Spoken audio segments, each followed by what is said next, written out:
We hope you're enjoying your visit so far, but before we get today's gaming festivities going, we'd like to go over a few ground rules with you. Please keep Regency Furniture Stadium a smoke-free facility. Please remember that the designated smoking areas are on the third base side and the first base side. Please do not ask for autographs during the game. Remember, every Sunday home game features a full team autograph session. Please sit at your assigned seats as directed by your ticket and meet courteous standards.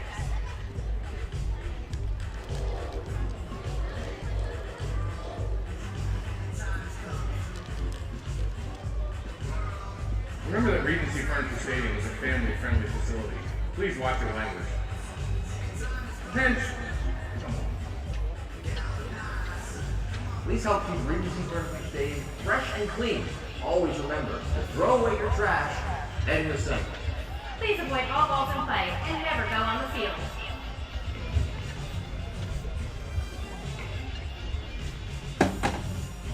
Keep all phone conversations private and beware of flying objects while the game is in play. Please drink responsibly. If you think you've had too much, please find a designated dropper. We reserve these picnic tables for you to eat. Please allow others to do the same throughout the entire Blue Crabs game. If you cannot follow these rules, there's a chance that you will be escorted from the ball. Thank you so much for coming out to the ballpark today. We hope that you enjoy everything that Regency Furniture Stadium has to offer. Sit back, relax, enjoy today's game, and don't forget the most important part. Go Blue Crabs!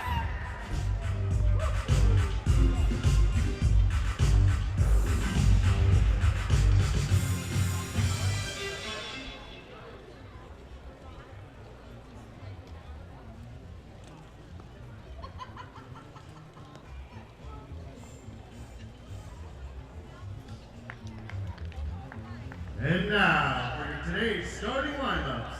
First, the lineup for the Long Island Ducks. Leading off, right fielder, number 22, Valen Nantini. Batting second, designated hitter, number 5, Delta Cleary. Batting third, second baseman, number 15, Ruben Gotay. Batting fourth, third baseman, number 2, Cody Puckett.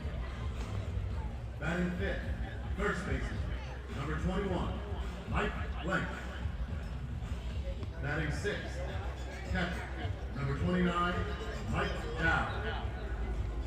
Batting seventh, center fielder, number 6, Blake Tagoti. Batting eighth, shortstop, number 17, Matt Wessinger. Batting ninth, left fielder, number 27, Anthony Vega.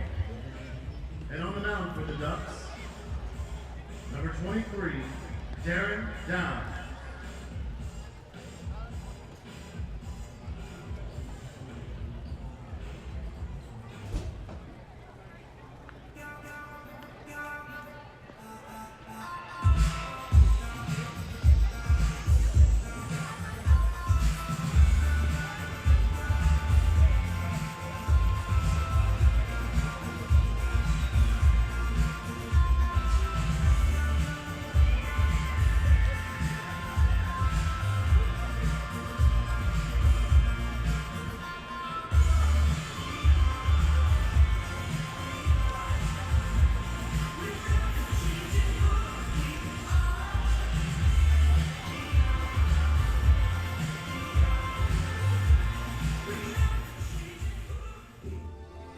This is Long Island Ducks baseball.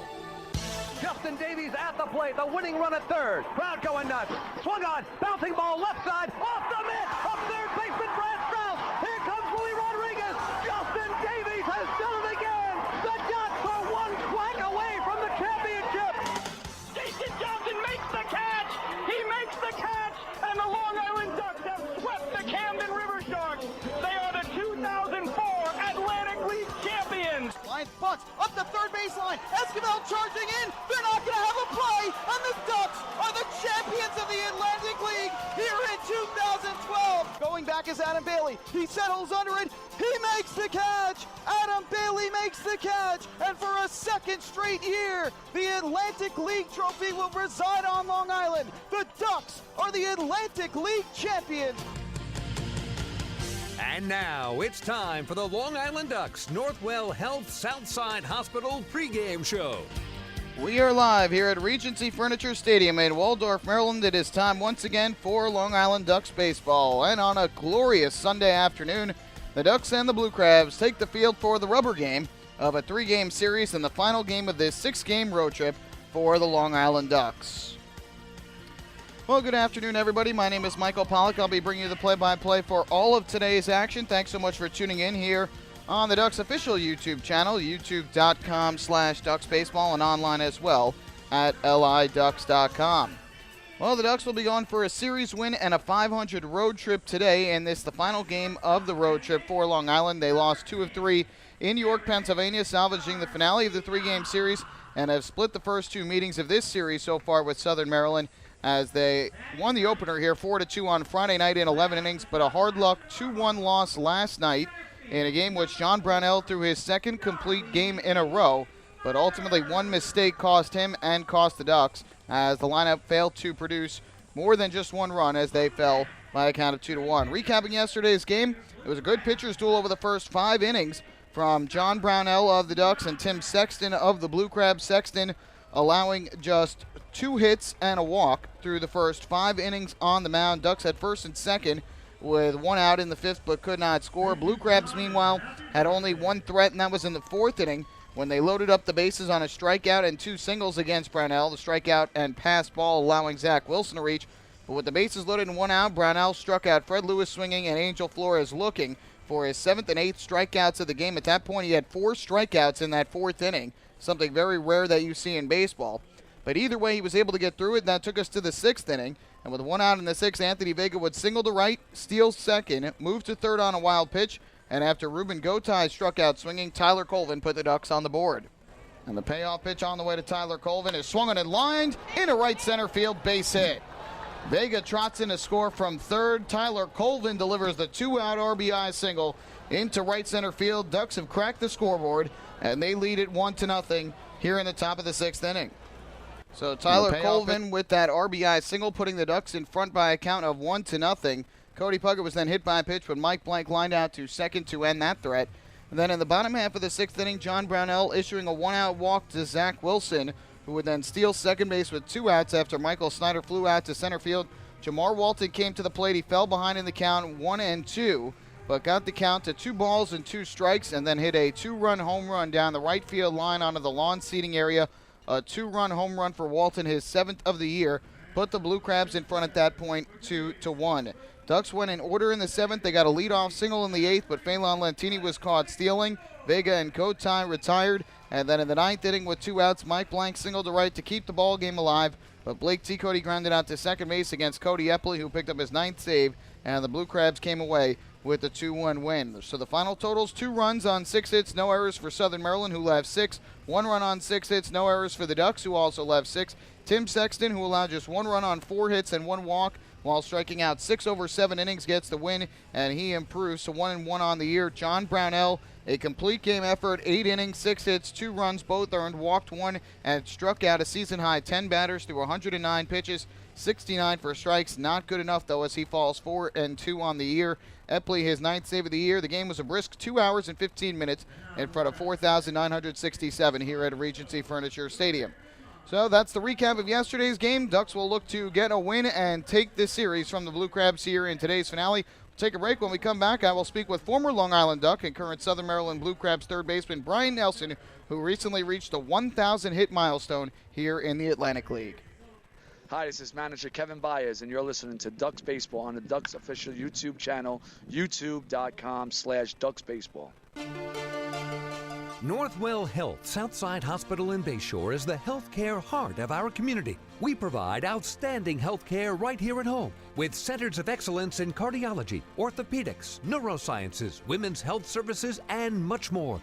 Experience counts, and Northwell Health Southside Hospital has been around for nearly a century of care. For more information, please call 631-968-3000 or visit us on the web at northwell.edu. Can't get enough of the Long Island Ducks? Well, now you can get even more inside info on your favorite hometown team through Facebook and Twitter. The Ducks are constantly updating fans through social media with scores, transactions, ballpark promotions, and much more. You can even win great prizes. All you'll need to do is make a free account on Facebook and Twitter, and then visit us at facebook.com/LIDucks and twitter.com/LIDucks. Think you're Long Island's biggest Ducks fan? Get connected now.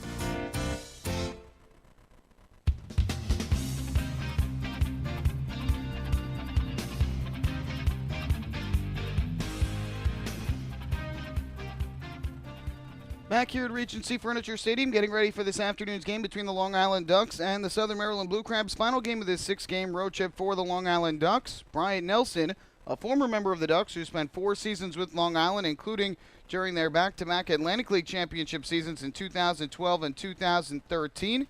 Now a member of the Southern Maryland Blue Crabs in his second season with Southern Maryland, and I had the chance to catch up with the third baseman who just recently reached the 1,000 hit milestone in the Atlantic League. Well, Brian, not too long ago, you get your 1,000th career Atlantic League hit, just the third in league history to achieve that milestone. How special is that for you? When I sit back and think about it, man, it's a lot of hard work and a lot of years playing, and a lot of different teams. A lot of those hits, most of them came with the Ducks. So I'm really proud of that accomplishment, man. I'm going to keep going. It's only 3 guys in that. I guess your name has to start with an N. Nettles, Navarrete, and Nelson. So. When you look at those 2 guys that are above you on that list, Navarrete, a former teammate of yours, Nettles, who was a guy you played against for so many years, just speak about those 2 guys and what an honor it is to be up with those 2 players on the top of that list. It's one of those things I can see how I was able to accomplish it because those guys played every single day. They came out, I see Ray, his last season, he was hurt, but he played every day. He wants, some people call it selfish, man, but if you're doing your job, you're helping the team, so it's not selfish, when you want to be out there to help your team. And Nettles, I've seen him play. He's one of the best third basemen I've ever seen defensively, as well as the numbers he put up offensively. So I'm proud to be in that group. It's a good group of guys. A lot of guys come to the Atlantic League with the hope that they're going to make it back into a major league organization or an international league. I'm sure that has been your goal a lot of times during this stretch that you've been in the Atlantic League, but you've carved a nice career in this league. How much do you take pride in being a part of this league and enjoy playing among the 8 teams in this league? I always thought it was like one of the most awesome ideas when Frank and the guys that came up with the idea of the league, because there's so many guys that they just have to go home, and even just being here keeps you in shape. It keeps you on the map so people can see you. When things happen during the season, like I've gone to Japan, I've gone to Taiwan, I've gone to Mexico and all these places, Italy, and then come back here to a league where the competition is the highest, other than like AAA, I would say. So it's a really interesting league, and I would like to copy that format one day. Well, out of the 8 teams currently in the Atlantic League, you've played for 6 of the 8. You've also played with the Camden River Sharks back when they were in the Atlantic League. No bias here. What was your favorite experience playing in the Atlantic League? I mean, not because it was my longest tenure, but the Ducks and the fans, and the way that people treat us after we won those championships there, man. And not even the championship, even the rough years when we had good teams and we didn't make it. The fans were always there. So, and the ownership they've always taken care of the team and made sure we had the right things to succeed. So when you go to other places, you can't prepare as well, and then you look back and you don't know how good you had it. You'd be like, man, I wish I was in Long Island in the cage right now. When you look back on it, obviously 4 seasons with the Ducks, but 2 where you won the championship in 2012 and 2013. Take those out of the equation. What was your greatest memory while in a Ducks uniform? My greatest memory in a Ducks uniform was probably, it had to be the home run, man. That's cliche-ish, but in that situation for us to, go to the finals off of that one, not off that one swing, but to give us a chance to get those 3 outs to win the game, man, that was probably the best moment, so far. I had a couple, walk-off hits, but that one was to go to the finals, and we eventually won it, so that was pretty cool. And, of course, that came in Game 5 of the Liberty Division Championship Series against the Blue Crabs, who you play for now. A team that, despite yesterday's win, has been struggling this season. How tough has it been so far, and can you pinpoint it on one thing that's been the biggest struggle for the Blue Crabs? Man, not really. We've been in every game. We're really not as bad as our record indicates. I'm happy with where we are. Our pitchers are really starting to pick it up a lot. It was early, and the pitchers weren't there, and, we had different players playing out of position, and we had the hottest hitter in the world, Steve Lombardozzi, and we still were losing, and it was just a work in progress, just like him being here. He knew he was here for a reason. He actually turned down an offer to go play with the Royals because he felt like this league gave him an opportunity to actually play every day and have some fun, and then he went back home, so to speak, to the Nationals with the team that originally drafted him. So, but our team is good, man. Our chemistry is awesome. J.O.'s been a good guy. He's learning on the fly, but he's a player's manager, and, so we're going to be all right. And finally, I have to ask, you faced John Brownell yesterday, who throws another complete game, his second in a row. How much fun is it going up against your former teammate and John Brownell, and how excited were you to see him earlier this year take down three more now Long Island Ducks all-time records? Right, man. Well, I played with Brownie, man, and he wanted the ball so bad in Game 5 in 2013 versus Somerset, and I think he eventually won MVP of that series, man. So I've seen how he prepared and how he works, so it's always good to go against competitors. People say about his speed and how hard he throws, but that has nothing to do with it. He prepares himself, he puts the ball where he wants it, and he's always going to be in the game. Thanks so much, Brian, and congratulations again on 1,000 career Atlantic League hits. Thanks a lot. That is former Long Island Duck Bryant Nelson, now with the Southern Maryland Blue Crabs. Recently became the third player in Atlantic League history to reach the 1,000 hit milestone, behind Long Island Ducks great Ray Navarrete and Somerset Patriots great Jeff Nettles. We'll take another break here on the pregame show. When we come back, we'll look at the pitching matchup for today's ball game, then the starting lineups in the first pitch. It's the rubber game of a 3-game series between the Ducks and the Blue Crabs. Hi, this is Bud Harrelson, and you're listening to Ducks Baseball on the Ducks official YouTube channel, youtube.com/DucksBaseball. Northwell Health Southside Hospital in Bayshore is the healthcare heart of our community. We provide outstanding healthcare right here at home with centers of excellence in cardiology, orthopedics, neurosciences, women's health services, and much more. Experience counts, and Northwell Health Southside Hospital has been around for nearly a century of care. For more information, please call 631-968-3000 or visit us on the web at northwell.edu. Few places on earth offer the charm and excitement of Fire Island. At Fire Island Ferries, located conveniently at 99 Maple Avenue in Bayshore, they offer convenient travel to Fire Island 7 days a week. Fire Island is quickly becoming a top destination for families of all ages. Experience the informal, carefree communities, the dazzling night scene, enjoy fine dining, or climb to the top of one of the tallest lighthouses in the United States. But there's only one way to get there, by calling Fire Island Ferries at 631-665-3600 today. For fare and scheduling information, please visit fireislandferries.com.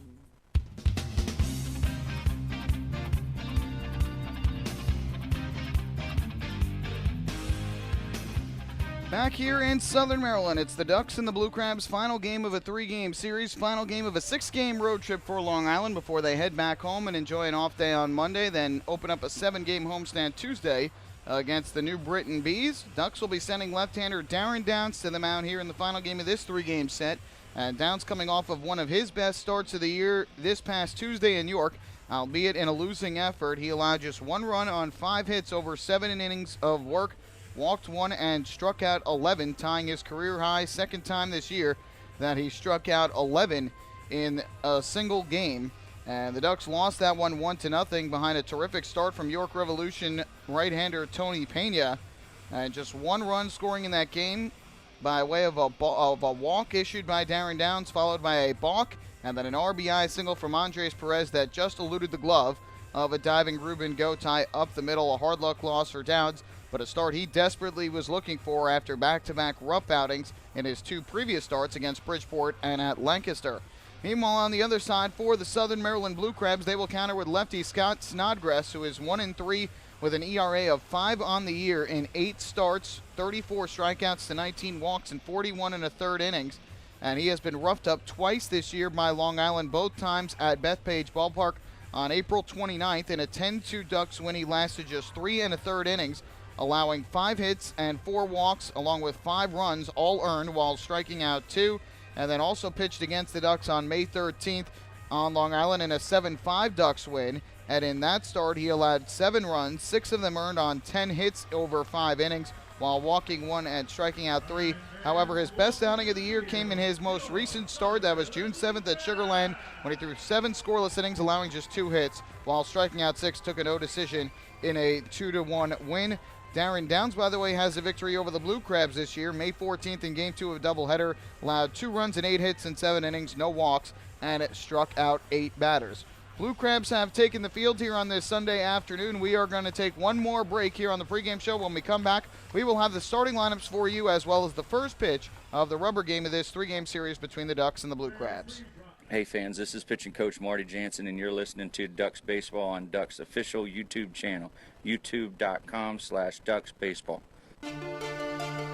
Northwell Health Southside Hospital in Bayshore is the healthcare heart of our community. We provide outstanding healthcare right here at home with centers of excellence in cardiology, orthopedics, neurosciences, women's health services, and much more. Experience counts, and Northwell Health Southside Hospital has been around for nearly a century of care. For more information, please call 631-968-3000 or visit us on the web at northwell.edu. Family fun every time. Beautiful evening for baseball. Big action every time. He reaches up, it's gone! Great value every time. And the Ducks have won it 7-1. The Ducks schedule is loaded with new promotions this season, and with an average ticket price of just $10 and free parking, there is no better value on Long Island. For game times and tickets, visit liducks.com. Long Island Ducks Baseball. Good times every time.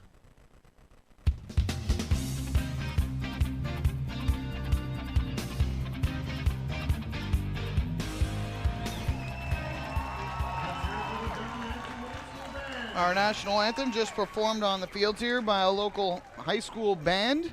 And we are just about ready for baseball here on this Sunday afternoon. Another sunshine-filled day and another warm one as well. Hot and humid here this afternoon in Waldorf. But ultimately, the sun is shining. Just a few high clouds in the air. We should have good weather for baseball here as the Ducks close out this road trip before heading back home to Long Island. Starting lineups for this afternoon game. And leading things off for the Ducks will be the right fielder Phelan Lantini, back in the lineup after missing 31 games with a hand injury. Is Delta Cleary Jr. reinstated to the active list off the disabled list today. He will bat second and get the half day as the designated hitter. Ruben Gotay is at second base. He hits third. Cody Puckett in the cleanup spot today and will play third base. Tyler Colvin getting the afternoon off. Mike Blank is at first base batting fifth. Mike Dowd doing the catching and hitting sixth. Blake T. Cody is in center field and will hit seventh. The 8-hitter is the shortstop, and that is Matt Wessinger. And rounding out the order for the Ducks is the left fielder, and that is Anthony Vega. Meanwhile, on the other side, some changes for the Blue Crabs. Gary Brown leads off at second base. Brian Nelson will bat second and play third base. Zach Wilson gets the start in left field this afternoon and will hit third. Michael Snyder is at first base hitting in the cleanup spot. Jamar Walton bats fifth, and he will play right field. Quan Jen Chen in the lineup today as the designated hitter. He will hit in the number 6 spot. Norberto Susini, who was just signed today by the Blue Crabs, will bat seventh and do the catching. Eric Garcia is at shortstop hitting eighth, and rounding out the order for the Ducks is for the Blue Crabs, is the center fielder, and that is Darby Myers. He bats ninth.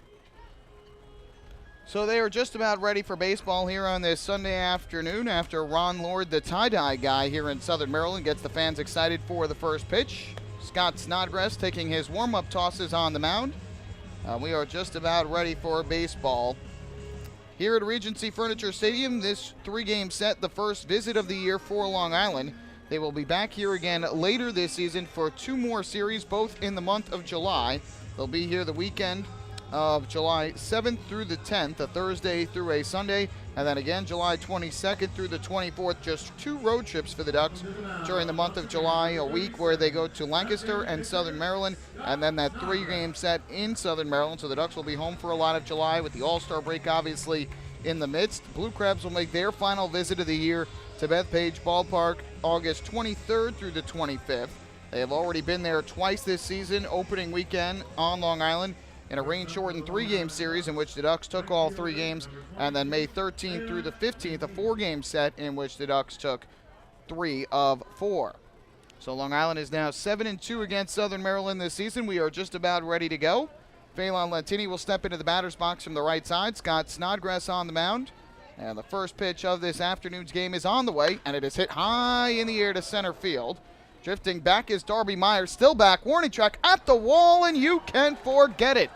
Phelan Lentini clears the wall in left center field for a leadoff solo home run. One swing of the bat, and on the first pitch of the ball game, the Ducks take a 1-0 lead. How about that for a start?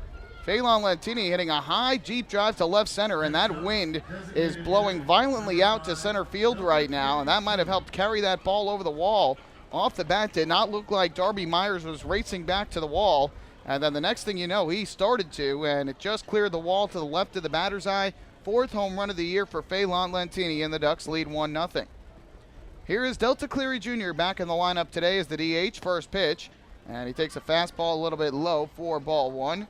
Cleary Jr. was hit on the hand by a pitch back on May 10th against Somerset, missed 31 games with a hand injury, about a month, but now back in the lineup. Just over a month by 1 day.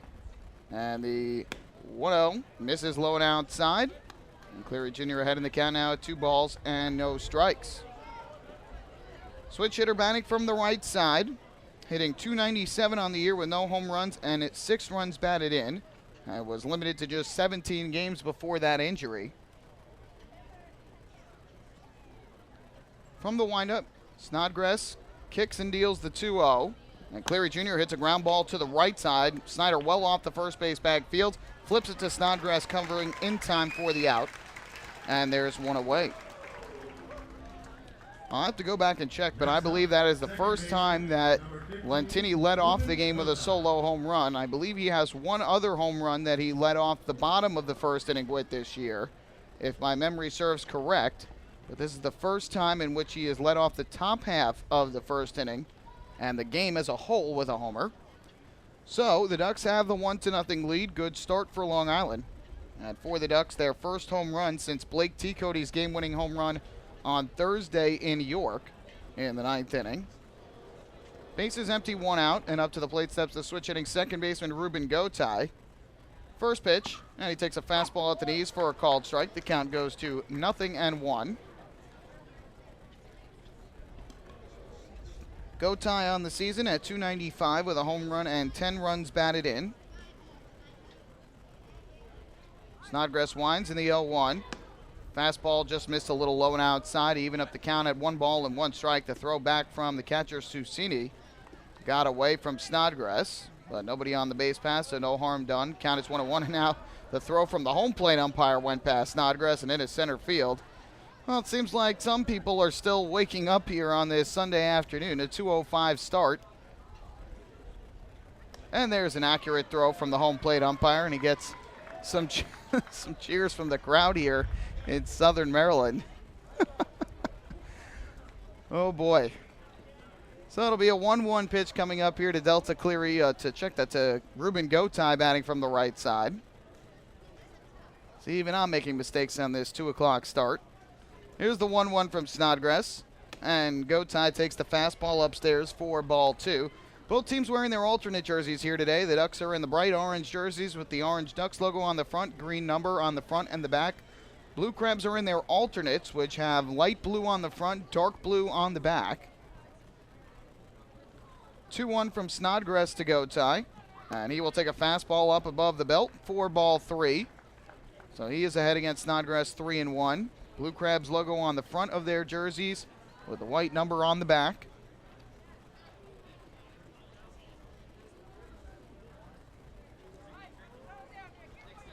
Here comes the 3-ball, 1-strike pitch on the way from Snodgrass to Gotay, and he takes a fastball up high, ball 4. So Ruben Gotay draws the 1-out walk, and it's our first Municipal Credit Union walk with the purpose of the afternoon. Every time a Ducks batter walks, the Quacker Jack Foundation wins. Well, the solo home run by Phelan Lentini that led off the first inning today was the Ducks' 30th home run of the year. They're 3/10 of the way to meeting the Chappies Home Run Challenge. If the Ducks hit 100 home runs, then Chappies Funeral Homes will donate $5,000 to the Quacker Jack Foundation. So here is Cody Puckett in the cleanup spot today, playing third base. Tyler Colvin getting the afternoon off for Long Island. You can hear that wind howling here in Southern Maryland. A throw over to first and back safely is Gotay. Really wasn't very windy when we got here, but just recently the wind started to pick up. If you look here in Southern Maryland past the third base stands, there's a giant mound of dirt that is off in the distance beyond the ballpark. Looks like some construction going on. And right before the game started, we started to see a lot of dust flying in the air, wind picking up.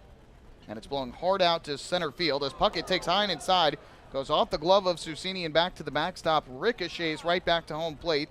But it was far enough away for Gotay to advance to second base on what will likely be a wild pitch. So now the Ducks with a runner in scoring position and 1 away. And we talked about Snodgrass's struggles against the Ducks this season. He has made 2 starts against Long Island, both on Long Island, and has combined to allow 12 runs, 11 earned on 15 hits in just 8 1/3 innings, 5 walks to 5 strikeouts in those 2 starts. Now the Ducks won both of them. 1-0 from Snodgrass to Puckett, and he'll take a fastball that misses high under the hands.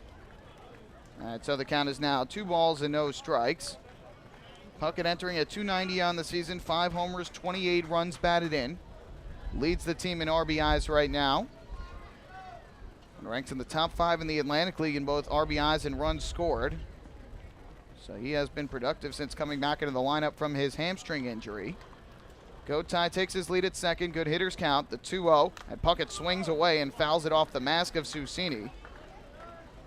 That'll run the count to 2-1. Susini very briefly was in a Ducks uniform earlier this year. Long Island signed him when they were in Somerset back May 20th through the 22nd. But never played in a game. Ducks eventually then released him. He had started the year up with New Britain before he was released by the Bees. So this is Susini's 3rd Atlantic League team this year. Here comes a 2-1. Puckett, a check swing foul ball to the first base side. Right near the front of the Ducks dugout. It's hard for us to see down into the dugout to see whether or not it hit anybody, but it came close. I think it looks like everyone's okay. There is an opening on the left side of the dugout close to home plate, and that's where it looked like that ball went into. We're angled here towards left field in the press box, so to see down the right field line, you really have to reach your head out of the window in front of you and look down the line. So the count even now at 2-2 on Puckett. 1-0 Ducks lead here in the first. Snodgrass kicks and fires, and Puckett takes a breaking ball that just missed the outside corner. Snodgrass trying to hit the outside corner at the knees, just missed a little outside. So that runs the count full at 3 balls and 2 strikes with Gotay at second, 1 out. After Puckett will be Mike Blank. Snodgrass with a long look in. He is working very slowly on the mound here today. Now it's 3-2, and Puckett swings and grounds this one foul to the front of the Blue Crabs dugout on the third base side of the field. So we'll do it again with the count full. Ducks entering today at 26-22 overall on the season. They are tied for first place in the Liberty Division with the Somerset Patriots, who lost last night in Lancaster to the Barnstormers, 6-4. So those 2 teams still, the Ducks and the Patriots, still tied for first. New Britain Bees enter today 2 games behind both teams. And they are in action right now in Bridgeport against the Bluefish. Another payoff pitch coming. Gotay with a big lead off of second base. He started to dance his way towards third, and Snodgrass stepped off the rubber. So we'll go through the signs again. Lighter crowd here today than it was the last 2 days, where the ballpark was pretty full. Last night they announced close to 5,000 fans here in the ballpark, just a hair under it. Payoff pitch, and Puckett swings. It's a ground ball to short. Gotay will have to stay put at second. The throw over from Eric Garcia in time for the out. So Snodgrass wins the battle with Puckett. There's the second out of the inning, and that will leave it up to the first baseman, Mike Blank. Defensively this afternoon for Southern Maryland, it is Zach Wilson in left field, Darby Myers in center, and Jamar Walton around in right. On the infield from left to right, you have Brian Nelson at third, Eric Garcia at shortstop. The second baseman is Gary Brown, Michael Snyder over at first. Behind home plate is Norberto Susini, and Scott Snodgrass is on the mound. And now time is called here as Susini's going to go out and talk things over with Snodgrass. Again, it's going to be a little bit difficult for the Blue Crabs today in terms of the fact that you have Susini behind the plate, whom they just signed. So not as much familiarity with the Blue Crabs pitching staff. And sometimes it does take a little while for the catcher and pitcher to get on the same page with their signs and what they like to throw.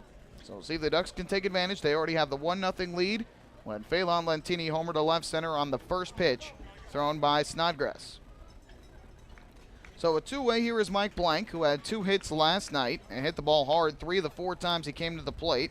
First pitch swinging, he grounds one hard to short. Backhand stop made by Garcia. The long throw to first is low, and it skips past Snyder and goes into foul ground. That is going to allow Gotay to score. Blank heading to second. He will stop there. Ducks get another run, and they lead it 2-0.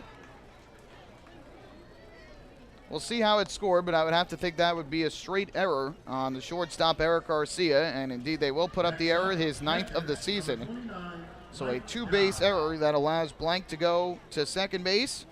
Gotay comes in to score, and the Ducks have themselves a 2-0 advantage on Garcia's 9th error of the season. So an E6 on the play. Ducks with a 2-run advantage. That is obviously an unearned run, as it would be the last out of the inning. Here is Mike Dowd to the plate from the right side.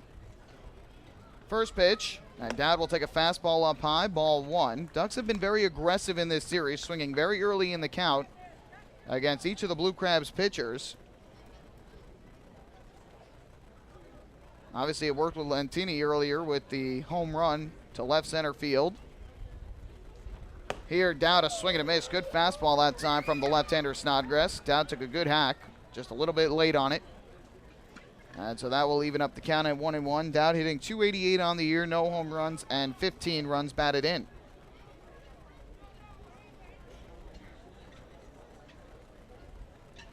Snodgrass looks in for the sign and comes set. Blank leads off second base. The 1-1 pitch. Dowd swings and fouls this one straight back to the screen behind home plate. That'll run the count to 1-2. So the Ducks getting the early lead, something that had been plaguing them of late. They had gotten off to slow starts in recent games. Yesterday, first 5 were retired, and overall just 1 hit over the first 4 innings. And the previous 2 games, the first 9 batters in a row were retired. Actually on Thursday, first 11 in order. Today the Ducks get 2 in the first inning. And now the 1-2 to Dowd is swung on and lifted foul. First base side out of play. Keeps the count at 1-2.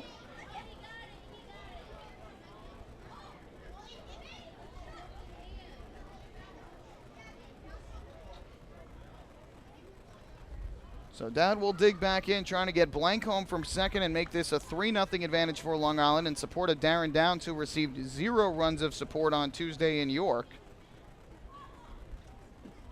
Snodgrass, who has continued to work very slowly on the mound, gets the sign from Susini. And it's 1-2 to Dowd. Is up and outside on a fastball he missed. Snodgrass already with 22 pitches here in this first inning. Only 11 for strikes. An even split, and now it's 2 balls and 2 strikes. Blue Crabs will stay here at home after this series is completed. They'll host the Bluefish Tuesday, Wednesday, and Thursday in a matchup of last place teams in the Atlantic League. 2-2. Dowd swings ground ball up the middle. Will this one sneak through? It's stopped by Brown near second, but he cannot get the handle on the baseball. So Dowd is going to be safe on what will likely be an infield single for Mike Dowd. And now Long Island with runners at first and third with 2 men out. And that'll give the center fielder Blake T-Cody an opportunity here in the inning. So it is indeed an infield single, second hit of the inning for Long Island.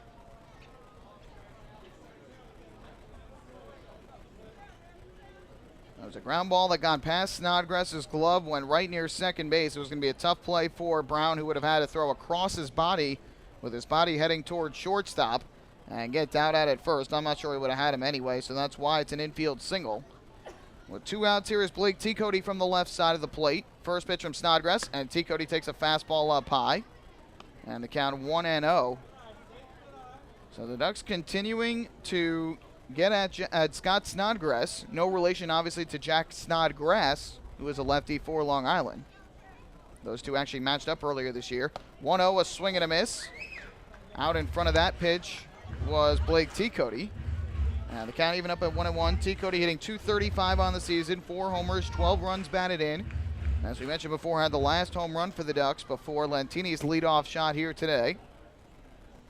The mic's on the corners. Blank at third, Dowd at first. Here's the 1-1. T. Cody a swing and a miss.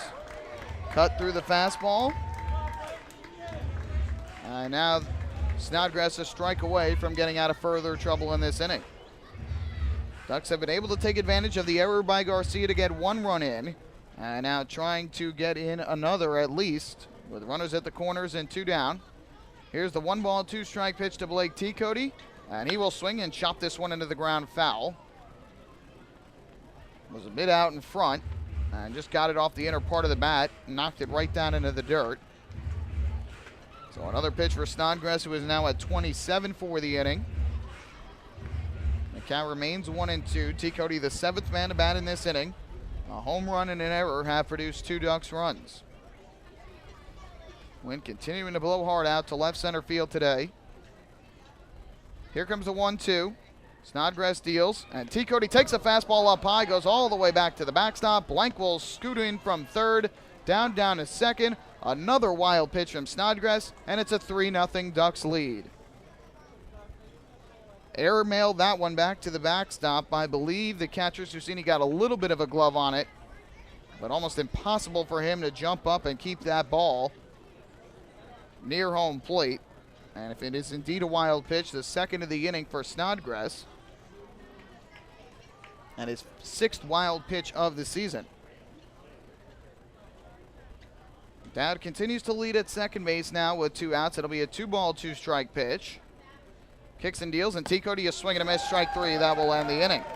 So Snodgrass gets his first strikeout, but not before the Ducks get 3 runs in the inning, only 1 of which was earned.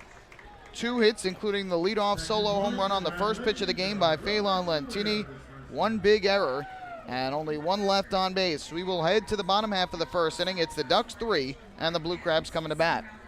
Hey fans, this is outfielder and bench coach Lou Ford, and you're listening to Ducks Baseball on the Ducks official YouTube channel, youtube.com/DucksBaseball.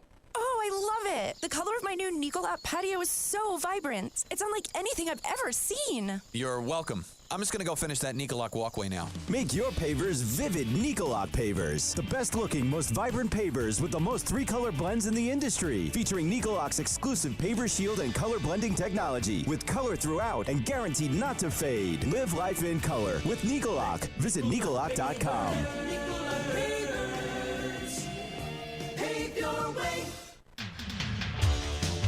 Bethpage Ballpark is a great place to watch a ball game, so why not do so from some of the best seats in the house? The Ducks are proud to present the brand new Long Island Ducks Beer Garden.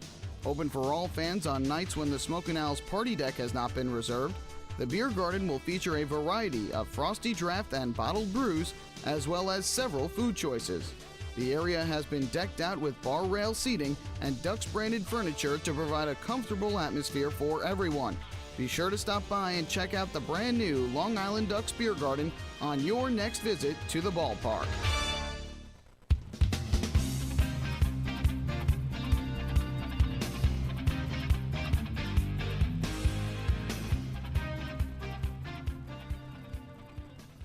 We head to the bottom half of the first inning. Good start for Long Island offensively as they have taken a 3-0 lead over the Southern Maryland Blue Crabs on Phelan Lentini's leadoff solo home run on the first pitch of the game from Scott Snodgrass, followed by an error with 2 outs on the shortstop Eric Garcia. That allowed Mike Blank to reach base and allowed another run to score as Ruben Gotay scored from second on the play, and then a wild pitch that allowed Blank to score from third with 2 outs, giving the Ducks the 3-0 advantage.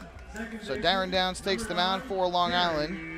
After getting 0 runs of support on Tuesday against York, he has an early 3-0 lead to work with today.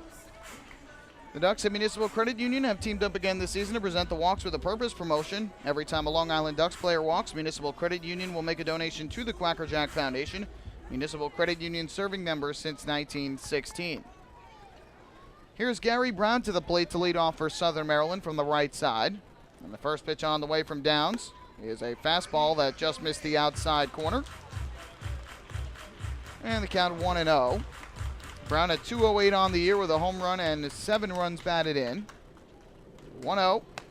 And Downs misses again, this time a little bit up high. 2-0. It'll be interesting to see how Downs reacts after getting the early lead, having to sit on the bench all that time while the Ducks had that long top of the first inning that lasted over 20 minutes. 2-0. Another fastball that just misses. These pitches are pretty close, and Kevin Baez already asking from the first base dugout where these pitches are. Nate Caldwell, the home plate umpire, has called 3 straight out of the zone from Downs to Brown. And the 3-0 on the way is on the outside corner, strike 1. Brown had started to make his way to first base. Got the strike called, so it's a 3-ball, 1-strike count on Brown, who'll be followed by Nelson and Wilson here in the first inning. Downs works out of the stretch. And the 3-1 pitch, swung on and lifted in the air to right center field. Phelan Lantini drifts a few steps over to his right and makes the catch in right center for the first out of the inning. So good job by Downs to bounce back after falling behind in the count. And out with 1 away, that'll bring up the third baseman, Bryant Nelson. Next up, third baseman, wearing number 23, Bryant Nelson. So with 1 away, here is Brian Nelson to the plate, a switch-hitting third baseman, batting from the right side. He was our guest today on the pregame show. Appreciate him taking some time with us. Always good to catch up with the former Duck who spent 4 seasons with the Flock, including during their back-to-back championship seasons of 2012 and 2013. First pitch to him is a fastball that misses outside for ball 1. Recently became just the 3rd player to reach 1,000 hits in the Atlantic League, joining former Duck Ray Navarrete and former Patriot Jeff Nettles. Here Nelson takes a fastball again. It just missed outside. Downs has been trying to hit the outside corner about belt high and has not been getting the calls here in the early going from Caldwell, the home plate umpire. 2-0. And the pitch on the way is swung and grounded to first. It's gobbled up there by Mike Blank. And he will take it to the bag himself for the out. So despite falling behind on back-to-back hitters, Downs has retired the first 2. And with 2 away, that'll bring up the left fielder, Zach Wilson. Defensively today for the Ducks, Anthony Vega gets the start in left field. Blake T. Cody is in center, and Phelan Lantini around in right. On the infield from left to right, it's Cody Puckett at third, Matt Wessinger at short. The second baseman is Ruben Gotay. Over at first, Mike Blank. Behind home plate doing the catching is Mike Dowd, and on the mound is Darren Downs. First pitch to Zach Wilson, and he takes a fastball a little bit low. And the count goes to 1-0. Sun peeking back out through the clouds. Mostly clear skies overhead. Again, just some clouds rolling through. But another warm, humid day here in Waldorf. 1-0. And Wilson lines this one into center field. On the run, Blake T. Cody, and he makes the catch about knee-high for the final out. Good start for Darren Downs. He gets the shutdown inning after the Ducks give him the early lead. Retires the Blue Crabs in order. We head to the second, and it's the Ducks 3 and the Blue Crabs nothing. Hi, this is pitcher John Brownell, and you're listening to Ducks Baseball on the Ducks official YouTube channel, youtube.com/DucksBaseball. Municipal Credit Union is a proud sponsor of the Long Island Ducks. For 100 years, MCU has helped New Yorkers achieve their goals with competitive financial products and services. Meet your important or unexpected needs with an MCU personal loan. Whether it's the cost of moving, a family vacation, or even home repairs, an MCU personal loan is a simple solution. To learn more about how an MCU personal loan can work for you, visit nymcu.org today. MCU, celebrating 100 years of service. M&V Limousines is the official bus company of the Long Island Ducks. Family owned and operated, they've been in the business for over 23 years. M&V Limousines offers coach buses with Wi-Fi and restrooms, party buses, exotic limousines, and so much more. Whether you're looking for transportation for weddings, proms, corporate outings, or long-distance trips, they've got the right vehicle for you. Visit their showroom in Comac or check them out online at mvlimo.com. M&V Limousines, the official bus company of the Long Island Ducks.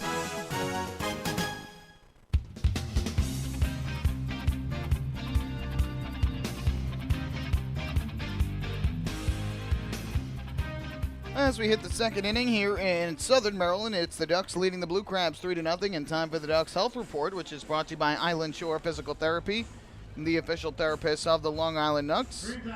Obviously, good news as the Ducks get back Delta Cleary Jr., who was out on the disabled list and missed 31 games with a hand injury.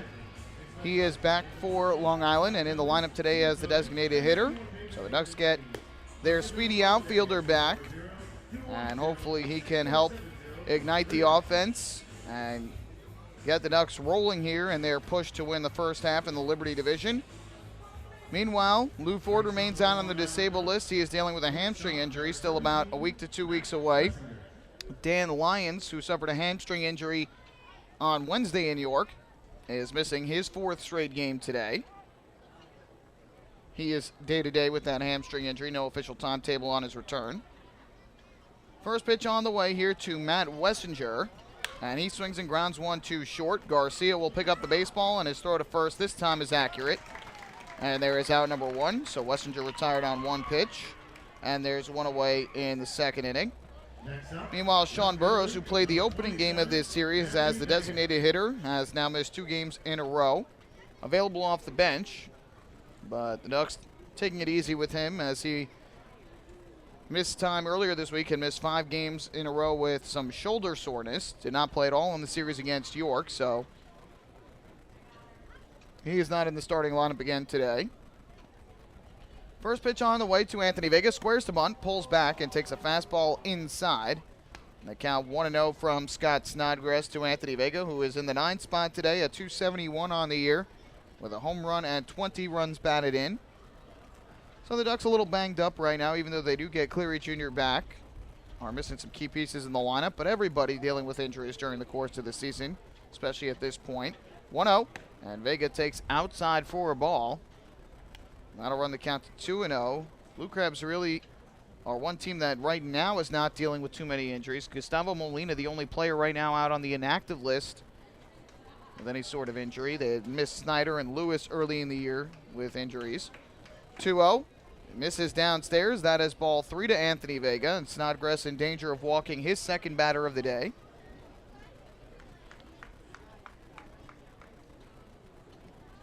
Blue Crabs defense plays straight away. And the 3-0 pitch from Snodgrass taken all the way, and the fastball misses up high for ball 4. Snodgrass seems a little bit upset with the strike zone here from the home plate umpire. Next up, number 22. Kind of waved his left hand after it. I don't know if that was just frustration out of missing or frustration out of not getting strike calls, although that last pitch seemed to be up in the zone. So another Municipal Credit Union walk with a purpose. Every time a Ducks batter walks, the Quacker Jack Foundation wins. And the Ducks now with a runner at first base and 1 away. Back to the top of the order we go for Phelan Lentini.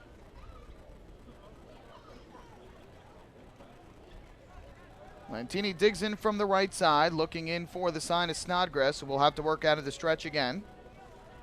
Vega with great speed at first base. And the first pitch to Lentini, fisted over the top of the screen, foul. The first base side of home plate, and the count 0-1.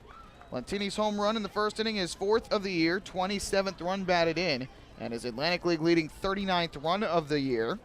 First pitch swinging, got a pitch up in the zone and hit it into the jet stream, blowing out to left center field, and got it just to the left of the batter's eye and onto the blacktop that they have put out beyond the left center field wall, where there is now an outdoor basketball court.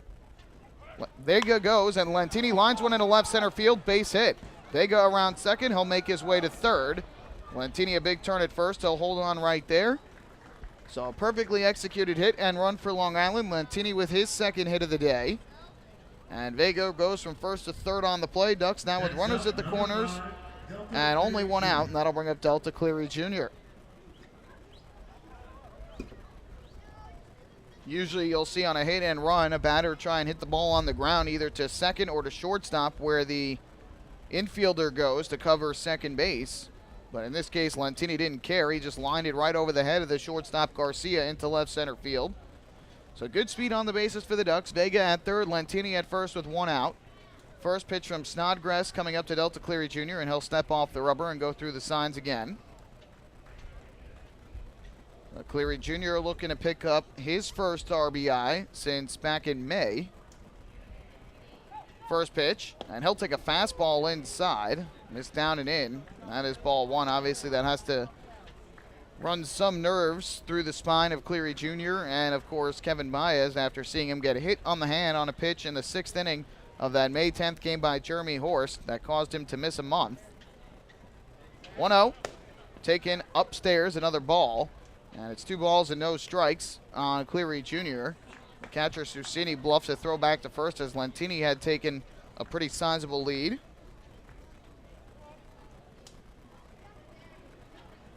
Three 0 the Ducks lead, and they are looking for more. First and third with one out in the second against Snodgrass. Here's the 2-0.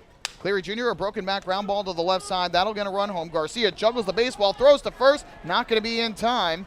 Safe on the play is going to be Cleary Jr. Scoring from third is going to be Anthony Vega, and the Ducks have a 4-0 lead here in the second inning. 15, Ruben Gotay. So a broken bat ground ball to short. Garcia thought about going to second base, realized he didn't have a chance there at Lentini, and then tried to throw to first. And if he had just thrown to first right away, might have had Cleary Jr., but not after a hesitation with his speed. It's going to be an infield single, 4th hit for the Ducks, and their 4th run of the game. They lead it 4-0. Now Ruben Gotay to the plate from the right side. Lentini bluffs going to third, and Gotay a ground ball through the left side, base hit. Lentini around third base, he is coming home. The throw in from Wilson is cut off. An RBI single from Ruben Gotay, and it's now a 5-0 lead for Long Island. That's going to bring Jeremy Owens out of the dugout to try and settle down his left-hander. So for Cleary Jr., who had the broken bat RBI infield single, his 7th run batted in of the year, Vega scoring his 23rd run on the play. And Lentini went to second, and then Ruben Gotay, first pitch swinging, grounds a ball through the left side. So he picks up his 11th run batted into the year as Lentini scores from second. Cleary Jr. makes his way to second base. And for Lentini, 2 runs already in the game, now up to 40 on the year. The first Atlantic Leaguer this season with 40 runs. Vega scoring as well in the inning. So 3 runs in the first, 2 in the second against Scott Snodgrass, who continues to be unable to figure out this Ducks lineup. And Long Island, who the last 3 games has struggled offensively, has broken out here early on in the first 2 innings against Scott Snodgrass, and they have a 5-0 advantage. Next up, number 2, Cody Puckett. So with 1 out and 2 runners on base, first and second for Long Island. Here is Cody Puckett, who grounded out to short his first time up. First pitch on the way, and Puckett takes a breaking ball that misses outside. Now the count goes to 1-0. Somebody must be celebrating a birthday down below us here at Regency Furniture Stadium. Scott Snodgrass here is looking towards home plate, was motioning, I think, to either his catcher or to the home plate umpire. I think it was the catcher, Susini, trying to tell him where to set up. So it's 1-0 on Puckett. Snodgrass gets the sign and comes set. The runners lead from first and second. The 1-0, and Puckett swings. It's a fly ball foul. First base side out of play. That'll leaving up the count at 1 ball and 1 strike. Puckett yesterday was 1 for 3 at the plate for Long Island. Had a single and was also hit by a pitch for the 6th time this season. Puckett has almost been like a target at home plate, the amount of times he's been hit. Second most times in the league. And Puckett takes outside for ball 2. Jason Repko of York, the only batter to be hit more than Puckett, as he's been hit 7 times this year. So the Ducks in the inning have had 4 straight reach with 1 out, a walk to Vega, and singles from Lentini, Cleary Jr., and Gotay. 5 hits already for the Ducks, who had 6 total for the game last night. Here comes a 2-1 from Snodgrass. Kicks and fires, and Puckett takes a fastball that misses inside. So Puckett now ahead with a good hitters count at 3 balls and 1 strike. And another out of the zone would load up the bases for the first baseman, Mike Blank. So the Ducks getting to Snodgrass here early and still looking for more. Cleary Jr. with great speed at second. Gotye with average speed at first. Here's the 3-1, and Puckett takes a fastball that just catches the outside corner at the knees for strike 2. We'll see if Kevin Byas puts the runners in motion here with 3 balls, 2 strikes, and 1 out. You do have good speed at second base in Cleary Jr. But we will see if the runners do go with only 1 out in the inning. Here comes the payoff pitch. Runners do go, and Puckett grounds one towards the middle. That ball is going to be into center field, base hit. Cleary Jr. will round third and score. Gotye will make his way to third base. A ground ball that just got out of the reach of the shortstop, Eric Garcia. Another RBI hit for the Ducks, who have 3 in the second and lead 6-0. Next up, number 21, Mike Blank. So with the runners going, Puckett hits the ground ball right back through the middle. Was not hard hit, and Garcia tried to field it behind second base. It was going to be an infield single anyway. No chance they would have been able to get Puckett, but still sneaks through for Puckett. His 29th run batted in of the year. That leads Long Island. First and third, still only 1 out, and here is Mike Blank to the plate. That's going to get some action going in the Southern Maryland bullpen, and it looks like it is former Long Island Duck Ian Marshall that is going to start to get loose. First pitch on the way, and Blank swings and fouls this one up over our head and out of play, off on the first base side of home plate. So 3 straight RBI singles for the Ducks off the bats of Cleary Jr., Ruben Gotye, and Cody Puckett. Gotye leads at third, Puckett at first with 1 away. Here comes the 0-1 from Snodgrass, and Blank lines one to second. It is going to be caught by the second baseman, Brown, who throws to first to double off Cody Puckett. So Blank hits a bullet line drive, but right at the second baseman, Gary Brown. Puckett ranged too far off the bag at first, so it'll be a 4-3 double play, and the side is retired. But the Ducks send 7 more men to the plate. They get 3 runs in the inning on 4 hits and a walk, no errors. And because of the double play, only 1 runner left on base. We head to the bottom of the second, 6-0 in favor of Long Island. Hi, this is shortstop Dan Lyons. You can follow me on Twitter at @TheDannyLyons, and you're listening to Ducks Baseball on the Ducks official YouTube channel, youtube.com/DucksBaseball. Hey, PSEG Long Island customers. Want to learn how to save on your electric bill? Here's one way. You can save up to $100 each year by simply replacing 10 incandescent bulbs with CFL or LED bulbs. Want to save even more? Take our online home energy survey. It's free, it takes just 10 minutes to complete, and it may save you hundreds more. Find out about our energy efficiency programs at www.pseglyny.com/savemoney. Have your birthday at the ballpark this season and celebrate with the flock. Kona Ice birthday party packages with the Long Island Ducks are now available. Each package includes 10 box seats, a commemorative birthday t-shirt and autographed baseball, a pizza and Kona Ice party in the Hebrew National Picnic area, and so much more. Best of all, the birthday child will stand on the dugout while the entire crowd sings happy birthday. Reserve your party today by calling the group sales department at 631-940-3825. Kona Ice birthday parties with the Long Island Ducks, a once-in-a-lifetime experience.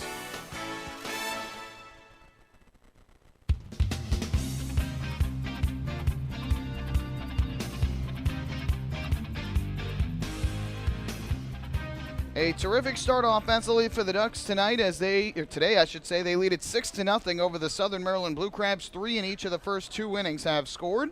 And so we go to the bottom of the second inning. Darren Downs back to the mound after he retired the side in order in the bottom of the first inning. Well, we mentioned the Ducks will return home after the game tonight. They'll enjoy an off day on Monday. And then on Tuesday evening, opener of a 7-game homestand for Long Island that kicks off with a 3-game series against the New Britain Bees. Tuesday night is a 2-for Tuesday and a Humana Senior Discount Tuesday. First pitch from Darren Downs to Michael Snyder is a fastball strike at the knees.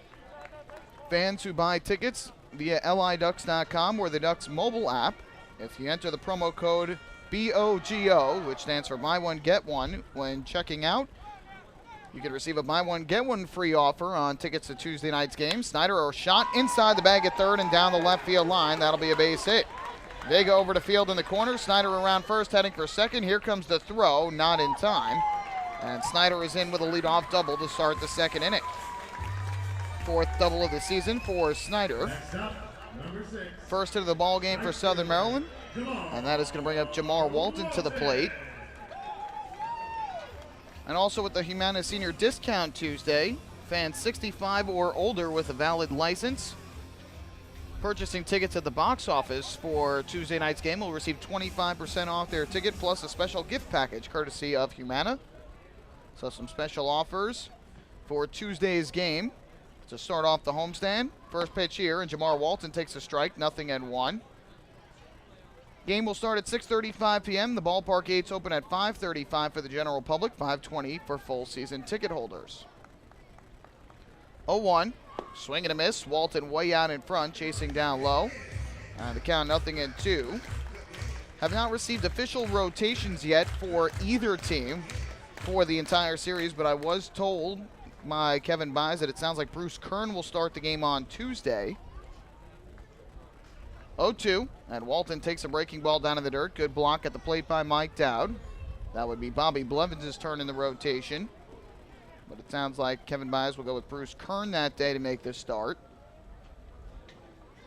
Walton enters at .288 on the season with 7 home runs and 29 runs batted in. Here's the 1-2, and Walton a swing and a miss, strike 3, chases the fastball down in the zone from Downs. Left-hander gets his first strike out of the day, and there's the first out of this second inning. Next up, designated hitter, player number 19. Ducks will be looking for their first series win of the year against the Atlantic League's newest franchise in that series. They lost 2 of 3 up in New Britain back in April. And then in May, at the end of May, they split a 4-game set with the Bees at Bethpage Ballpark. So up to the plate steps the lefty swinging Quan Jen Chen. First a timeout, though, because there is some debris on the field out between home plate and the pitcher's mound. Here in Southern Maryland, there is a dirt path that leads from home plate to the pitcher's mound. Don't really see that in any other ballparks in the Atlantic League. Downs ready, and his first pitch. And Chen hits a sweet ground ball back towards the mound. Mike Dowd will pick it up, his throw to first in time for the out. A good job by Downs to let Dowd field that. Dowd is a terrific defensive catcher. Not that Dowd isn't a good defensive pitcher, but Dowd has a great arm and had the better angle on picking up that baseball and making the throw. So Chen grounds out to the catcher. Snyder advances to third on the play. And with 2 outs and a runner at third base, Norberto Susini will come to the plate for his first at-bat in a Blue Crabs uniform.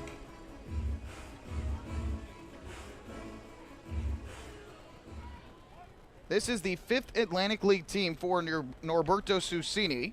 And the first pitch is a fastball taken on the inside corner for strike 1. Switch hitter, batting from the right side. Played in 2012, 15 games with the Bridgeport Bluefish.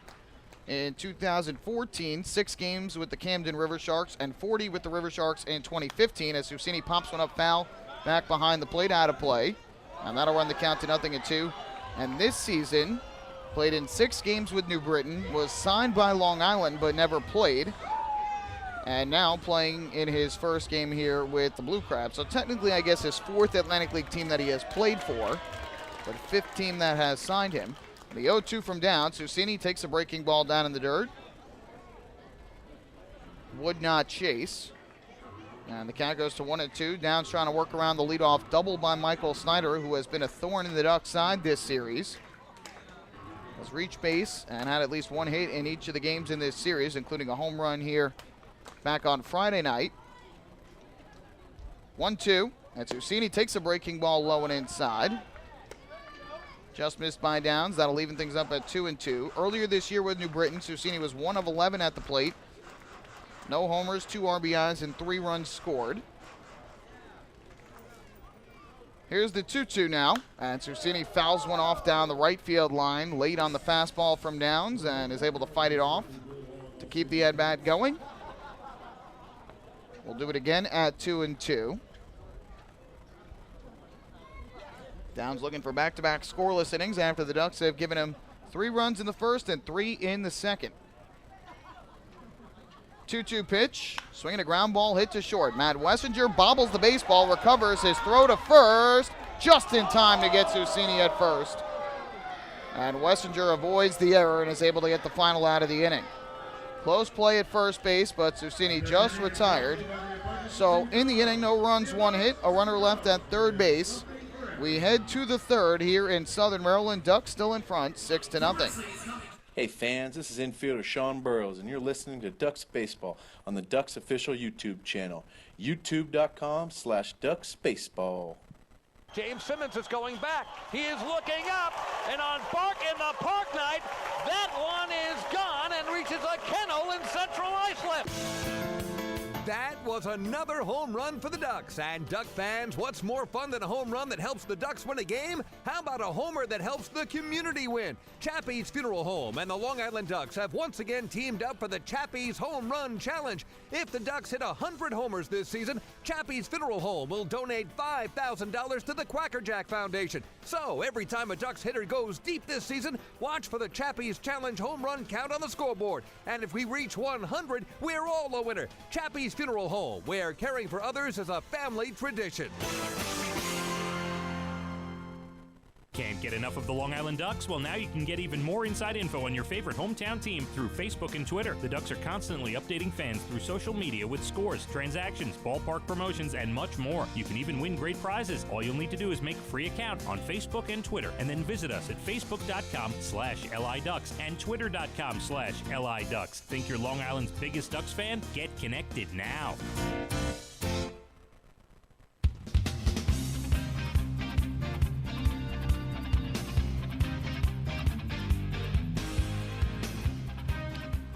Ducks have scored 3 runs in each of the first 2 innings of this game. Darren Downs has thrown back-to-back scoreless innings. We head to the third here in the road trip finale for Long Island with the Ducks in front 6-0. And Ducks fans, there's no better time than right now to sign up the young Ducks fan in your life for the Bethpage Federal Credit Union Ducks Kids Club. Children 14 and under will receive exciting gifts, discounts on merchandise, and unique experiences that only come with being a member. Sign up today by visiting www.liducks.com or call the Ducks executive offices during normal business hours at 631-940-3825. So Scott Snodgrass is going to go back to the mound for his third inning of work. Darren Downs, by the way, has only thrown 23 pitches through the first 2 innings of this ball game, 13 for strikes. Has not been the same for Snodgrass, who has had to face 7 batters in each of the first 2 innings for Long Island. And it'll be Dowd, T. Cody, and Wessinger, 6, 7, and 8 in the order, coming to the plate here in this third inning. So Mike Dowd digs in from the right side. First pitch from Scott Snodgrass on the way. And he misses upstairs with a fastball for ball 1. Dowd reached on an infield single his first time up back in the opening inning. A little ground ball that got under the glove of Snodgrass and went to second base. Brown had no chance to get Dowd at first. Here's the 1-0. Dowd checks his swing, takes a fastball off the outside corner. And it's 2 balls and no strikes. And that was just the 50th pitch of the ball game already for Snodgrass, who has only thrown 26 of his 50 pitches for strikes.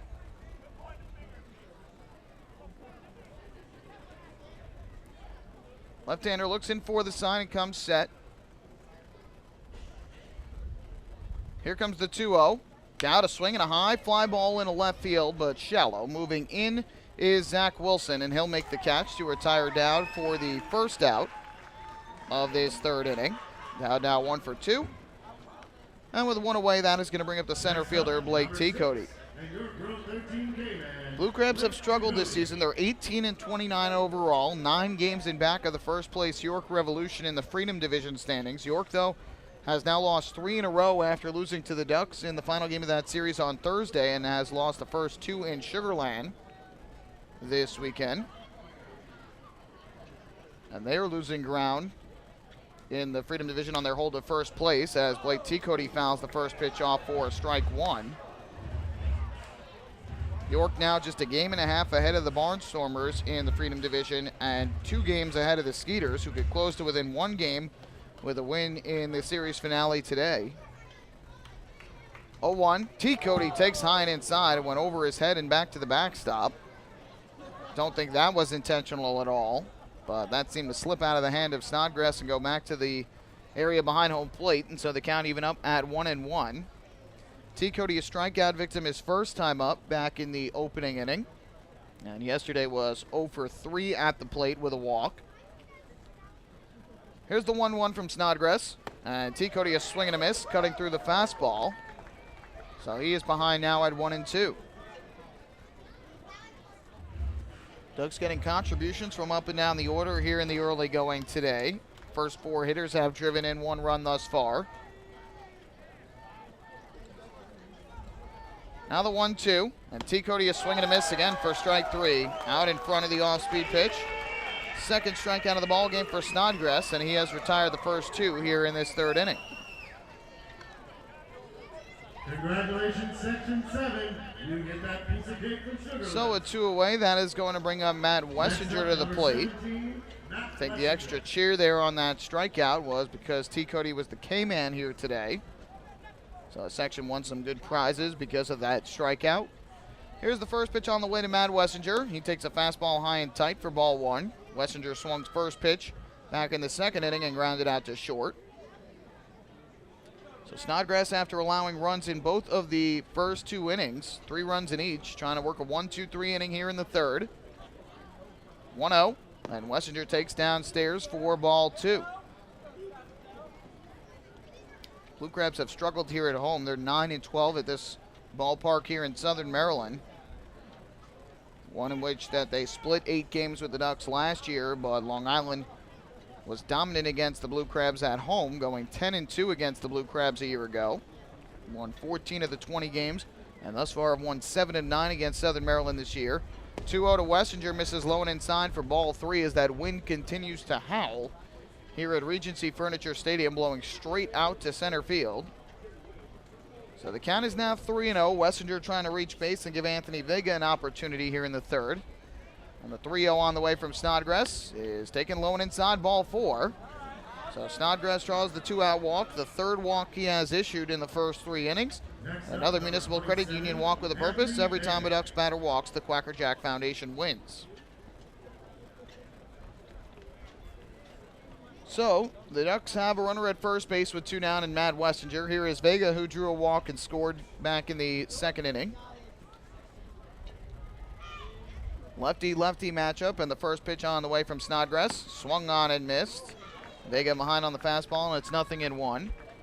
Vega, the last 2 games with Dan Lyons out of the lineup, had been hitting in the number 2 spot. The last 3 games was hitting in the number 2 spot in the order, and yesterday was 1 for 4 with a run scored after singling in the 6th. Here he lines one in the air to right field. That is going to get down for a base hit in front of Jamar Walton. Wessinger heads to second and stops right there. So the Ducks with a little 2-out rally going in the 3rd. A walk and a single have put the bottom 2 hitters in their order on base. And back to the top of the lineup we go for Phelan Lentini.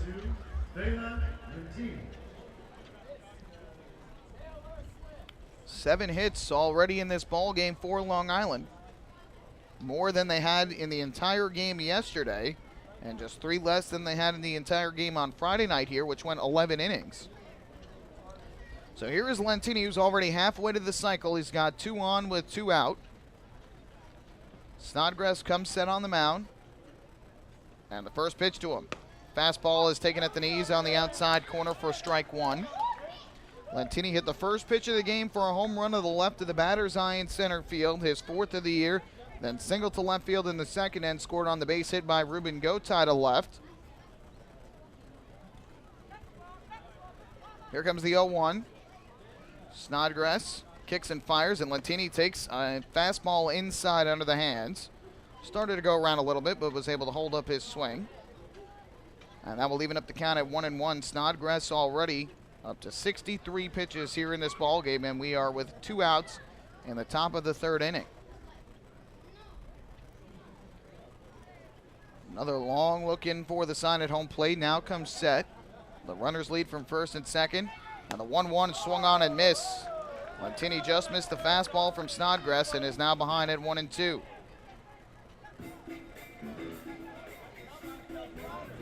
So Matt Wessinger with a 2-out walk. Vega with a 2-out single to right. And Lentini now behind in the count at 1-2, trying to keep this inning alive and add to a 6-0 Ducks lead. Snodgrass gets the pitch he likes and comes set. The 1-2 on the way from Snodgrass to the plate. And now time is called as left-hander had kept looking back to second base at Wessinger. Nothing doing though there, so we'll do it again at 1-2.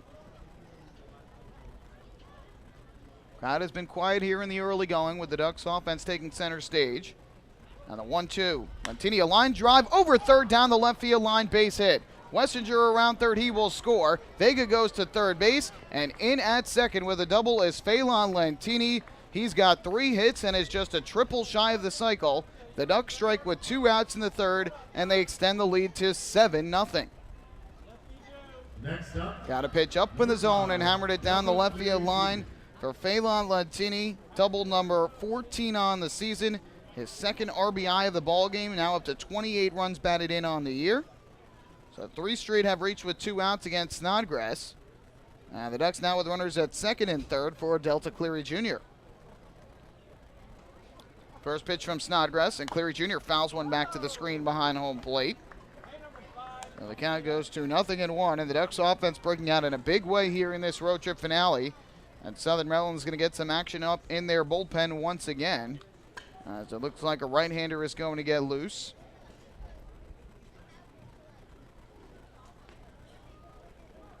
Here's the 0-1. Cleary Jr., another foul ball almost to the exact same spot on the screen to the first base side of home plate. So Cleary Jr. is now behind at 1-2. Grounded out to first in his first at-bat back since May 10th. And then an RBI infield single to short in the second. Later scored on the RBI base hit from Cody Puckett. Vega leads at third. Lentini at second with 2 down. The 0-2. And Cleary Jr. is swinging a foul tip again back to the screen behind home plate. Just caught a piece of it. And it looked like he knocked it off the glove of the catcher Norberto Susini.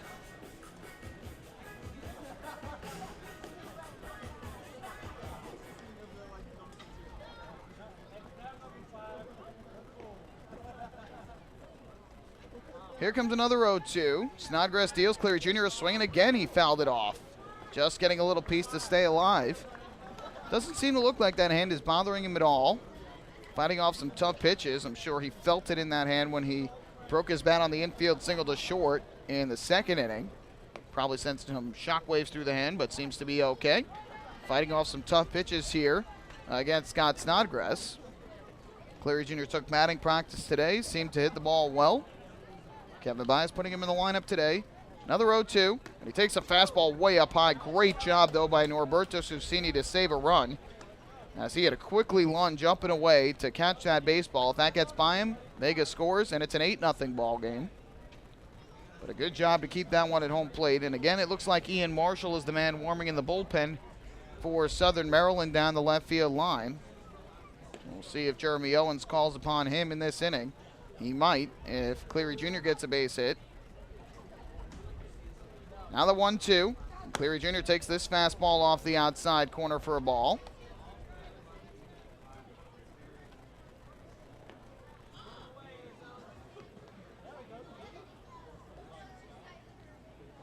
So now it's a 2-ball and 2-strike count with 2 in scoring position and 2 down. Snodgrass deals. Cleary Jr. checks his swing, takes the high fastball for ball 3. And boy, is the left-hander laboring here, unable to retire Cleary Jr. So the count is 3 balls and 2 strikes with 2 outs. Vega will take his lead at third. And Lentini from second. First base is open, but Ruben Gotay waiting on deck has already been on base today twice. And Cleary Jr. here will swing and miss strike 3. Cut through the fastball over the outside corner. Was visibly frustrated after that. Third strikeout of the day, and that'll end the inning. So this time Snodgrass only allows 1 run, but it comes with 2 outs on 2 hits and a walk. No errors, 2 left for the Ducks. 2.5 innings complete. It's a 7-0 lead for Long Island. Hey fan, this is outfielder Delta Cleary Jr. and you're listening to Ducks Baseball on the Ducks official YouTube channel, youtube.com/DucksBaseball. Long Island's Ford Giant is bigger and better than ever. Sayville Ford celebrating the grand opening of their new state-of-the-art showroom featuring enclosed service drives, luxurious customer lounge, and a larger selection to choose from. Get giant savings on hundreds of new and used vehicles in stock. Sayville Ford's grand opening celebration is going on now. Visit SayvilleFord.com or download the Sayville Ford app today to learn more about Sayville Ford's grand opening savings. Call 631-589-4800 today. Baseball fans, the Long Island Ducks mobile app has officially arrived. Powered by ClearVision Apps, it's your one-stop shop for all things Ducks baseball. Buy tickets straight from your mobile device. Receive game status updates with push notifications. Check out up-to-the-minute news and scores and interact with the Ducks on social media. Best of all, it's free. Download the Ducks mobile app today by visiting the App Store on your Apple-powered device or Google Play on your Android-powered device. The Long Island Ducks mobile app, with you wherever you flock to.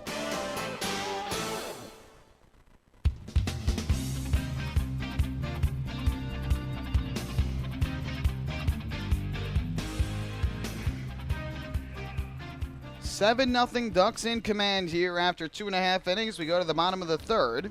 And it will be Eric Garcia leading off, followed by Darby Myers and Gary Brown. Darren Downs back to the mound for Long Island, and his first pitch is a breaking ball in for a strike. And the count 0-1 on Garcia, hitting .213 on the year with a home run and 14 runs batted in. Ian Marshall continuing to warm for Southern Maryland, so I think he will probably come in for the fourth. 0-1 from Downs. Garcia, a line drive over third and into left field, base hit. Vega over towards the line of field. Garcia around first. He's going to hold on right there as Vega fires back in. So for the second straight inning, the Blue Crabs get a leadoff hit against Darren Downs. By the way, when Cleary Jr. struck out swinging to end the top half of the third inning, that was the 15th out of today's ball game. Did you know that a 15-minute phone call to Geico could save you 15% or more on your car insurance? Get a free quote today. Call 1-800-947-AUTO. That's 1-800-947-AUTO or visit geico.com. First pitch, fastball, just misses low and inside for ball one to Darby Myers, the 9-hitter and center fielder, hitting just .200 on the year with a home run and 13 runs batted in. Downs gets the sign from Dowd and comes set. And the 1-0 is hit on the ground to short. Wessinger gobbles up, goes to second for one, on to first, not in time, and it gets past Blank, but not far enough for Myers to advance. Oh, no, it did. It did go into the dugout, so that is going to allow Myers to advance. Myers runs well, and it looks like the flip from Wessinger pulled Gotay to the center field side of the second base bag, and that is why they could not turn the double play. Myers runs fast, too, so that makes it even tougher. And with Myers going down to second, that will likely be an E4. That allowed him to do that, and that would be Gotay's 5th error of the year. So again, I believe that goes down as a 6-4 fielder's choice to retire Garcia at second base. And then Myers to second on the error. First pitch on the way to Gary Brown. He takes a fastball strike over the inside corner, 0-1. So now each team with an error in this ball game. Here, a chopper foul into the dirt by Brown. And the count is quickly a 0-2. Neither side committed an error in last night's game, but now each has committed one already this afternoon in the first 3 innings. Darby Myers, the runner at second with 1 out. Here comes an 0-2 pitch from Downs to Brown. Kicks and fires, and this is chopped foul just to the right of the Blue Crabs on deck circle on the third base side of home plate. Count was 0-2 on that pitch, but the manual scoreboard out in left center was showing 0-1. They've had some issues during the course of this game and this series in having the score right. Umpires have had to wave their hands to show it. 0-2 fastball here, misses high and tight.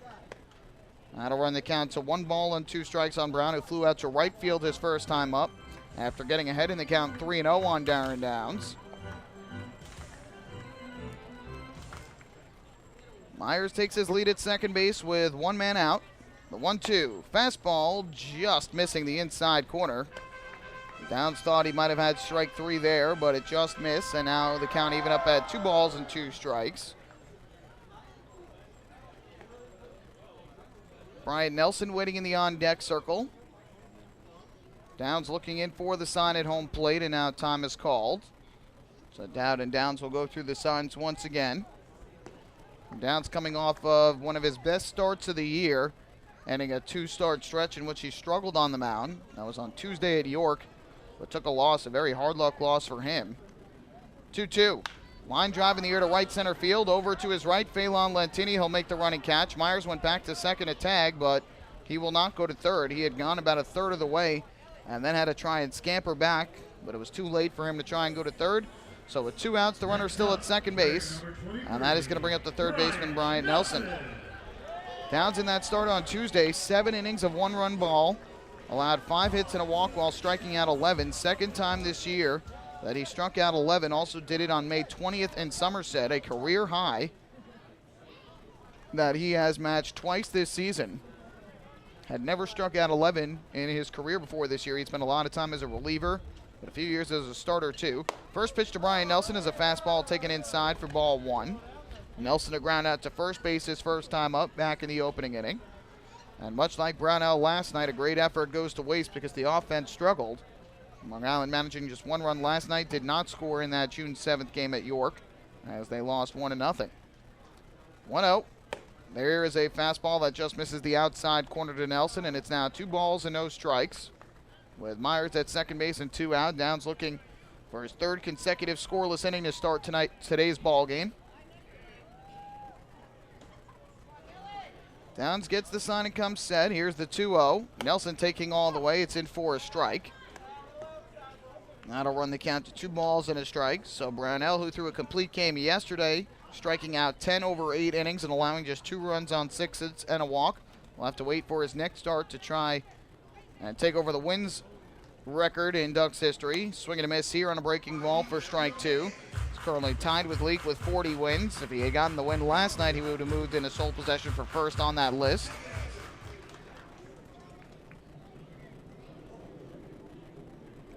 So Downs into the count now of 2-2. Looks to second, deals to the plate, and Nelson will take a breaking ball down in the dirt, scooted away from Dowd, and Myers is able to take third on the ball in the dirt. So Nelson works the count full at 3-2. We'll see if they rule out a wild pitch on Downs. Ian Marshall continuing to warm for the Blue Crabs. Looks like he will come in to pitch the 4th. That'll now be a payoff pitch coming up from Downs to Nelson.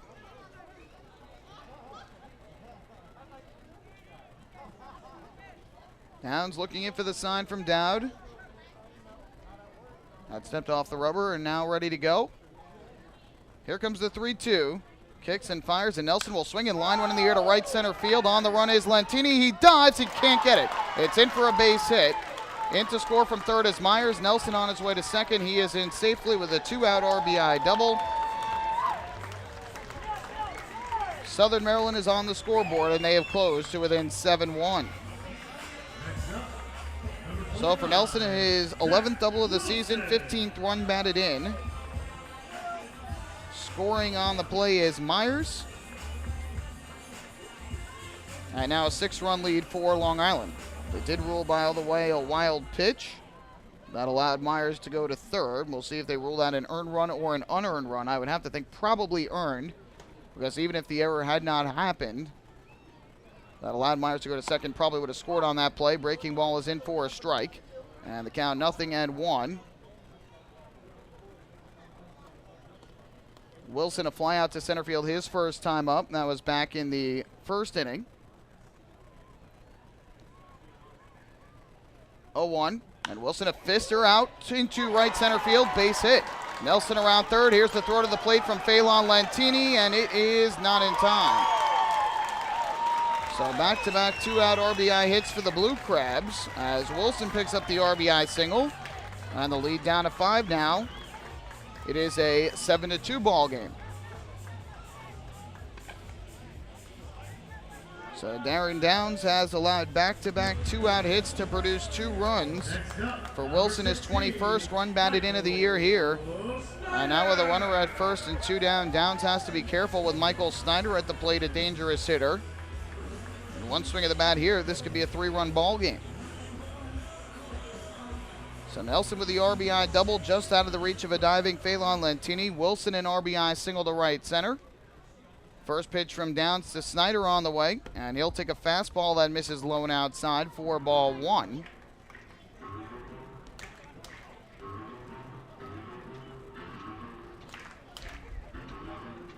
Snyder a double his first time up down the left field line.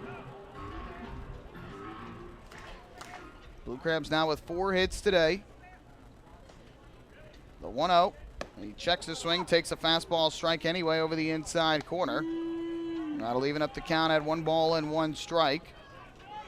So Downs, who was pitching well to this point. The Ducks could not turn the double play. That could have been 2 outs, and then the fly out to right by Brown would have been the 3rd out. And since a double and a single have followed to produce 2 runs, the 1-1 is fisted out down the right field line by Snyder. It'll go foul, though, into the Ducks bullpen. And now Downs with a count of 1-2. So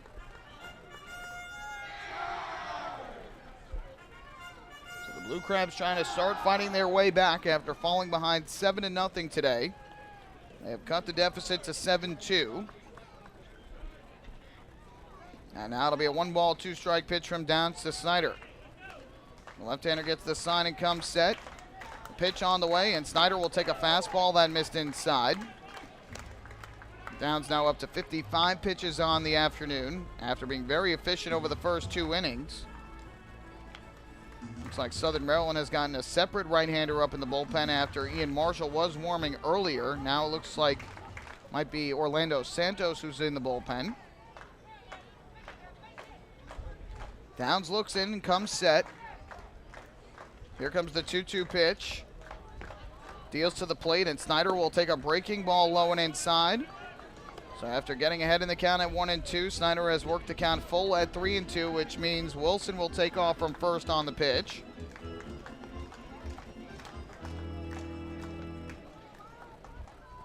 Jamar Walton waiting on deck for the Blue Crabs as Southern Maryland tries to fight their way back in this game. Here comes the 3-2 from Downs to Snyder. Kicks and fires, and Snyder will swing and hit a ground ball to third. Cody Puckett gobbles it up on 2 hops. His throw to first is in time for the out, and that will end the inning. But the Blue Crabs get 2 runs on the scoreboard on 3 hits, including back-to-back 2-out RBI hits, 1 error in the inning, and Southern Maryland leaves 1 on base. We head to the 4th here at Regency Furniture Stadium. It is now a 7-2 lead for Long Island. Hey fans, this is infielder Cody Puckett, and you're listening to Ducks Baseball on the Ducks official YouTube channel, youtube.com/DucksBaseball. Few places on earth offer the charm and excitement of Fire Island. At Fire Island Ferries, located conveniently at 99 Maple Avenue in Bay Shore, they offer convenient travel to Fire Island 7 days a week. Fire Island is quickly becoming a top destination for families of all ages. Experience the informal, carefree communities, the dazzling night scene, enjoy fine dining, or climb to the top of one of the tallest lighthouses in the United States. But there's only one way to get there, by calling Fire Island Ferries at 631-665-3600 today. For fare and scheduling information, please visit fireislandferries.com. Hey Ducks fans, stay up to date with Long Island's hometown team by visiting Quack of the Bat, the official blog of the Long Island Ducks. Quack of the Bat will bring Ducks fans beyond the headlines with in-depth feature articles, breaking news stories, game previews, post-game wrap-ups, and so much more. Interact with the team during the entire season through quotes directly from the players and coaches, as well as exclusive video clips and photos. Check out the blog today at quackofthebat.wordpress.com. Quack of the Bat, the official blog of the Long Island Ducks.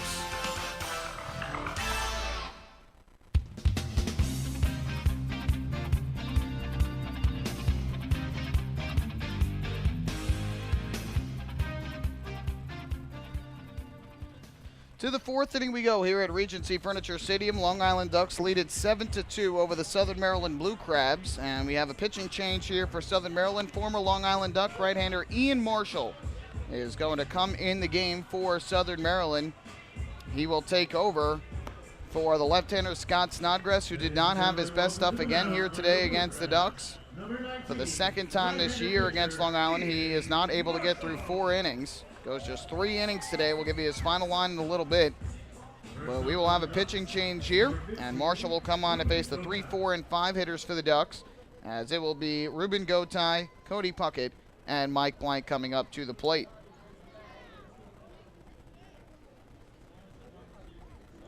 So the first pitch coming up here to Gotay. First pitch on the way is a fastball that misses high and outside for ball 1. Gotay has been on base twice today, a walk in the first inning and an RBI single to left in the second. Scored in that first inning as well, and here takes a fastball strike on the inside corner to even up the count at 1 ball and 1 strike. Ducks with 8 hits and 7 runs already today. The 1-1. Gotay takes a breaking ball, then misses low and inside. Now that runs the count to 2 balls and 1 strike. For Marshall, this is his second Atlantic League team this year. He was with Sugar Land earlier this season. Here, Gotay swings it a high fly ball in the air to left field, shallow. Coming in is Wilson, now drifts back into the left center field gap. He won't get it. It lands in left center field. Gotay will make his way to second base, and he is going to be there safely with what should be a double. The left fielder, Zach Wilson, misjudging that ball. He started in on it with that wind blowing hard out to left center field. Started to drift back into left center, could not come up with it. It landed in left center. I don't think he ever got a glove on it, and so that's why it should be a double. Just could not come up with the baseball there in left center. So Gotay is on at second base to start off the 4th inning. That'll bring Cody Puckett up to the plate from the right side. Marshall gets the sign and comes set.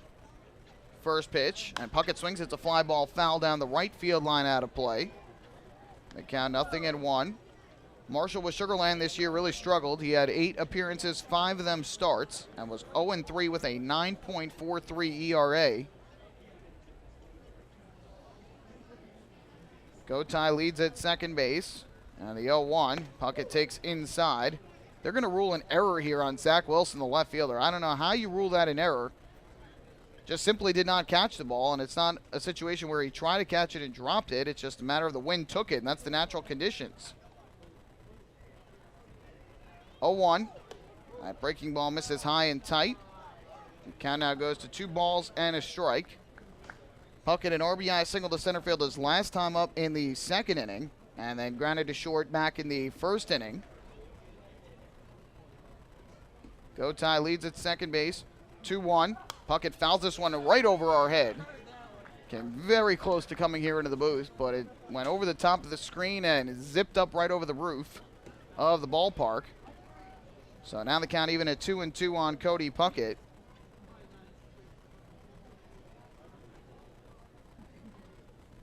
Gotay leads at second base. Marshall looks back at him, deals to the plate, and Puckett will swing and tap this breaking ball into the ground. Marshall got off to a pretty good start last year for Long Island, but then started to struggle as the season went on. Finished the year 7-7 with a 4.39 ERA for the Ducks in 27 appearances, 25 of which were starts, and walked 67 batters in 143 2/3 innings.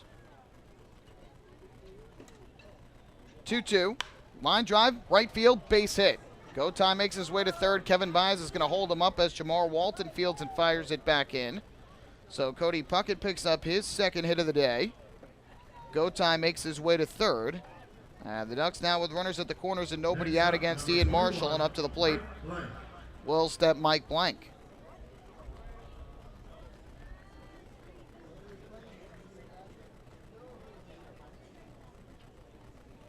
Blank is going to bat from the right side and is 0 for 2 thus far in the game, but did score a run in the first on a wild pitch after he reached on the error from Garcia.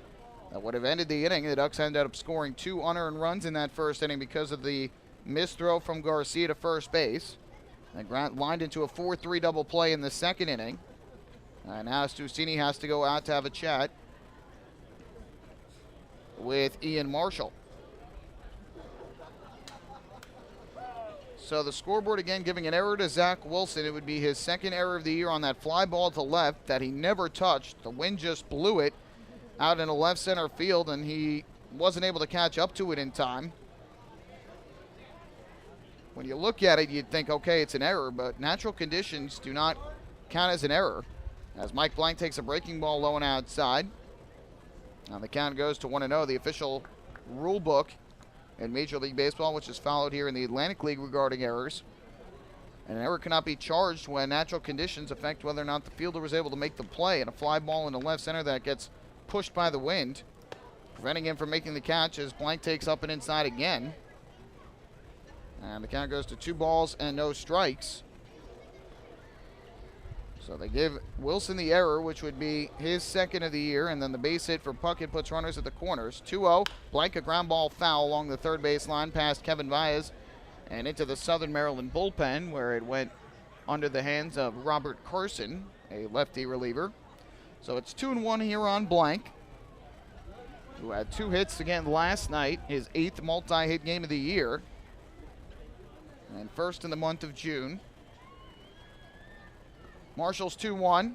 Blank, a swing and a line drive into left field. Wilson on the run will have to play it on a hop. It lands for a base hit. Gotay will come in to score from third. Puckett goes to second.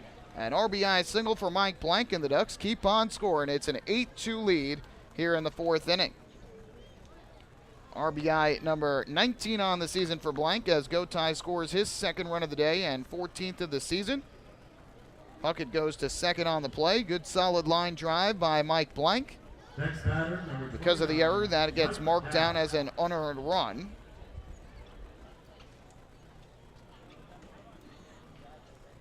And up to the plate is going to step Mike Dowd. First pitch, breaking ball, and it hits Dowd. A breaking ball that came inside and hit Dowd in the backside. That's the 5th time Mike Dowd has been hit this year, and that's going to load up the bases for Long Island with still nobody out in this 4th inning. Well, not the start Ian Marshall was looking for in a Blue Crabs uniform. A fly ball to left field that Zach Wilson could not come up with. Back-to-back singles, and now a hit by pitch. Produced a run, and the bases are now loaded. And up to the plate is going to step the center fielder, Blake T-Cody, who is looking to reach base for the first time in this ball game. Ducks now with 10 hits. They lead at 8-2. The scoreboard showing 9-2. They are having all sorts of trouble out there. Blake T-Cody swings first pitch, pops it up foul, third base side. Brian Nelson chasing towards the Blue Crabs dugout, and on the warning track, he makes the catch. So Blake T-Cody, first pitch swinging with the bases loaded and nobody out. He pops out foul to third. There is the first out of the inning. And that will bring up the shortstop, Matt Wessinger, as T-Cody now 0 for 3 in the ball game, and the only Duck that has yet to reach base safely here today.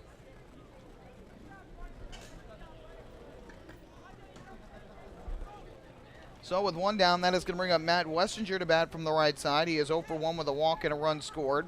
Marshall's first pitch to him, and Wessinger a swing and a miss, strike 1. Ducks being aggressive again, are swinging early in the count. Wessinger a walk his last time up with 2 outs in the third, eventually scored on the RBI double by Phelan Lentini. Here's the 0-1. Wessinger a swing and a miss, cutting through the breaking ball from Marshall, and now he's quickly behind it, 0-2. You've got Cody Puckett at third, Mike Blank at second, and Mike Dowd at first base with 1 out in the inning. The 0-2 on the way to Matt Wessinger, and he swings, and it's a fly ball in the air to center, shallow. Coming in is Darby Myers. He'll make the catch. Puckett tags from third. He is coming to the plate. The throw goes into the shortstop, Garcia. In to score is Cody Puckett. It's a sac fly and an RBI for Matt Wessinger to center field. And the Ducks now have their 7-run lead back. It's a 9-2 ball game. Next up, number 27, Anthony Vega. So that run is going to be unearned as well against Marshall because of the error. As that fly ball would have been the 3rd out of the inning had Wilson caught that fly ball and left. So now first and second with 2 out. Here's Anthony Vega. And the first pitch taken low and outside for ball 1. For Wessinger, it is RBI number 10 on the season for him and his second sacrifice fly of the year. Scoreboard now reads 9-3. I don't know where they got that 3rd run from. 1-0. And Vega hits a ground ball back to the mound, bobbled by Marshall, but he recovers. The underhand toss to first, not in time. Vega beat it out. Marshall tried to underhand flip it to first instead of throwing a strike overhand. And Vega with his speed hustles to beat it out. And the Ducks now with the bases loaded again and 2 away, and back to the top of the order for Phelan Lentini. Well, let's see how that one is scored. That's not, you can't really give an error there on Marshall for a mental mistake for underhand flipping that ball. Again, I think that has to be a base hit, and they will rule that an infield single for Vega. And now Lentini, who is a triple shy of this cycle, will come to the plate for Long Island, looking to even further extend this lead. First pitch, and he takes a fastball inside from Marshall for ball 1.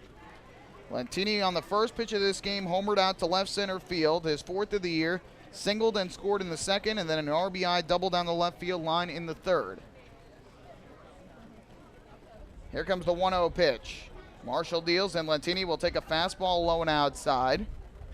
And the count goes to 2 balls and no strikes. Again, the flashback into history, the only Duck ever to hit for the cycle was none other than Luis Rodriguez, who did so back in 2004. Ground ball hit to short here. Garcia picks it up. He'll go the short way to second for the force. And the side is retired. Ducks, though, pick up 2 unearned runs in the inning on a total of 3 hits and 1 error. They leave the bases loaded. And we will head to the bottom half of the 4th inning. It is the Blue Crabs 9 and the Ducks 2. Hey fans, this is pitcher Darren Downs, and you're listening to Ducks Baseball on the Ducks official YouTube channel, youtube.com/DucksBaseball. Hey, Ducks fans, the official hotel of the Long Island Ducks is the Upsky Long Island Hotel in Hauppauge. It's centrally located on the north shore of Long Island and offers a home away from home for both business and leisure guests. The Upsky Long Island Hotel features an indoor pool, 24-hour business center, a fitness center, and complimentary Wi-Fi in all guest rooms. Enjoy the contemporary American cuisine at the Fountain Grill restaurant or grab a quick bite to eat at Cafe Pronto. Best of all, it's only minutes from Bethpage Ballpark. The Upsky Long Island Hotel, the official hotel of the Long Island Ducks. Call 231-1100 today. That's 631-231-1100. Family fun every time. Beautiful evening for baseball. Big action every time. He reaches up. It's gone! Great value every time. And the Ducks have won it 7-1. The Ducks schedule is loaded with new promotions this season. And with an average ticket price of just $10 and free parking, there is no better value on Long Island. For game times and tickets, visit liducks.com. Long Island Ducks Baseball. Good times every time.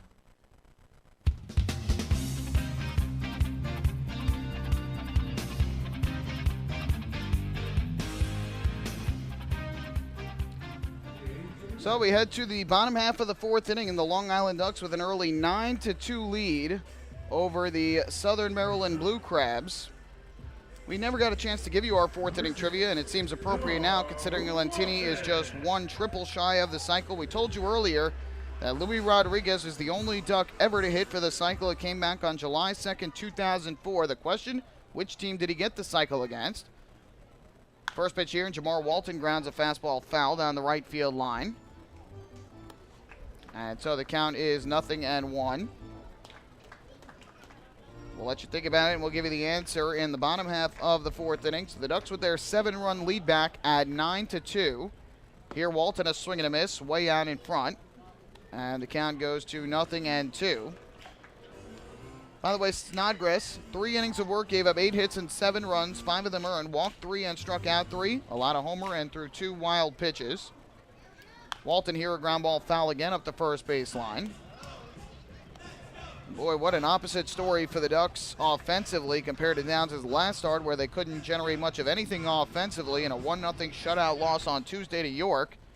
And today have 9 runs for him in 4 innings.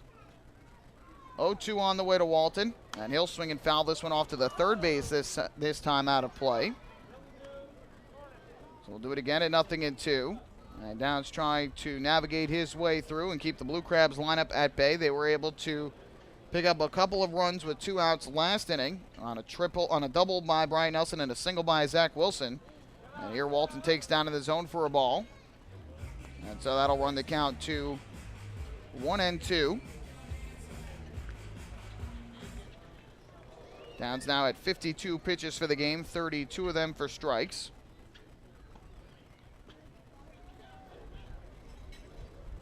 Gets the sign and comes set. Here comes the 1-2, and Walton swings and misses, strike 3. Chasing a breaking ball down low. Second strikeout of the game for Darren Downs, both of which have come against Jamar Walton. And there is the first out of this 4th inning.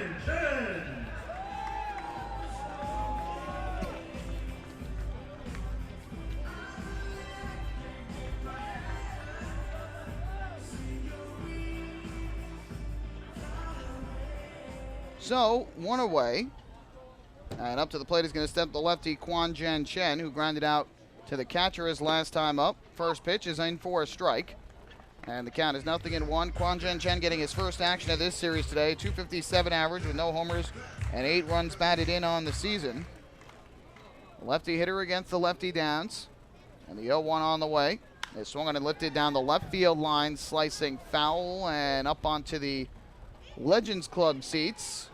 Some fans are going to chase after it, and one fan picks up the baseball. Legends Club, a house-like structure at the end of the third base concourse before you get to the picnic porch out and left above that wall that is just 310 feet away from home plate down the line. Here's an 0-2.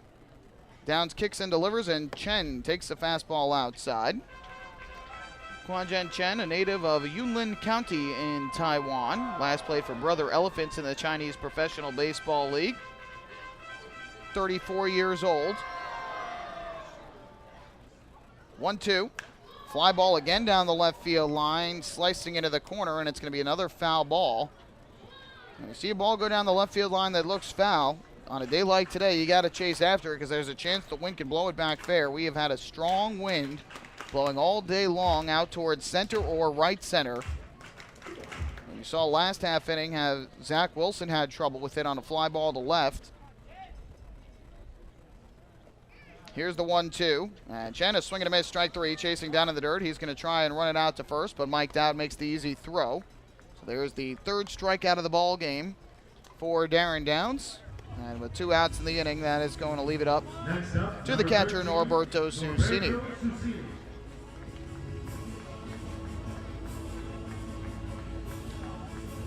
So the Ducks are looking for the victory here in the finale of this 3-game series to finish the road trip at 3-3. You ask almost any manager and they'll tell you you want to win each of your series at home and go 500 on the road, and usually that will lead to success. First pitch fastball is up high and outside for ball 1. The Ducks certainly looking to improve away from Bethpage Ballpark as they are 10-15 on the road this year. But a win today would get them to 500 on this road trip at 3-3. Here comes the 1-0. And this fouled off to the first base side off the bat of Susini. Count even up at 1-1. Ducks losing 2 of 3 in New York, and I've split the first 2 here in Southern Maryland, but the Ducks will tell you they certainly could have won 2 of 3 in New York. A tough one in that opener where they lost 1-0, and yesterday another game in which they could have won. The offense struggled just getting 1 run on 6 hits. 1-1. Fastball hits the inside corner, another called strike. And the count goes to 1-2, and really the only game they were out of was the game on Wednesday in New York when they fell behind 11-2 behind the tough start from Bobby Blevins and then a rocky inning between Kevin Vance and Dan Blewett that led to 5 runs in the 4th. Here's the 1-2. Susini takes a breaking ball down and in. Skipped past Dowd. All right, so that'll even up the count at 2 balls and 2 strikes as Dowd's trying to strike out the side here in the 4th inning. So despite missing some key pieces to their lineup, the Ducks have found ways to stay in a lot of these ball games. They've had a couple tough luck losses. Facing some good pitching, and Tim Sexton had a strong start yesterday. Tony Pena, a terrific start on Tuesday in New York. The Ducks offense breaking out in a big way thus far here this afternoon. And the 2-2 pitch on the way from Darren Downs is swung on and missed, strike 3. Got Susini to chase down in the zone. 4th strikeout of the day. He strikes out the side in the 4th inning. We have completed 4 here on this Sunday afternoon in Waldorf, Maryland. Ducks lead it 9-2 over the Blue Crabs. Hey fans, this is pitcher Bobby Blevins, and you're listening to Ducks Baseball on the Ducks official YouTube channel, youtube.com/DucksBaseball. Oh, I love it. The color of my new Nicolat patio is so vibrant. It's unlike anything I've ever seen. You're welcome. I'm just going to go finish that Nicolak walkway now. Make your pavers vivid Nicolak pavers. The best looking, most vibrant pavers with the most 3-color blends in the industry. Featuring Nicolak's exclusive paver shield and color blending technology. With color throughout and guaranteed not to fade. Live life in color with Nicolak. Visit Nicolak.com.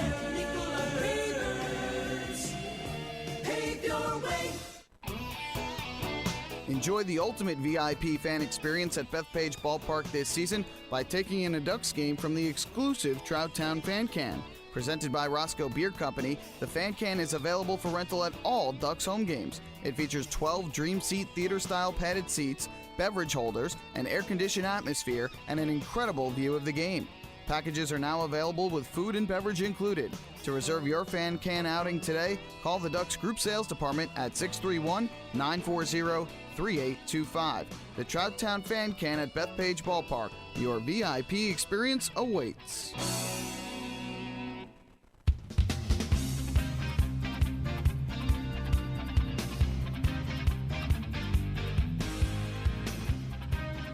Well, we head to the 5th inning. Long Island Ducks leading at 9-2 over the Southern Maryland Blue Crabs. Time for the answer to our 4th inning trivia question, where we tested your knowledge of the Long Island Ducks, the Atlantic League, and baseball as a whole. Phelan Lantini today, 3 hits in his first 4 at-bats, a homer, a single, and a double. He is just a triple shy of the cycle. The only Duck in franchise history to hit for the cycle was none other than Luis Rodriguez, doing so back on July 2nd, 2004. We wanted to know which team he did it against. The answer was the Somerset Patriots. He did it on the road at what is now TD Bank Ballpark. I believe back then was Commerce Bank Ballpark. First pitch misses high and outside for ball 1 to Delta Cleary Jr., a switch hitter who now bats from the left side against the righty dealing Ian Marshall, who's back out for his 2nd inning of work after a rocky inning in the 4th.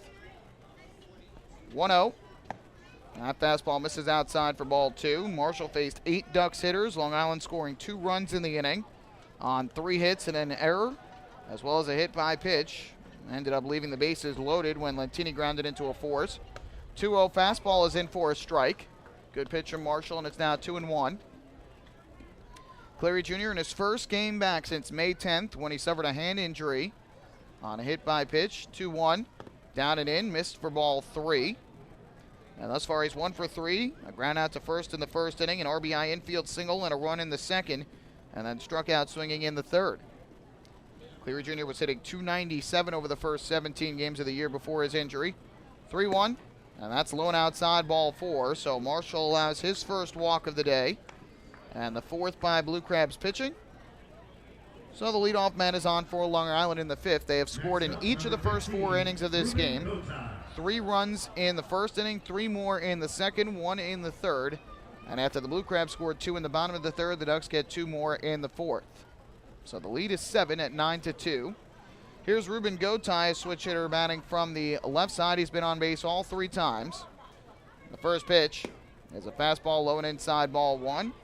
Drew a walk and scored back in the first inning, an RBI single to left field in the second, and then reached in the 4th on what was deemed an error by the left fielder Zach Wilson. 1-0. And Gotay hits one high in the air to right. Well hit, going back. Jamar Walton to the track. At the wall, he looks up, and you can forget it. A 2-run home run onto the lawn seating area in right for Ruben Gotay. His 2nd home run as a Duck. The offense continues to pour in, and it's an 11-2 lead for Long Island in the 5th inning. It sounded good off the bat. The question was, would it have enough juice to get up onto that lawn seating area? It's a long way out there in right, and Gotay is able to get it out. 2nd home run, 2nd and 3rd runs batted in of the day, and another 2 runs for Long Island as they lead it by 9. 2nd home run of the ball game for the Ducks, and here is Cody Puckett to the plate. First pitch is a breaking ball strike on the inside corner, 0-1. It is the Ducks' 31st home run of the season. If they hit 100, they will meet the Chappie's Home Run Challenge. Chappie's Funeral Homes will donate $5,000 to the Quacker Jack Foundation. Ground ball hit to 3rd. Bryant Nelson Fields, his strong throw to 1st in time to retire Puckett, who is now 2 for 4. With a pair of singles, an RBI, and a run scored, and that is the first out of this 5th inning. Next up, number 21, Mike Blank. Well, if you haven't been here to Regency Furniture Stadium, you know it's much more inviting for righty hitters with that wall 310 feet down the left field line and that short porch, even though there is the higher wall. Much easier for righty hitters to get it out than lefty hitters. First pitch here to Mike Blank is taken low for ball 1. For righty hitters, it's 325 feet down the line and right, which isn't too bad, but then the wall goes out on a diagonal from right to left much deeper before it cuts over, and it's 379 in the gap. 1-0 fastball is taken for a strike, and the count 1-1. So not as easy to hit it out to right field here, but with that wind blowing hard out today, that certainly helps the batters, and that might have helped Gotai's ball get over the wall. 1-1 is swung on and missed, and the count goes to 1-2 as Blank chases down low. Not to take anything away from Gotai, he hit that ball right on the button to right, but it did clear the wall and right onto the lawn seating area for the 2-run home run. 1-2. Blank takes downstairs.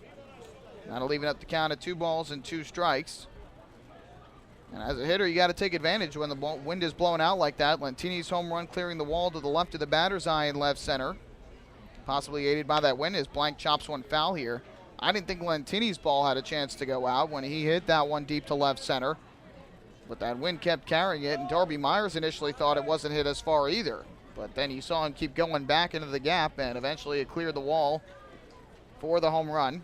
Blank, by the way, is 1 for 3 today with an RBI and a run scored. Scored after reaching on an error in the first, had an RBI base hit through the left side in the fourth.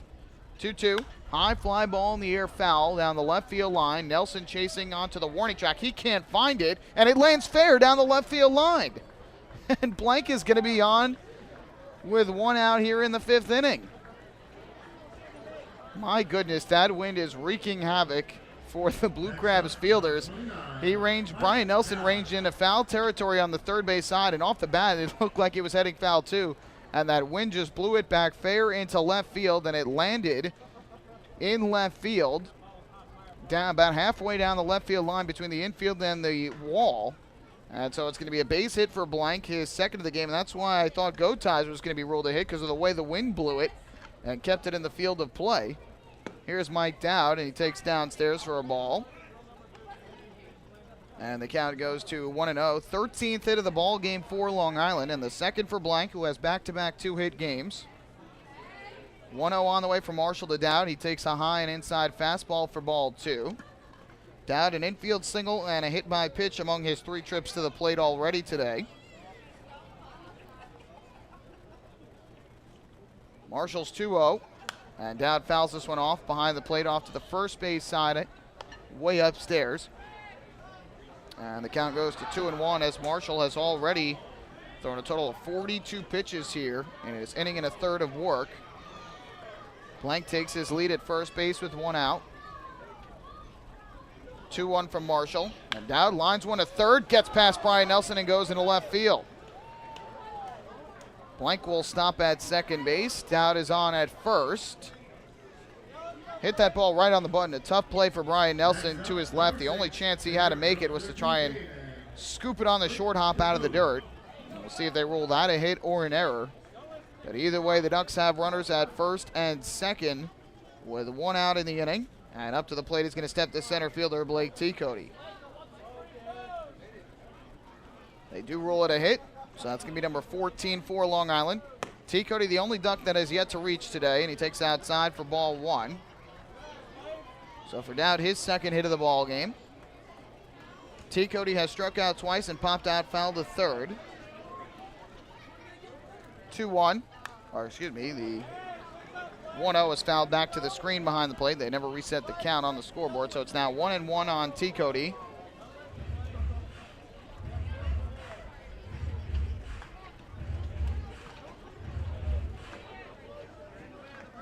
Marshall comes set.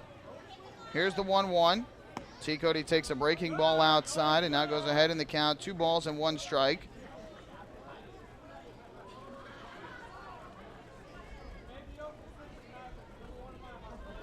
So Marshall trying to get through this inning without any further damage. Here comes the 2-1 pitch. Teacody is swinging a miss late on the fastball down low. So now it's 2 balls and 2 strikes with 1 out. After Teacody will be Wessinger.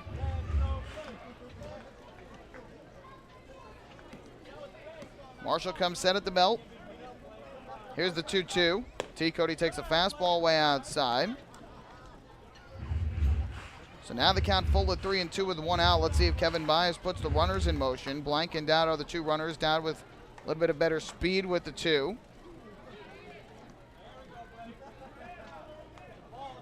Payoff pitch coming from Marshall. Kicks and fires, and T. Cody swings and fouls this one back behind the plate off to the third base side. So we will do it again at 3 balls and 2 strikes as the ball comes back into play.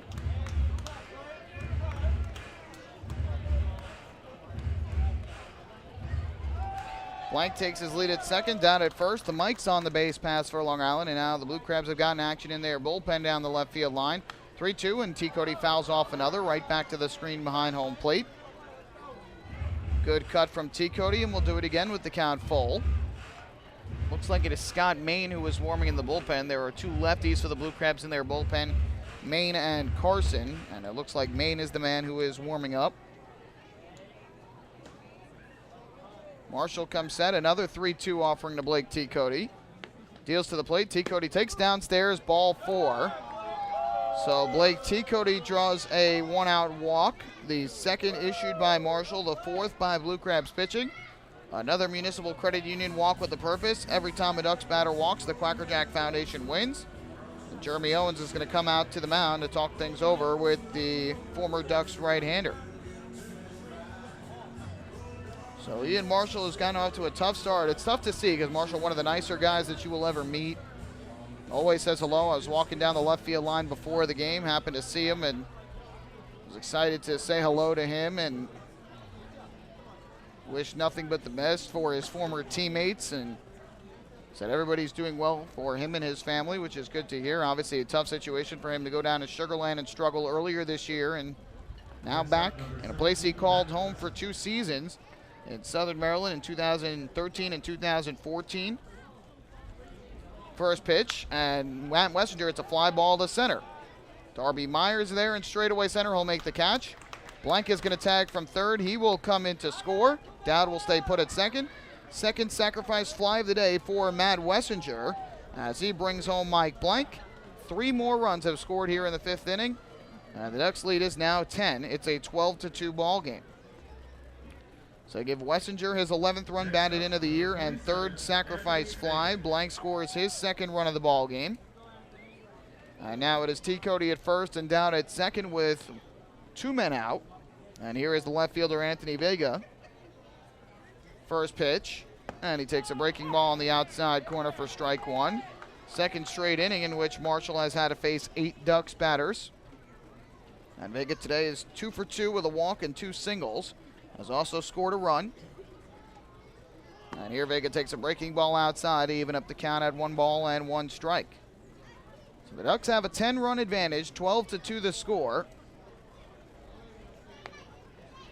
Maine continues to warm for the Blue Crabs. Pitch on the way, and Vega takes a breaking ball down and in and missed for another ball. That'll run the count to 2 balls and 1 strike on the Ducks left fielder. Scoreboard has it at 3-0. The umpire flashing 2-1. Kicking the pitch from Marshall. And Vega lines one up the middle in a center field base hit. Dowd will stop at third base. T. Cody to second. So a base hit up the middle for Anthony Vega. His 3rd hit of the day. He's been on base all 4 times. And the Ducks have reloaded the bases with 2 men out. And back to the top of the order we go for Phelan Lentini. Jeremy Owens comes out to the mound. He's going to take the ball from Ian Marshall, and that'll do it for the right-hander. So another tough day for Ian Marshall as he has combined thus far to allow 5 runs in an inning and 2/3 of relief. He will give way to Scott Main. We'll have our 2nd pitching change for the Blue Crabs here today. Long Island in a commanding 12-2 lead this afternoon. Hey fans, this is pitching coach Marty Jansen, and you're listening to Ducks Baseball on Ducks official YouTube channel, youtube.com/DucksBaseball. Northwell Health Southside Hospital in Bayshore is the healthcare heart of our community. We provide outstanding healthcare right here at home with centers of excellence in cardiology, orthopedics, neurosciences, women's health services, and much more. Experience counts, and Northwell Health Southside Hospital has been around for nearly a century of care. For more information, please call 631-968-3000 or visit us on the web at northwell.edu.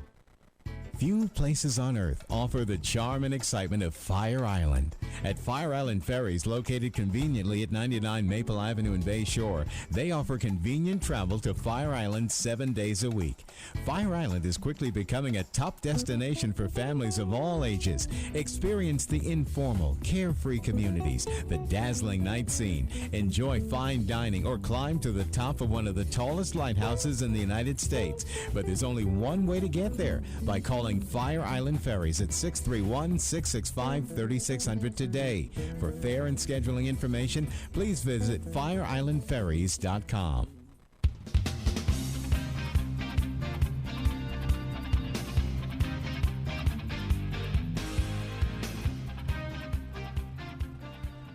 A tough day here for Ian Marshall, who has combined to allow thus far 5 runs in an inning and 2/3 on 7 hits and 2 walks. He did not strike out a batter and did hit 1, as well as give up a home run in this inning to Ruben Gotay. Ducks have scored in every inning of this game. They have added 3 here in the 5th inning and have opened up a 12-2 lead, their largest lead of the day. A 2-run home run in the inning from Ruben Gotay, a sac fly from Matt Westinger, and after a base hit up the middle for Anthony Vega, his 3rd hit of the day. Back to the top of the order for Phelan Lentini, who is 3 for 4, and again a triple shy of the cycle. And he's got the bases loaded for Long Island for the 2nd straight time he has come up to the plate. First pitch from Maine on the way, and Lentini takes a fastball upstairs, ball 1. Lentini has had at least 1 at-bat in every inning of this game. A solo homer in the 1st, a single and a run in the 2nd, an RBI double in the 3rd, and a ground down into a force out in the 4th. Here's the 1-0, and Lentini swings and fouls this to the first base side out of play. Count is 1-1. Lentini has 2 triples on the season for Long Island. And the best bet at getting a triple here is into the right center field gap. There's a lot of room out there in the right center field gap, or right down the right field line. That's his best bet at getting it. With the wind blowing out, might have a chance here today. So Dowd leads at 3rd, T. Cody at 2nd, and Vega at 1st. With 2 down in the inning. Maine's 1-1. Left-hander kicks and fires, and Lentini takes a fastball low and inside. And the count will go to 2 balls and 1 strike.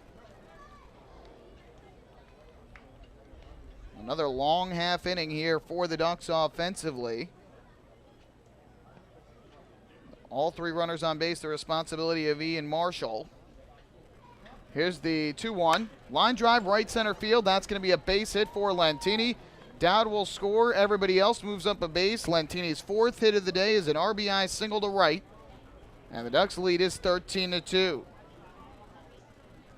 3rd one batted in of the day for Phelan Lentini. He's up to 29 on the season. Dowd scores for the first time today. T. Cody goes to 3rd. And Vega to 2nd. Base is still loaded. And Delta Cleary Jr., who started this whole inning with a walk, back to the plate. First pitch, and he pumps this one up. Right side of the infield, right along the line. The first baseman, Michael Snyder, will make the catch. And that will retire the side. But not before the Ducks send 10 men to the plate. They had a total of 4 runs in the inning on 1, 2, 3, 4, 5 more hits. No errors in the inning, and they leave the bases loaded. Ducks have left 10 on base for the game, but that's because they've had so much offense. And they lead it by a count of 13-2 at the halfway point. Hey fans, this is catcher Mike Blank, and you're listening to Ducks Baseball on Ducks official YouTube channel, youtube.com/DucksBaseball. Municipal Credit Union is a proud sponsor of the Long Island Ducks. For 100 years, MCU has helped New Yorkers achieve their goals with competitive financial products and services. Meet your important or unexpected needs with an MCU personal loan. Whether it's the cost of moving, a family vacation, or even home repairs, an MCU personal loan is a simple solution. To learn more about how an MCU personal loan can work for you, visit nymcu.org today. MCU, celebrating 100 years of service. Take your group out to the ball game this season and enjoy all the fun of Ducks baseball at discounted prices with the picnic area, luxury suites, the Smokin' Owls party deck, the Trout Town fan can, and so much more. Bringing your group to the game will be an unforgettable experience. The Ducks even offer opportunities to sing the national anthem, serve as the Ridgewood Savings Bank color guard, be the Nicolak Dream Team, put on a pregame performance, or shag fly balls during Ducks batting practice. To book your outing today, call 631-940-3825 and ask for the group sales department. Long Island Ducks baseball. Good times every time.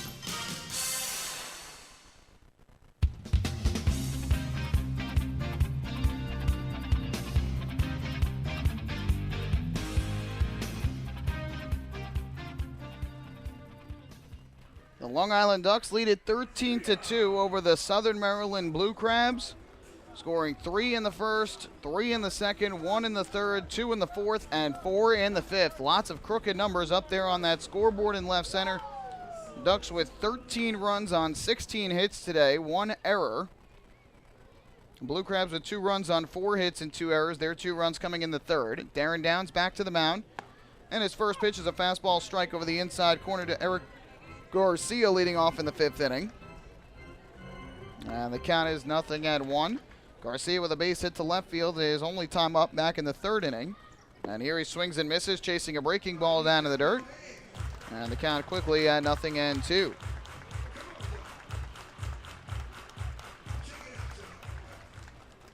Downs gets the sign and comes set. Here comes the 0-2 offering, and Garcia takes down in the dirt, did not chase. Most runs in a game this year for the Ducks was 15. They did that on May 25th against Bridgeport. Their most runs in an inning are 6. That was May 20th at Somerset in the 3rd inning. And their most hits in a game this year was also May 25th at Bridgeport when they had 20 of them. Here, Downs misses with a high fastball that comes up and inside. And now 2-2 on Garcia. So the Ducks still a little bit shy of their best offensive output of the season, but having a great day at the plate. 2-2. Garcia lifts this one foul, third base side out of play.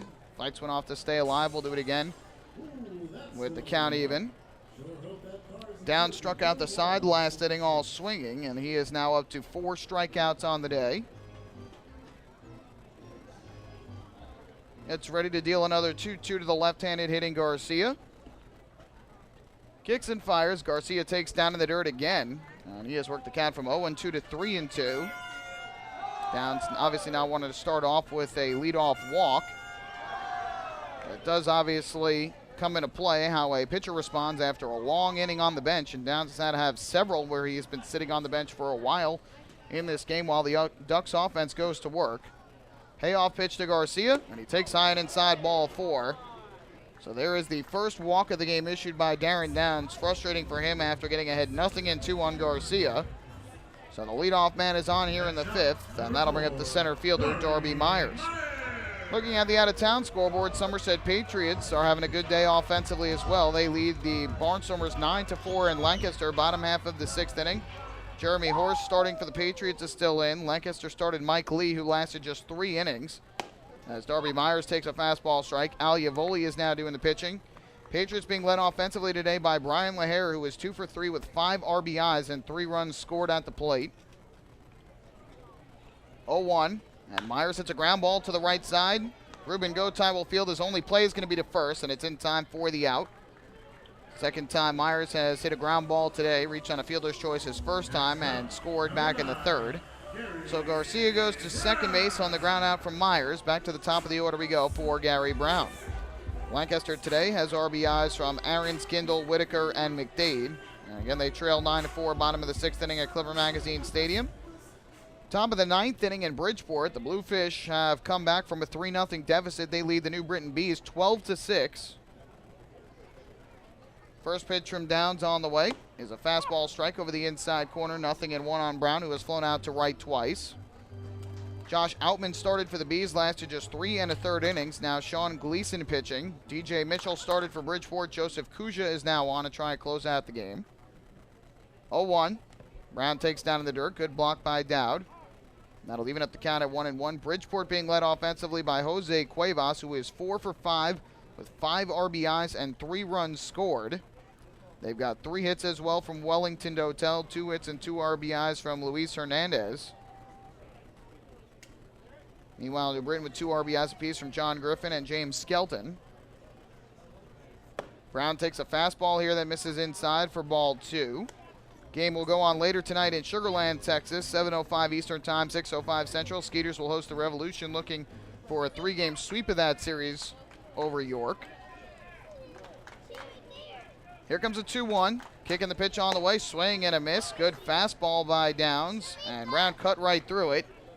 So the count is even up at 2 balls and 2 strikes. Check that, Eric Garcia, the runner at second base, with 1 away. Looks like John DeZamba is waiting in the on-deck circle to come in and pinch it for Brian Nelson. Is here, Brown fouls one off to the first base side. It's Old Timers Day at Yankee Stadium today, so all of the old timers got a chance to take the field before the game. I did notice that Hideki Matsui apparently hit a 2-run home run into the second deck in right field, so he's still got it at 40-plus years old. In the actual game, the Tigers have a 2-0 lead over the Yankees, top of the 7th inning. Yankees with just 2 hits at the plate. Here comes another 2-2 from Darren Downs, and Brown will take inside, almost hit him. So the count runs now at 3-2 on Brown. Starting pitchers for the afternoon game at Yankee Stadium were Michael Pineda for the Yankees, who pitched well, and Michael Fulmer for Detroit, who has also pitched well. RBIs from Victor Martinez and Nick Castellanos leading the way thus far for Detroit.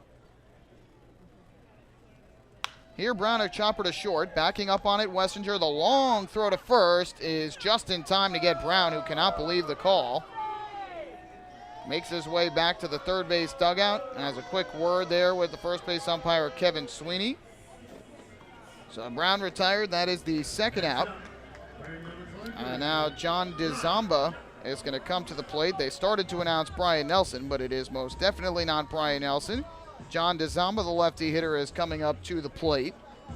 So we will have a pinch hitter here for Southern Maryland.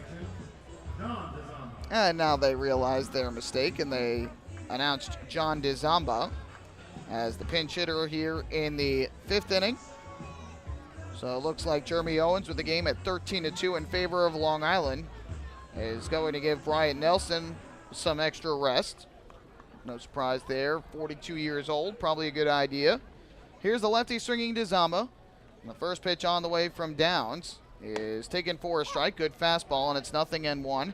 On the year, John DeZamba has played in just 18 games. He's hitting .225 with no homers and 2 runs batted in, 9 hits and 40 at-bats on the year. Getting some words here from the Blue Crabs dugout, arguing with the home plate umpire. He's listed as Nate Caldwell before the game. So the count 0-1. The runner at second base, Eric Garcia, continues to lead after reaching on a leadoff walk. Here's the 0-1. And DeZamba, a ground ball back up the middle. Grabbed there by Downs. He fields and throws to first in time for the out. And a good job by Darren Downs to work around the leadoff walk. 5 innings of 2-run ball thus far for the left-hander. No runs in the inning, no hits, a walk and a runner left on base. 5 complete today here at Regency Furniture Stadium. The Ducks with a commanding 13-2 lead. Hey fans, this is relief pitcher Bruce Kern, and you're listening to Ducks Baseball on the Ducks official YouTube channel, youtube.com/DucksBaseball.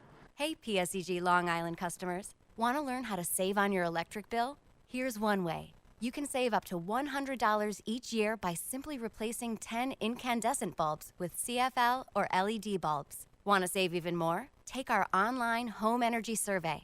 It's free. It takes just 10 minutes to complete, and it may save you hundreds more. Find out about our energy efficiency programs at www.psegLINY.com/save money. M&V Limousines is the official bus company of the Long Island Ducks. Family owned and operated, they've been in the business for over 23 years. M&V Limousines offers coach buses with Wi-Fi and restrooms, party buses, exotic limousines, and so much more. Whether you're looking for transportation for weddings, proms, corporate outings, or long-distance trips, they've got the right vehicle for you. Visit their showroom in Comac or check them out online at mvlimo.com. M&V Limousines, the official bus company of the Long Island Ducks.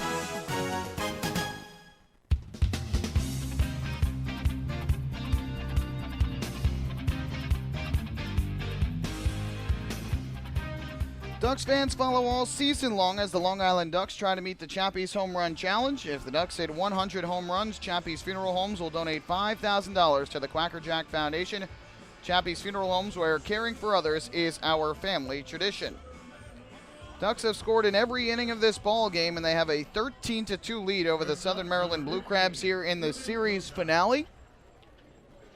We go to the 6th inning, and Scott Main, who came in the 5th, gave up an RBI single to Phelan Lentini before finally getting out of the inning on a pop-up to Delta Cleary Jr. We'll come back out, and we'll face Gotai, Puckett, and Blank. Gotai, a switch hitter from the right side. First pitch to him is a fastball taken outside. And the count of 1-0. Gotai has had a terrific day at the plate. He's been on base all 4 times. Has driven in 3 runs and has scored twice. 1-0. And he takes another fastball out of the zone for ball 2. Walked and scored in the first. An RBI single to the left in the second. Reached on an error in the fourth on a fly ball that was blown away from the left fielder, Zach Wilson. Here's the 2-0. High fly ball deep down the left field line. It'll hook foul. And the count now 2-1. And then his last time up in the 5th, hit a two-run home run to right field up onto the lawn seats for his second home run in a Ducks uniform. 2-1. Chopped on the ground weakly here to the first base side. Picked up by the pitcher. Main turns, throws to first in time for the out. Good play by Scott Main. Not easy having a field spin around and throw to first, and got it over the head of the runner and into the glove of Michael Snyder. So the out goes 1-3. Gotai retired for the first time today. And with 1 out, that'll bring out Cody Puckett.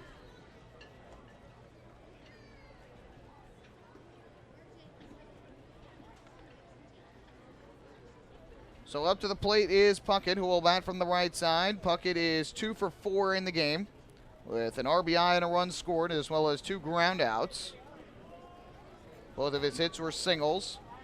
Main comes set, and his first pitch is taken just outside for ball 1. On the year, Scott Main has appeared in 14 games. This is his 15th. He is 0-1 with a 5.73 ERA. Gets the sign and comes set. And the 1-0 is a fastball strike. Hits the outside corner, 1-1. Main has pitched in 11 innings and has given up 17 hits, 12 runs, 7 of them earned. And has walked 6 while striking out 8. The 1-1, down in the dirt, taken for a ball. And that'll run the count to 2 balls and 1 strike. Every Duck has been on base at least once today. And all have at least 1 hit, with the exceptions of T. Cody and Wessinger, who each have a walk. 2-1 is on the ground, foul up the third base line. Kevin Byers will pick it up. And we'll head over to the stands. It looks like there were some defensive changes made for Southern Maryland, as Gary Brown, who was at second base, has moved over to third.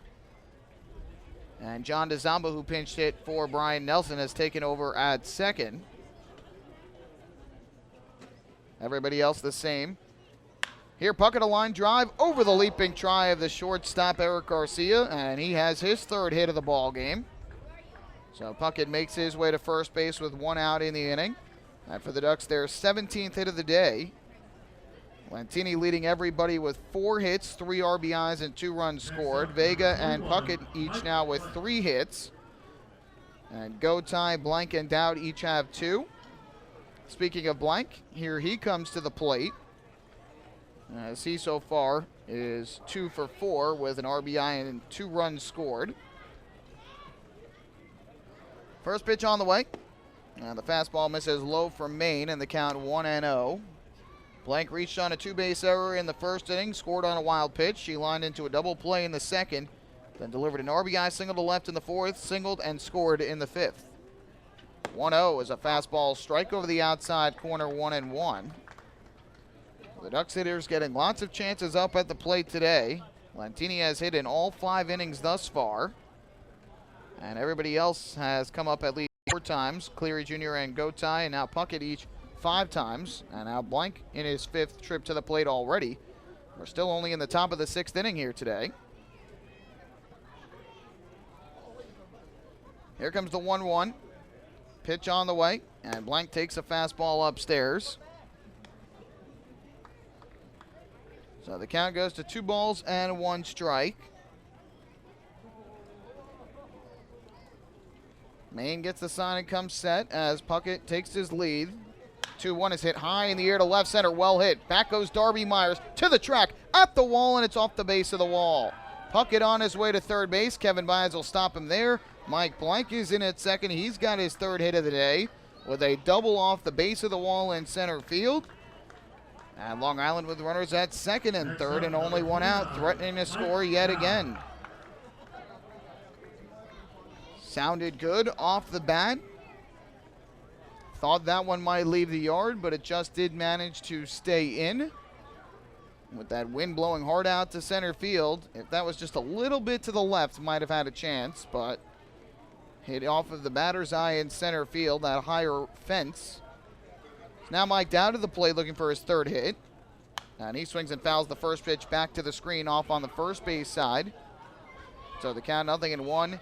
18 hits for the Ducks today, 2 shy of their season high for a single game. And plenty of time to match, if not go above it. The runners lead. And the 0-1. Down a line drive into right field on the. He'll make the head high catch. Puckett will tag, but then will go back to third base. So he does not come home on the fly out to right by Dowd, who hit that ball right on the button. But it hung up there long enough in the jet stream for Walton to make the catch. So there's the 2nd out. And Kevin Byers there had to be careful with Puckett. Was thinking about letting him tag and come home, but he also doesn't want to push Puckett. Wasn't that deep of a fly ball, and Puckett would have had to kick it in a higher gear to score, and he is still coming back from that hamstring injury. He has played throughout the road trip, but you don't want to push it. So with 2 outs, here's Blake T-Cody. And first pitch swinging, he cuts through a fastball for strike 1. T-Cody is 0 for 3 today with 2 strikeouts and a foul pop. He did walk his last time up in the 5th inning and made it to third base before being stranded there when Cleary Jr. popped out to first. 0-1. T-Cody, a fly ball in the air to short. Garcia shading his eyes from the sun, and he makes the catch to retire the side. So the Ducks are held off the scoreboard for the first time today. No runs in the inning on 2 hits. They leave 2 more on base, have left 12 in this game. We will head to the bottom half of the 6th inning with the score still the Ducks 13 and the Blue Crabs 2. Hey fans, this is catcher Mike Dowd, and you're listening to Ducks Baseball on the Ducks official YouTube channel, youtube.com/DucksBaseball. James Simmons is going back. He is looking up, and on the Park Night, that one is gone and reaches a kennel in Central Islip. That was another home run for the Ducks. And Duck fans, what's more fun than a home run that helps the Ducks win a game? How about a homer that helps the community win? Chappie's Funeral Home and the Long Island Ducks have once again teamed up for the Chappie's Home Run Challenge. If the Ducks hit 100 homers this season, Chappie's Funeral Home will donate $5,000 to the Quacker Jack Foundation. So every time a Ducks hitter goes deep this season, watch for the Chappie's Challenge home run count on the scoreboard. And if we reach 100, we're all a winner. Chappie's Funeral Home, where caring for others is a family tradition.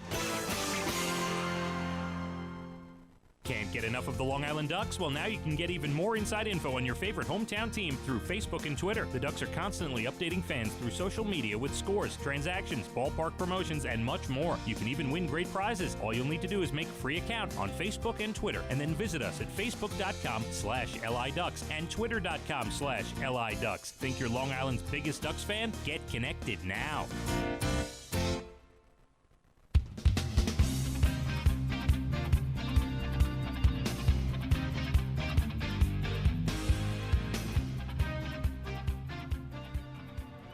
Well, we head to the bottom of the 6th inning. Ducks have their first 0 of the game in the run column as they're kept off the scoreboard in the top half of the 6th inning, despite putting runners at 2nd and 3rd with 1 out in the inning.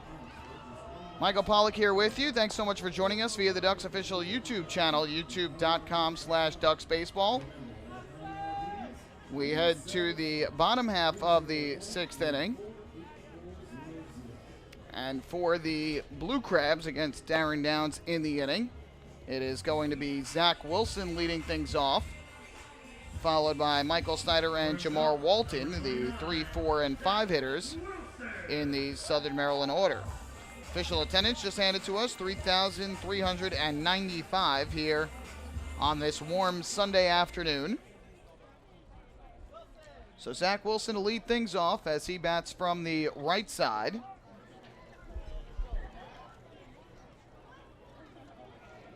Downs gets the sign, and his first pitch on the way is a breaking ball that misses high, and the count goes to 1-0.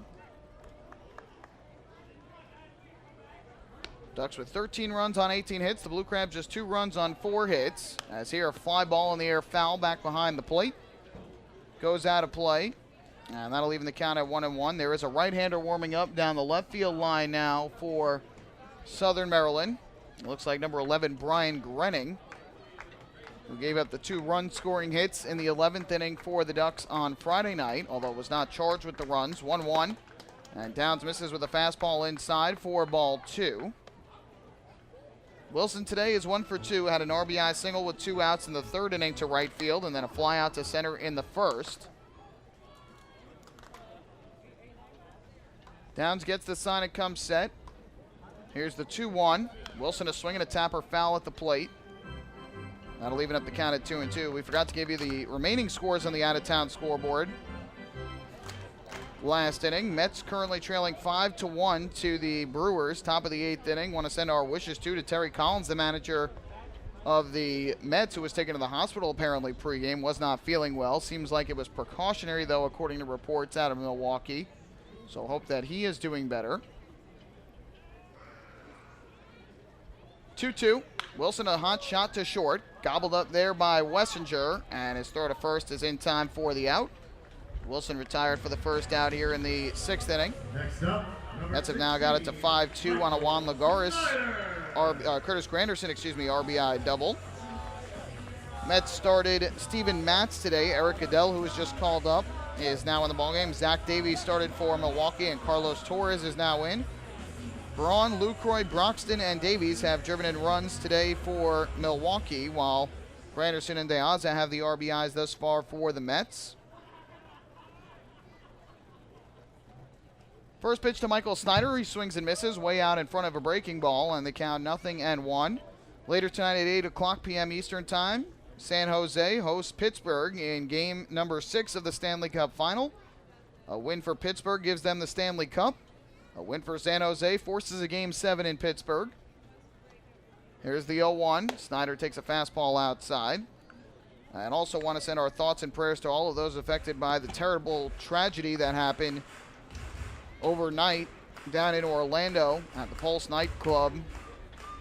Just a terrible, terrible news coming out of Orlando overnight. And send our thoughts and prayers to all those affected by the tragedy. Hot shot, third base side foul by Snyder. And so the count goes to 1-2. 1 out and the base is empty here, bottom of the 6th inning, with the Ducks ahead by 11. And Snyder today 1 for 2 with a double back in the 2nd inning and a ground out to 3rd in the 3rd. Downs looking in for the sign. Gets the pitch he likes from Dowd. And the 1-ball, 2-strike pitch on the way to Snyder is swung on and fouled back to the screen behind home plate. Downs to this point has now thrown 90 pitches in the game, 57 of them for strikes. You wonder if this will be his last inning, if he can get through it, or if Kevin Byers will bring him back out for a 7th. The bullpen got some rest yesterday, thanks to the complete game effort from John Brownell. Duck starters of late, for the most part, have been giving their pitchers some length, and now time is called with the wind picking up here and blowing dirt all around the ballpark. Still blowing hard as the batter Michael Snyder has had to step out and wipe his eyes with some of the dirt that is blowing in from the pitcher's mound and that dirt path between the mound and home plate. Now it seems like it has somewhat died down a little bit. And so Snyder will step back in. And we'll have another 1-2 pitch from Downs. Left-hander comes set, kicks and fires, and Snyder will take a fastball that just missed the inside corner. Count will leave it up at 2 balls and 2 strikes.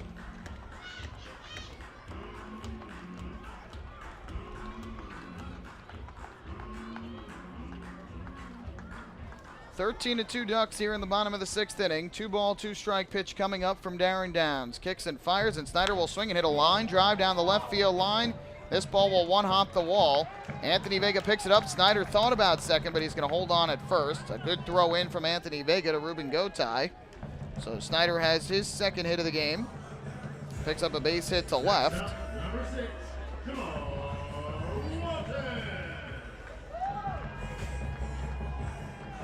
So a runner at first base with 1 away, and that is Michael Snyder, who is the younger brother of Brandon Snyder, major leaguer who started 2015 with Southern Maryland. Now the lefty swinging Jamar Walton, who has struck out twice against Darren Downs, will step back up to the plate.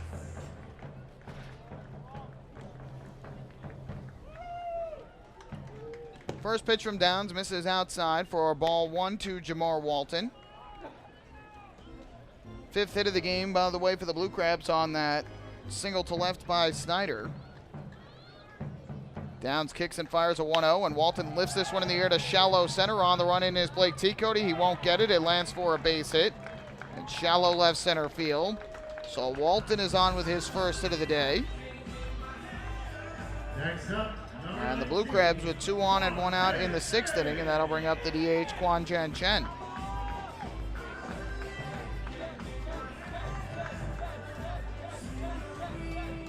So here is Chen, the lefty, hitting DH to come to the plate. 6th hitter in the lineup. He is 0 for 2 today with a ground out to the catcher and a strikeout. And so Downs is in his first bit of trouble since he allowed the 2 runs in the 3rd inning. Aside from that, really hasn't gotten into much trouble today. Downs gets the sign and comes set his first pitch. And Chen takes a fastball that just misses low and outside for ball 1. Cannot tell whether or not the Ducks have any action going down the right field line yet. 1-0. And Chen takes a fastball this time in for a strike. Leaving up the count at 1-1. Downs can obviously get out of this inning with a ground ball double play. Gotay, the second baseman, shitted more to first base. A little bit further from second base than the shortstop Wessinger is. Cody Puckett well off the bag at third. Here's the 1-1. Chen, a ground ball hit to first. Fielded by Blank. Thought about second, but instead he's going to take the shore out at first. Wasn't hit hard enough to try and turn 2, so Chen is retired. Walton goes to second base. Snyder goes to third. With 2 in scoring position and 2 away, Norberto Susini will come to the plate. Probably the right idea there for Blank. He is not normally a first baseman, typically a catcher by trade. But with some of the injuries and Tyler Colvin getting the day off today, Kevin Byas has put Blank at first for the 2nd time this year.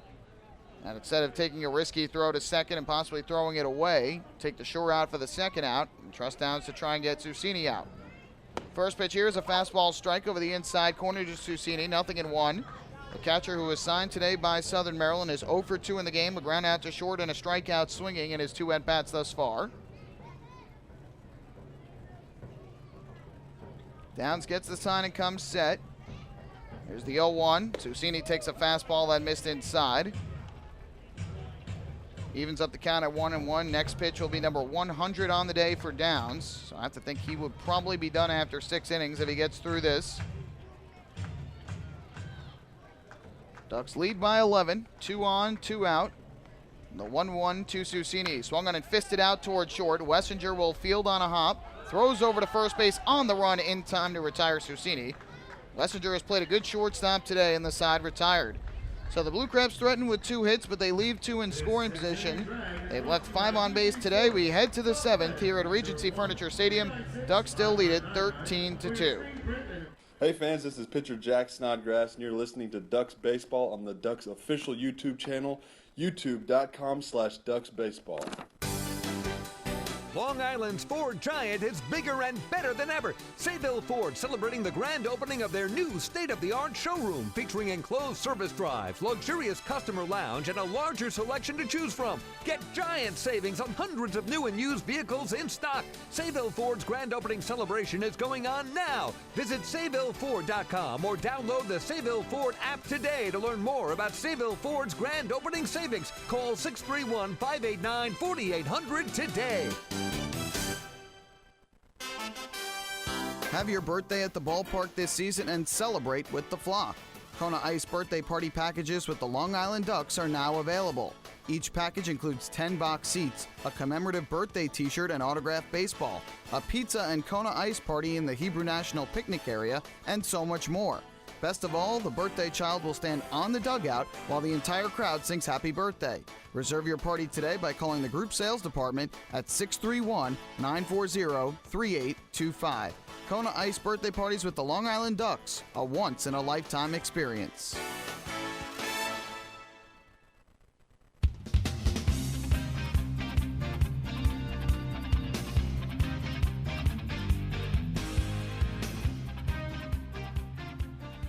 To the 7th inning we go. Long Island Ducks with a 13-2 lead over the Southern Maryland Blue Crabs. Michael Pollack here with you at Regency Furniture Stadium. Thanks so much for tuning in on this Sunday afternoon via the Ducks official YouTube channel, youtube.com/DucksBaseball. Appreciate you joining us for the final game of this road trip.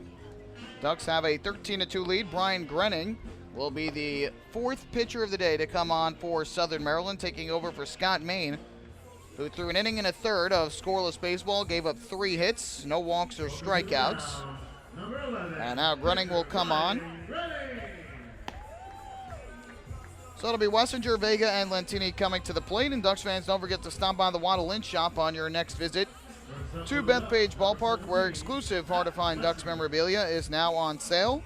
Proceeds benefit the Quacker Jack Foundation, the charitable arm of the Long Island Ducks.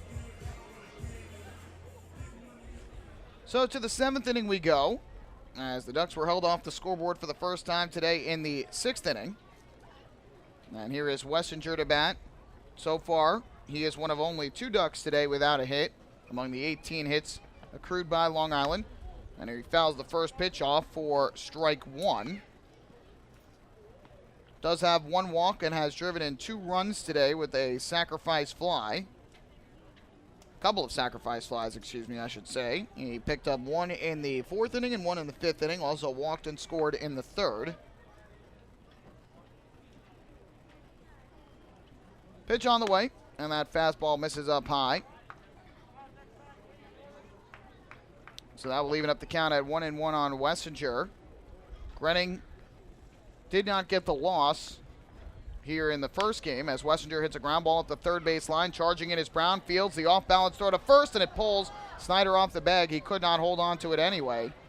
And so Wessinger is aboard. That was a tough play for Gary Brown, who started the game at second base and moved over to third in the 6th inning after the pinch hit appearance from John DeZamba.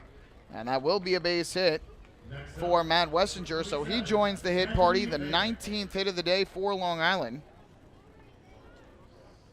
And he is aboard to start off this 7th inning. And as I was saying, Grenning did not get the loss here on Friday night. It was Robert Carson who did, but he gave up the 2 hits that gave Long Island the 4-2 lead en route to the 4-2 11th inning win, giving up a single by Mike Dowd as Anthony Vega fouls the first pitch back to the top of the screen for strike 1. Came in with 2 on and 2 out in that 11th inning, gave up an RBI single to Mike Dowd and then an RBI double to Matt Wessinger. That gave the Ducks the lead for good. 0-1 here to Vega, and he'll take a fastball strike over the inside corner, 0-2. Vega was talking with Phelan Lentini in the cage before the game today about some hitting. Lentini, even though he's a righty, was showing him some tips from the left side of the plate. It's worked. Vega's 3 for 3 at the plate today with 3 singles, also a walk and a run scored. And Lentini not so bad himself. He is 4 for 5 with 3 RBIs and 2 runs scored. 0-2. And Vega lifts this one foul down the left field line out of play. Count stays at 0-2, so Lentini is on deck. He will come up here in the 7th inning with his 3rd opportunity of the day to hit for the cycle. Got a homer, a single, and a double his first 3 at-bats. Since then has grounded out and delivered another RBI single. Another 0-2 from Grenning to Vega, and he will take way off the outside corner for ball 1.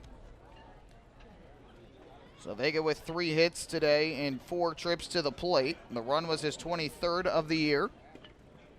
Snyder playing behind the runner at first, Wessinger. Here's the 1-2. Grenning deals, and Vega swings and lines this one foul into the seats just behind the Blue Crabs dugout.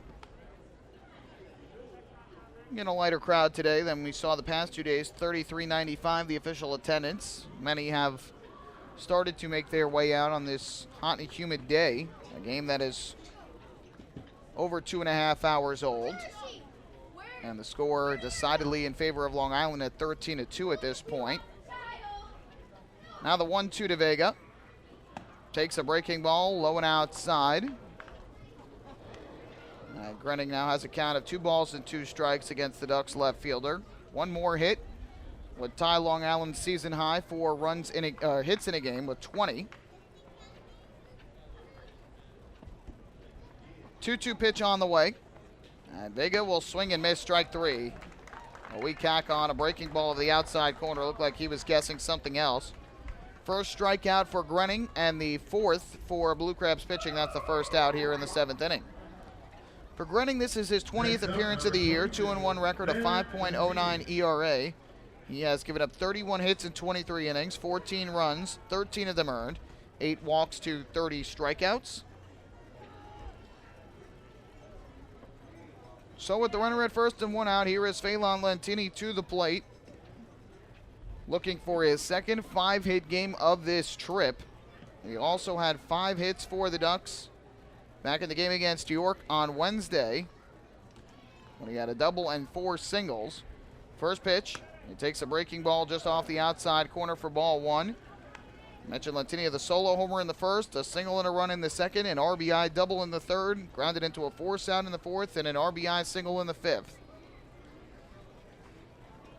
1-0, line drive foul, first base side out of play, and it'll even up the count at 1 ball and 1 strike.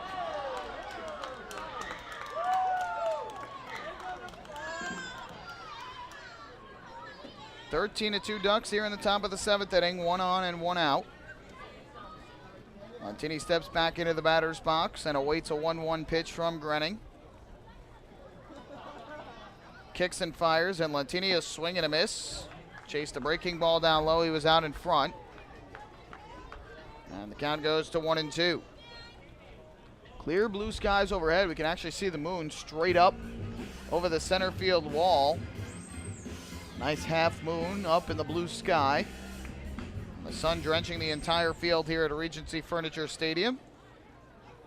So Grenning ahead in the count at 1 ball and 2 strikes. The kick and the pitch on the way from the right-hander, and Lentini will take down in the zone. Did not go, and it's 2 balls and 2 strikes.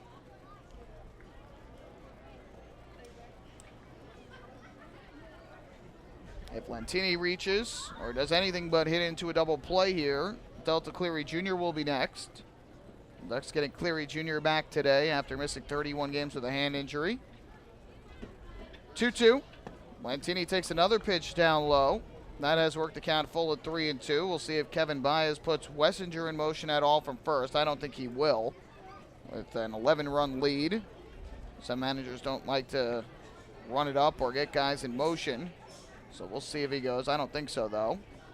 Payoff pitch, he does not go, and Lentini lines one in the air down the right field line. Long run over for Jamar Walton. He gets to the spot and makes the catch. So Lentini trying to get it down the line for an extra base hit and see if he could get that triple, but it hung up there long enough for Walton to make the catch. That's the 2nd out of the inning. Next up, number 5. Lentini now 4 for 6. And with 2 men out in the inning, that is going to leave it up to Delta Cleary Jr. Well, looking down the right field line, it looks like the Ducks do have some action going. So I believe that Darren Downs is probably done after 6 innings this afternoon. First pitch, Cleary Jr. takes a fastball strike on the outside corner, 0-1. Cleary Jr. thus far in his first game back is 1 for 4 with an RBI and 2 runs scored. Also drew a walk in the 5th inning. Here's the 0-1. Takes a breaking ball that misses down and away. And that will even up the count at 1 ball and 1 strike. Grenning trying to keep the Ducks off the scoreboard for a second straight inning after Scott Main was able to do so in the 6th inning. 1-1. Swing and a miss. Fastball down low that Cleary Jr. cut through. So the count is 1-2. And check that. Grenning 1 strike away from getting through the 7th unharmed after the leadoff single by Wessinger. 1-2. Ground ball hit to the right side. The second baseman, Dzamba, fields his throw to first, gets Cleary Jr. by a step. And the side is retired. No runs and a hit for the Ducks. They leave 1 on base. It is time to stretch here at Regency Furniture Stadium. Long Island Ducks with a 13-2 lead. We'll keep it right here, though, for God Bless America, which is going to be performed by the same school that performed our national anthem here today. They're going to perform that among the third base stands.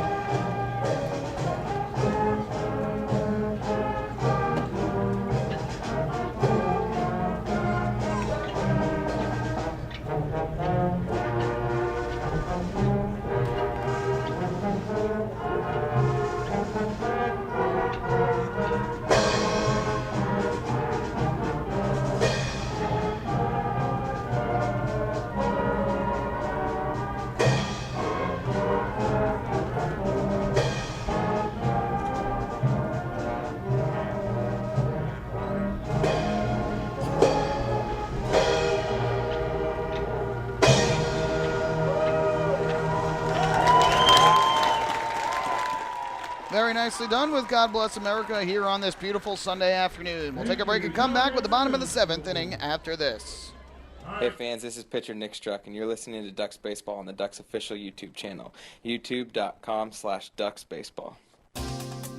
Hey, Ducks fans, the official hotel of the Long Island Ducks is the Upsky Long Island Hotel in Hauppauge. It's centrally located on the north shore of Long Island and offers a home away from home for both business and leisure guests. The Upsky Long Island Hotel features an indoor pool, 24-hour business center, a fitness center, and complimentary Wi-Fi in all guest rooms. Enjoy the contemporary American cuisine at the Fountain Grill restaurant or grab a quick bite to eat at Cafe Pronto. Best of all, it's only minutes from Bethpage Ballpark. The Upsky Long Island Hotel, the official hotel of the Long Island Ducks. Call 231-1100 today. That's 631-231-1100. Family fun every time. Beautiful evening for baseball. Big action every time. He reaches up. It's gone!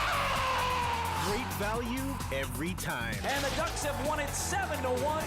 The Ducks schedule is loaded with new promotions this season. And with an average ticket price of just $10 and free parking, there is no better value on Long Island. For game times and tickets, visit liducks.com. Long Island Ducks Baseball. Good times every time.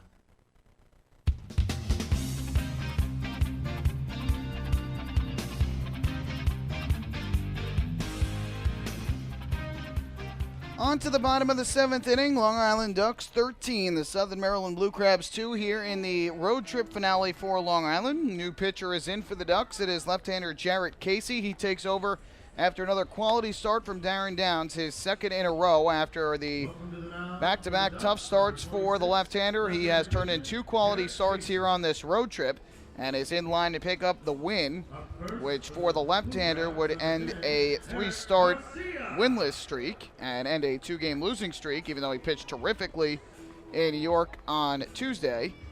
Now the Ducks have the 13-2 lead. It will be the 8-9-1 hitters for Southern Maryland, Garcia, Myers, and Brown to the plate. Casey's first pitch is a fastball strike on the outside corner, 0-1. Garcia today has been on base twice, a single to left field back in the third inning, and then a walk in the fifth. Casey comes set and is 0-1. Fastball missed up high to even up the count. Darren Downs with 6 innings of 2-run ball today. He gave up 6 hits and a walk while striking out 4 and threw 1 wild pitch. Here's the 1-1. And Garcia chasing a breaking ball down in the dirt. Swings and misses. It's 1-2. Exactly 100 pitches thrown for Downs, 63 of them for strikes. And leaves in line for the win, which would improve his season record to 4-3. Here's the 1-2. Garcia takes downstairs. Would not chase. And that'll even things up at 2 balls and 2 strikes. Looks as though Robert Carson has begun to warm out in the bullpen down the left field line. We'll see if he comes in relief of Brian Grenning for the 8th. Here's the 2-2. Garcia, a fly ball in the air to left center field. Fairly well hit. Anthony Vega back on the warning track. He reaches up and makes the catch. That was a tough play for Vega, with the wind blowing out. And when the fly ball goes in the air, especially to left or left center, you've got to wonder whether or not the wind will blow it out, especially today. But this one stayed in. And Vega had to battle the sunshine, too, which is hard for left fielders here. But he was able to make the catch for the first out. And now with the one away up to the plate steps the 9-hitter and center fielder, Darby Myers. If you haven't seen Darby, it's spelled D''A''ARBY, like the restaurant Arby's. But not pronounced DRB, it's Darby, like there is no apostrophe. And the first pitch is a strike, 0-1. Jared Casey, the left-hander, making his 15th appearance of the year, no record, and a 3.55 ERA out of the bullpen for Long Island. One of 3 lefties for the Ducks. 0-1. Myers swings, pops it up foul, first base side. Mike Blank right along the line. Ball drifts back towards the line, but it's still a foul ball, and it's caught in foul territory by Blank. Second out of the inning. And a 2-way that'll send us back to the top of the order for Gary Brown. Casey has pitched 12 2/3 innings entering today's appearance. 13 hits, 5 runs, all earned. Has walked 7 and struck out 15. So with 2 down and the bases empty, here is Brown. First pitch, and he takes a fastball a little bit high and inside. Ball 1. Brown 0 for 3 today. 2 flyouts to right with a ground out to short his last time up back in the 5th inning. Casey comes set. 1-0 is fouled straight back to the screen right in front of us. Had the screen not been there, that would have been right here in the broadcast booth, but instead the count is even up at 1-1. Casey last pitched in the Wednesday game in York. Went through a scoreless inning, striking out 1 in relief. Ducks again lost that game 11-7. Here they lead it 13-2. 1-1 to Brown, line down the left field line, heading into the corner. It'll be a foul ball. Missed the line by about a foot or 2. Brown was looking for an extra base hit. Instead, it's strike 2. Casey 1 strike away from a 1-2-3 inning here in the bottom of the 7th.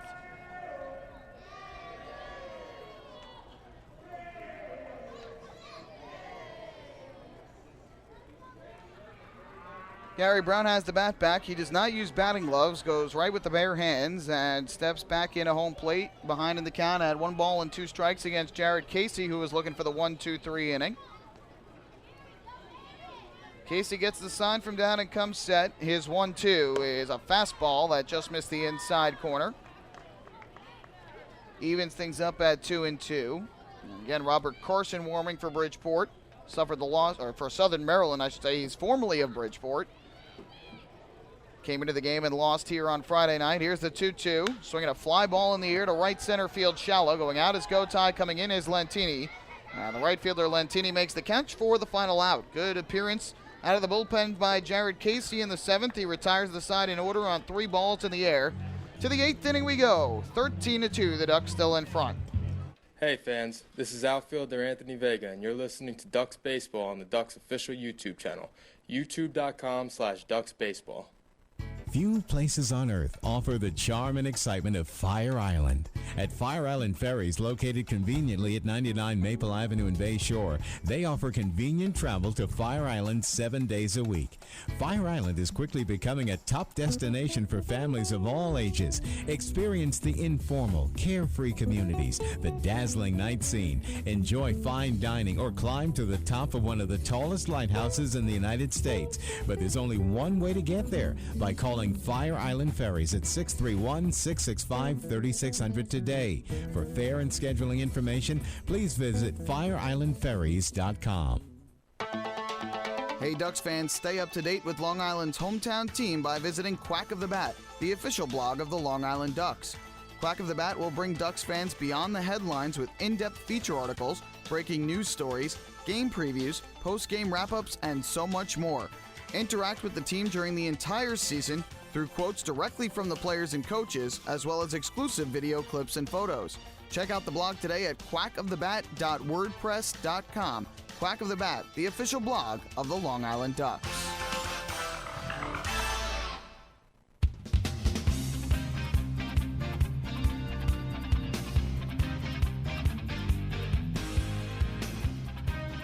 Ducks fans, do you want frequent updates on team transactions, scores, store specials, and the status of upcoming games?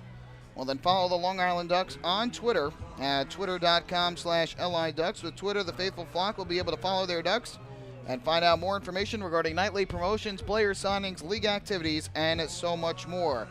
The Ducks are tweeting right now. You can follow along at twitter.com/LIDucks. Well, those Ducks lead at 13-2 over the Southern Maryland Blue Crabs in a very slow-moving game here this afternoon. We head to the 8th.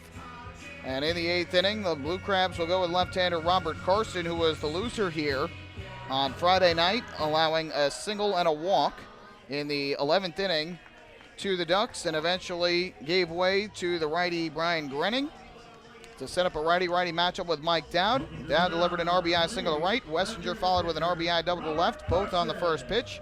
The Ducks won the opener of this series 4-2 in extra innings, their first extra inning win of the year. And now with an 11-run lead, Carson will come in and face the heart of the Ducks order, Gotye, Puckett, and Blank. First pitch to Gotye, and he takes a fastball low and outside for ball one. Gotye has had a good day at the plate, has 2 hits in 4 at-bats, including a 2-run home run. He has driven in 3 and scored 3. 1-0. Fastball misses outside, runs the count to 2-0 on Gotye. A home run in the 5th inning out to right field, his second in the Ducks uniform. The 3 RBIs upping his season total to 13. 2-0 is on the outside corner at the knees for strike 1. The 3 runs up his season total to 15. Grounded back to the mound his last time up in the 6th inning. Now the 2-1. Gotye takes down and in. That is ball 3.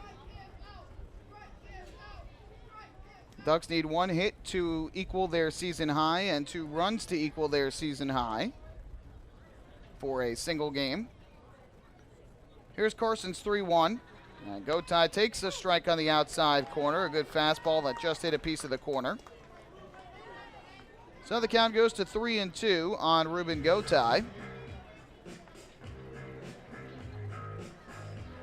Looks as though there's action for the Ducks in their bullpen. Cannot tell who it is. But likely another reliever coming on for the 8th. 3-2. Gotye, a ground ball up the third base line, and it gets past the third baseman Brown and goes down the line. Into the corner, Gotye will turn first and head to second. And he is in there with the double. And now Ruben Gotye joins Phelan Lentini in batters that are just a triple shy of the cycle here this afternoon. That is, if they rule that a double, they will. Wanted to make sure that was not ruled an error on Brown at first, but it looks like they are putting up the Ducks' 20th hit of the ball game, so indeed it is. Brown had a range to his right, just could not come up with it. So for Gotye, his 7th double of the year, second extra base hit of the day, and his 3rd hit overall. Here's Cody Puckett. The first pitch from Carson. There's a fastball strike on the outside corner. Puckett has 3 hits and 5 at-bats today, all singles. Has driven in a run, his 29th RBI of the year, and has scored a run, his 30th of the season.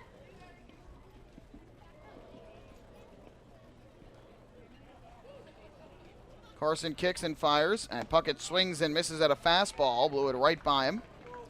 On the count quickly, 0-2 on Puckett. So Gotye with 3 hits today. The Ducks with 20 hits tying their season high. Lentini leading the way with 4. Gotye, Puckett, and Blank, along with Vega, all have 3. Here's Carson's 0-2 pitch. And Puckett swings and just got a piece of it to foul it off at the plate. Hit it down into the dirt near the legs of Susini. So the count stays at 0-2. Carson, by the way, for Southern Maryland, has pitched in a total of 6 games on the season, 3 here with the Blue Crabs. Thus far with Southern Maryland, 0-1 with a 5.40 ERA. And total for the season is 0-1 with a 12.15 ERA in 6 games and 1 start. He's allowed 9 runs on 11 hits in 7 innings for the season, 7 walks in 6 2/3 innings. Total for the season, 5 strikeouts. Here's the 0-2, and Puckett takes down low, gets through the legs of Susini and back to the backstop. That is going to allow Gotye to take third base. See if they rule out a wild pitch or a pass ball. Either way, the Ducks now with the runner at third base and nobody out, and the count is 1-2. Now, this is a game the Ducks offense certainly needed, and you can't say that Delta Cleary Jr.'s return has enabled the Ducks to score 13 runs and get 20 hits, but definitely a good feeling to have one of their key hitters back in the lineup, still missing a few. Now the 1-2, and Puckett takes a fastball high and outside to even up the count. And obviously will be a big lift when Dan Lyons and Lou Ford come back. Don't have specific return dates, obviously, for them yet. Lyons day-to-day, and Ford still out on the disabled list with a hamstring injury. Both of them have hamstring injuries. 2-2, Puckett a swing and a miss, strike 3. Cut through the fastball from Carson down in the zone. First strikeout for Carson, and the 5th for Blue Crabs pitching. So there is the first out here in the 8th inning, and that will bring Mike Blank to the plate. A guy who has been looking to get back into a groove offensively like he was a few weeks ago, and had 2 hits yesterday after getting the first game of the series off. 2 hits in 4 at-bats yesterday, and today has 3 hits in 5 at-bats, including an RBI and 2 runs scored. The first pitch here is taken outside for ball 1. He doubled to the base of the wall in center field his last time up back in the 6th inning. Also delivered an RBI single in the 4th for his 19th run batted in of the year. 1-0 pitch, and he'll take a fastball at the knees for a called strike to even things up at 1-1. Ducks with a win today would get back to 5 games over 500 at 27-22 and be their 11th win on the road. 1-1. He swings and misses. A little bit late on a changeup from Carson. And that'll run the count to 1-2. Quick look at the scoreboard shows that Somerset is still leading Lancaster 9-4. So if this score and that score hold up, the Ducks and the Patriots would remain deadlocked for first in the division. 1-2, and Blank takes a fastball that misses downstairs for ball 2. Gotye still at third base after advancing there on a wild pitch, following his double to lead off the inning. 2-2 on the way from Carson, and Blank will swing and line one in the air to right field, fairly well hit. Back goes Walton. He'll make the catch in deep right. Gotye will tag from third. He'll come in and score. Mike Blank with his 2nd RBI of the ball game, 20th of the season, and the Ducks have a 14-2 lead here in the 8th inning. So Blank goes the other way for his 3rd sacrifice fly of the season, way deep enough in right to get home Gotye from third. Another hard hit ball from Blank, definitely a good sign for him.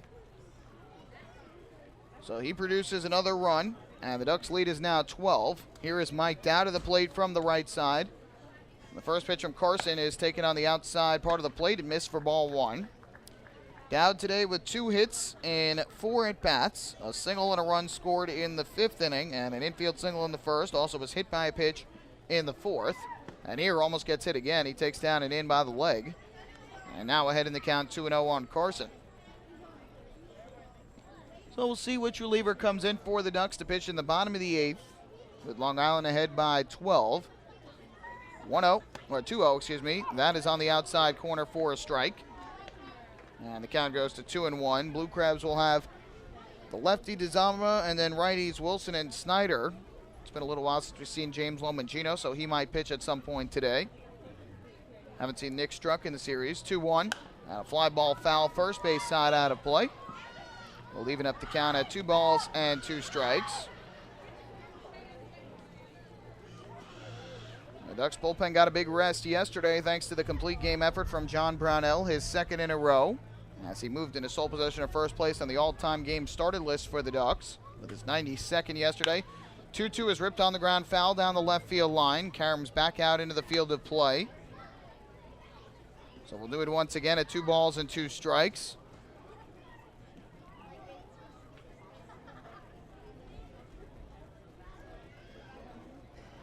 Carson looking to avoid further trouble. The Ducks with a run on a double, a wild pitch, and a sacrifice fly. 2-2. Fastball misses upstairs for ball 3. If Dowd reaches, that would give Blake T-Cody an opportunity. He is still the only Duck without a hit today among the 20 that Long Island has accrued. Payoff pitch on the way, and Dowd will swing and lift the fly ball down the right field line, foul again. Walton gives chase, but will run out of room. So we'll do it once again at 3-2. Again, the Ducks will enjoy a day off tomorrow before they resume play on Tuesday, opening up a 7-game homestand at Bethpage Ballpark, 3 against the New Britain Bees and 4 against the Lancaster Barnstormers, both teams who are trying to stay alive in their division races. Payoff, and Dowd pops this one up in the air to shallow right center. Coming in is Jamar Walton. He'll get to the spot, and he'll make the catch to retire Dowd for the final out of the 8th inning. Ducks scratch out another run on 1 hit and the sac fly from Mike Blank. They leave the bases empty. To the bottom of the 8th we go. Ducks 14 and the Blue Crabs 2. Hey fans, this is pitcher Dan Blewett, and you're listening to Ducks Baseball on the Ducks official YouTube channel, youtube.com/DucksBaseball. Oh, I love it. The color of my new Nicolat patio is so vibrant. It's unlike anything I've ever seen. You're welcome. I'm just going to go finish that Nicolak walkway now. Make your pavers vivid Nicolak pavers. The best looking, most vibrant pavers with the most 3-color blends in the industry. Featuring Nicolak's exclusive paver shield and color blending technology. With color throughout and guaranteed not to fade. Live life in color with Nicolak. Visit Nicolak.com.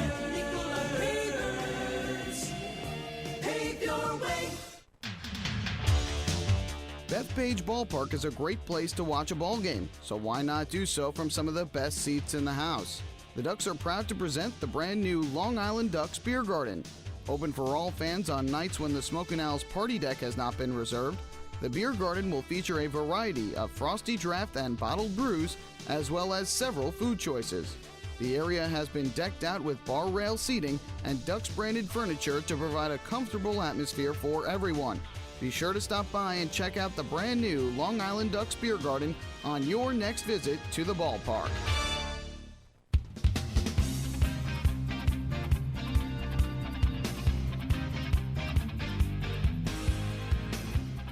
To the bottom of the 8th inning we go. Ducks with a 14-2 lead over the Southern Maryland Blue Crabs. It'll be the 2, 3, and 4 hitters coming up for Southern Maryland here in the 8th against right-hander Kevin Vance, who will come on and pitch for Long Island in relief of Jared Casey, who threw a 1-2-3 bottom of the 7th inning in relief of Darren Downs after his quality start here this afternoon, in line for his 4th win of the year. So Kevin Vance will come on, and he will face DeZamba, Wilson, and Snyder. Ducks looking to claim this series finale, and they're in a good position to do so at this point, and head back home with a 3-3 road trip. So Kevin Vance will finish up his warm-up tosses before he begins in this inning. Again, the Ducks will play 3 games against the New Britain Bees, Tuesday, Wednesday, and Thursday, all at 6:30, 5 p.m. Exciting promotions going on. Wednesday night will be Don't Zone Out night, with the first 2,500 fans in attendance receiving Ducks static cling decals. Also the first winning inning Wednesday since the Ducks had that big winner back on May 25th. Thanks to Tyler Colvin's grand slam over the right center field wall, so a chance to win $10,000 that night. Thursday night is the Kids Health and Safety Expo presented by Stony Brook Children's Hospital, and the first 1,500 fans are going to take home first aid kits, also a Thirsty Thursday. So the Duck Club Restaurant and Bar open to all fans. First pitch here to John DeZamba, taken up high for ball one. Tickets for all 3 games of that series and all 7 of the homestand available right now. Head to the Bethpage Ballpark box office beginning tomorrow at 10 a.m. 1-0. And DeZamba, broken bat flare towards the middle. That ball is going to get through for a base hit. DeZamba, a big turn at first as T. Cody had to rush in to try and get it. And DeZamba will hold on, so he's got a broken bat single. And this his second at-bat of the ball game after taking over for Bryant Nelson. So the leadoff man on against Vance. And that will bring up Zach Wilson to the plate. You can also get tickets at liducks.com or via the Ducks mobile app on your Apple or Android-powered device. Or you can call 631-940-TIXX. So here is Zach Wilson to the plate for DeZamba. He is now 1 for 2. First pitch on the way from Vance. Delivers, and this is popped up. Foul behind the plate off to the third base side. Mike Dowd sheds the mask and makes the catch right near the Wawa logo on the third base side. So on one pitch, Zach Wilson is retired. He's now 1 for 4, and there is the first out. Next up, number 6. Vance, thus far for Long Island, has had a rough go of it this season. 15 games, 1-1 record with a 7.07 ERA. He's allowed 13 runs, 11 earned on 17 hits and 9 walks in 14 innings while striking out 15. Came in that game on Wednesday against York in the 3rd inning in relief of Bobby Blevins, who only started and went 2 innings. First pitch here from Vance to Michael Snyder, and he'll take a fastball inside for ball 1. And Vance threw a 1-2-3 inning in the 3rd, and Kevin Myers stuck with him in the 4th. Vance wanted to stay in and allowed the first 3 to reach on an infield single, a hit by pitch, and a walk. Dan Blewett would take over. He would strike out 2, but then allowed 5 runs to score with 2 outs in the inning. 1-0 is fisted foul, first base side. Evens the count at 1-1. Back-to-back 2-out walks issued by Blewett before a bases-clearing 3-run double by Brian Pounds. The Ducks got out of that inning without giving up any runs. It would have been a big lift. They would have been within 4, and the Ducks would score 4 in the next half inning, so who knows how that game would have turned out.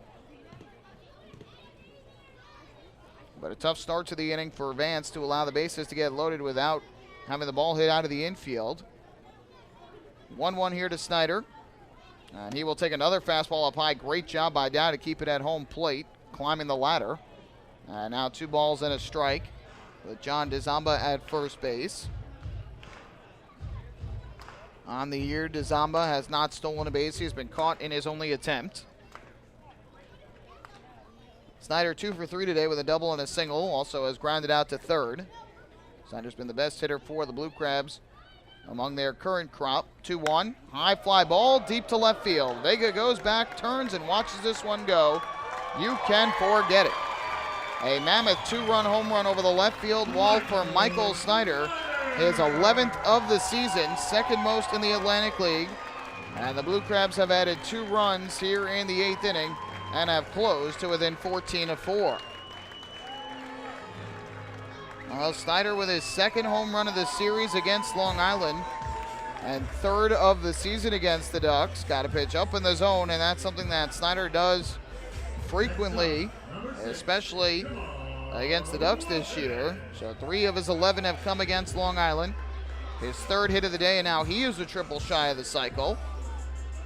And so with 1 out and the bases empty, Jamar Walton will now step to the plate.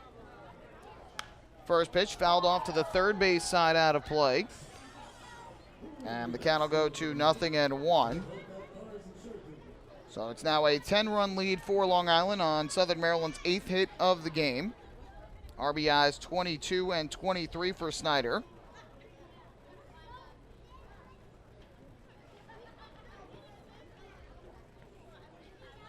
Time is called here at home plate as Walton will step back in. Today, Walton is 1 for 3, singled his last time up back in the 6th inning. Struck out twice, both against Darren Downs. 0-1 from Vance. Walton takes a big curveball that drops in for a strike. And the count goes to 0-2. Kevin Myers has said he likes the way Vance throws. Has some good stuff, but has just been getting hit somewhat hard this season by opposing batters. And there, Michael Snyder hitting one out onto that ramp out in left center field. The 0-2 is a breaking ball outside. There's the ramp that extends from the picnic porch above the wall and left down to the lawn seating area behind the center field wall, over the paddle boat pool and the basketball court. Here's the 1-2. Walton, a swinging a line drive to first. Tough hop for Blank, but he stays with it and will take it to the bag himself. Walton now 1 for 4. There's the second out of the 8th inning. And with 2 away, that will leave it up to the designated hitter, Kwan Jen Chen.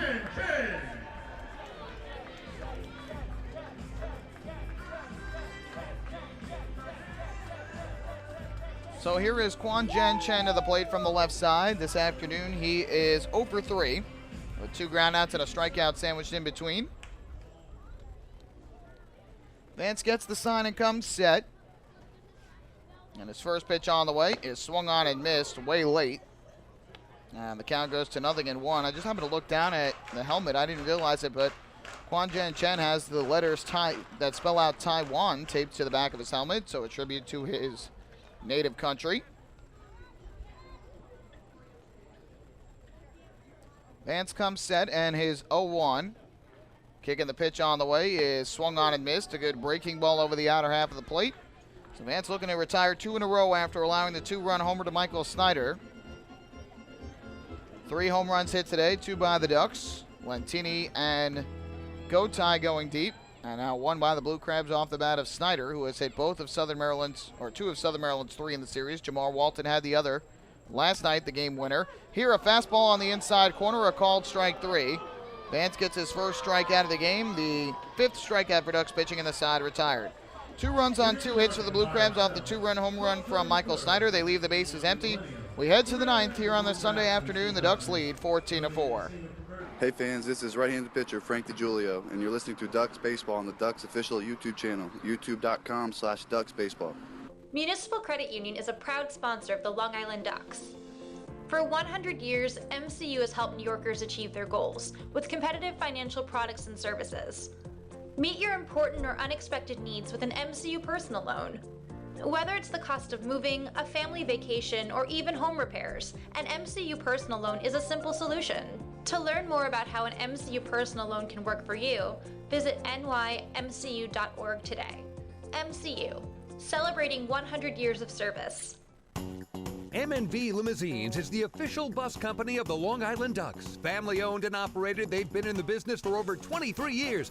M&V Limousines offers coach buses with Wi-Fi and restrooms, party buses, exotic limousines, and so much more. Whether you're looking for transportation for weddings, proms, corporate outings, or long-distance trips, they've got the right vehicle for you. Visit their showroom in Comac or check them out online at mvlimo.com. M&V Limousines, the official bus company of the Long Island Ducks.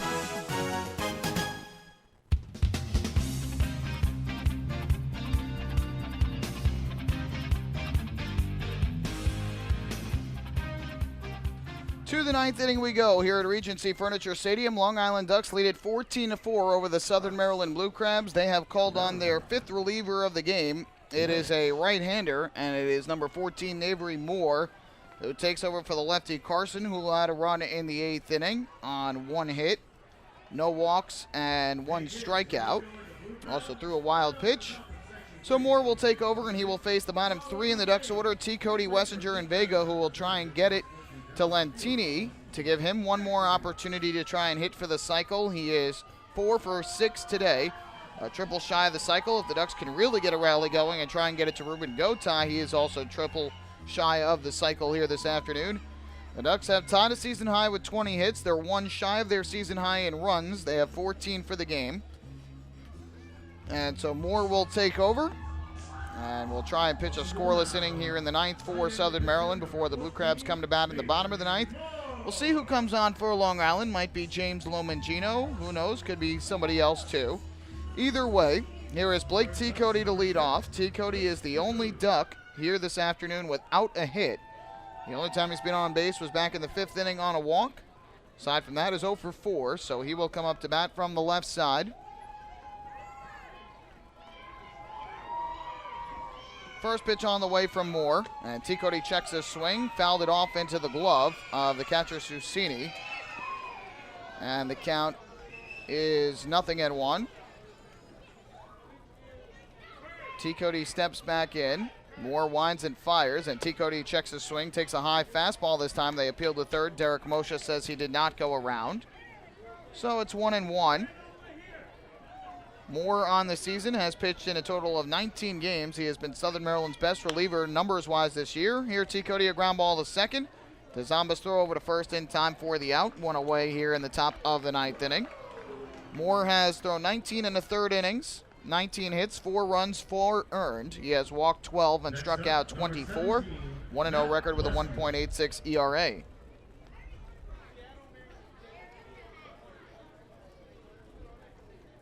So here is the Ducks 8-hitter and shortstop Matt Wessinger, who has had a productive day at the plate. He takes low for ball 1. 1 hit in 2 at-bats, but he's had 5 plate appearances, a walk, and 2 sacrifice flies. The 2 RBIs upping his season total to 11. Also has scored his 10th run of the year. And takes up and outside for another ball, and it's 2-0. The Ducks getting really production from top to bottom in their lineup today. Everybody really contributing to this great offensive performance. 2-0 is up and inside again. 3 balls and no strikes. See if Wessinger can reach, and then as long as Vega doesn't hit into the double play, Lantini would get another opportunity. 3-0 for Moore, and that's inside corner for a strike. Wessinger has started to take a couple steps to first.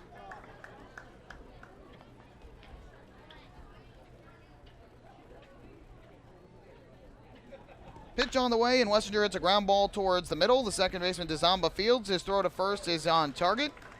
So Wessinger retired, 2 groundouts to second base, and 2 away quickly for the Ducks here in the top of the 9th inning. Next up, number 27, Anthony Vega.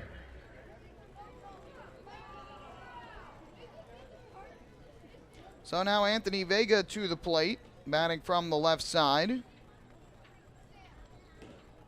Pitch on the way, and Vega will take a fastball outside ball 1. Vega was retired for the first time today, his last time up in the 7th when he struck out swinging against Brian Grenning. But before that, had 3 hits and a walk in his first 4 plate appearances. Takes another ball, and he's in front 2-0.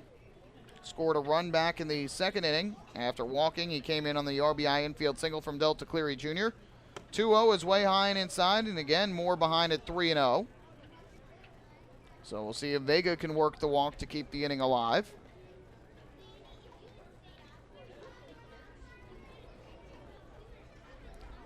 Moore gets the sign and comes set. Here is the 3-0, and Vega will take a fastball in for a strike. Count goes to 3-1 on the lefty Vega. Most of the crowd has made their way out. Just a handful of fans still here. 3-1. Vega swings, pops this one up right on the middle of the infield. Moore making the call. Now gives way to the third baseman, and it is Gary Brown who makes the catch. And that will retire the side. So the Ducks go in order for the first time today. Lantini does not get another opportunity to try and hit for the cycle. We head to the bottom of the 9th. Ducks will try and close out the series win as they lead it 14-4. Hey fans, this is Todd Coffey, right-handed pitcher, and you're listening to Ducks Baseball on the Ducks official YouTube channel, youtube.com/Ducks Baseball. James Simmons is going back. He is looking up, and on the park night, that one is gone and reaches a kennel in Central Islip.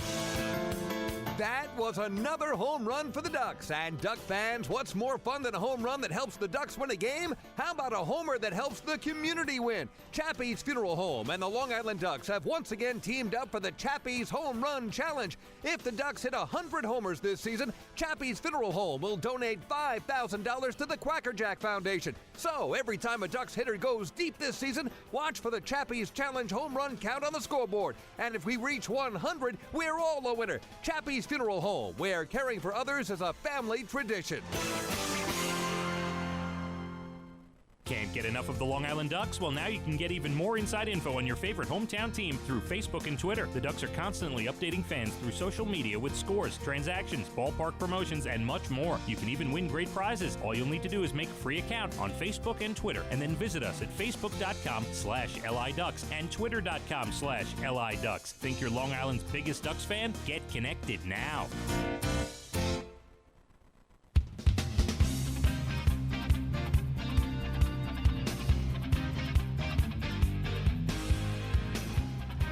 To the bottom of the ninth inning we go. Long Island Ducks with 14 runs, 20 hits, and 1 error in this game. The Blue Crabs with 4 runs on 8 hits and 2 errors.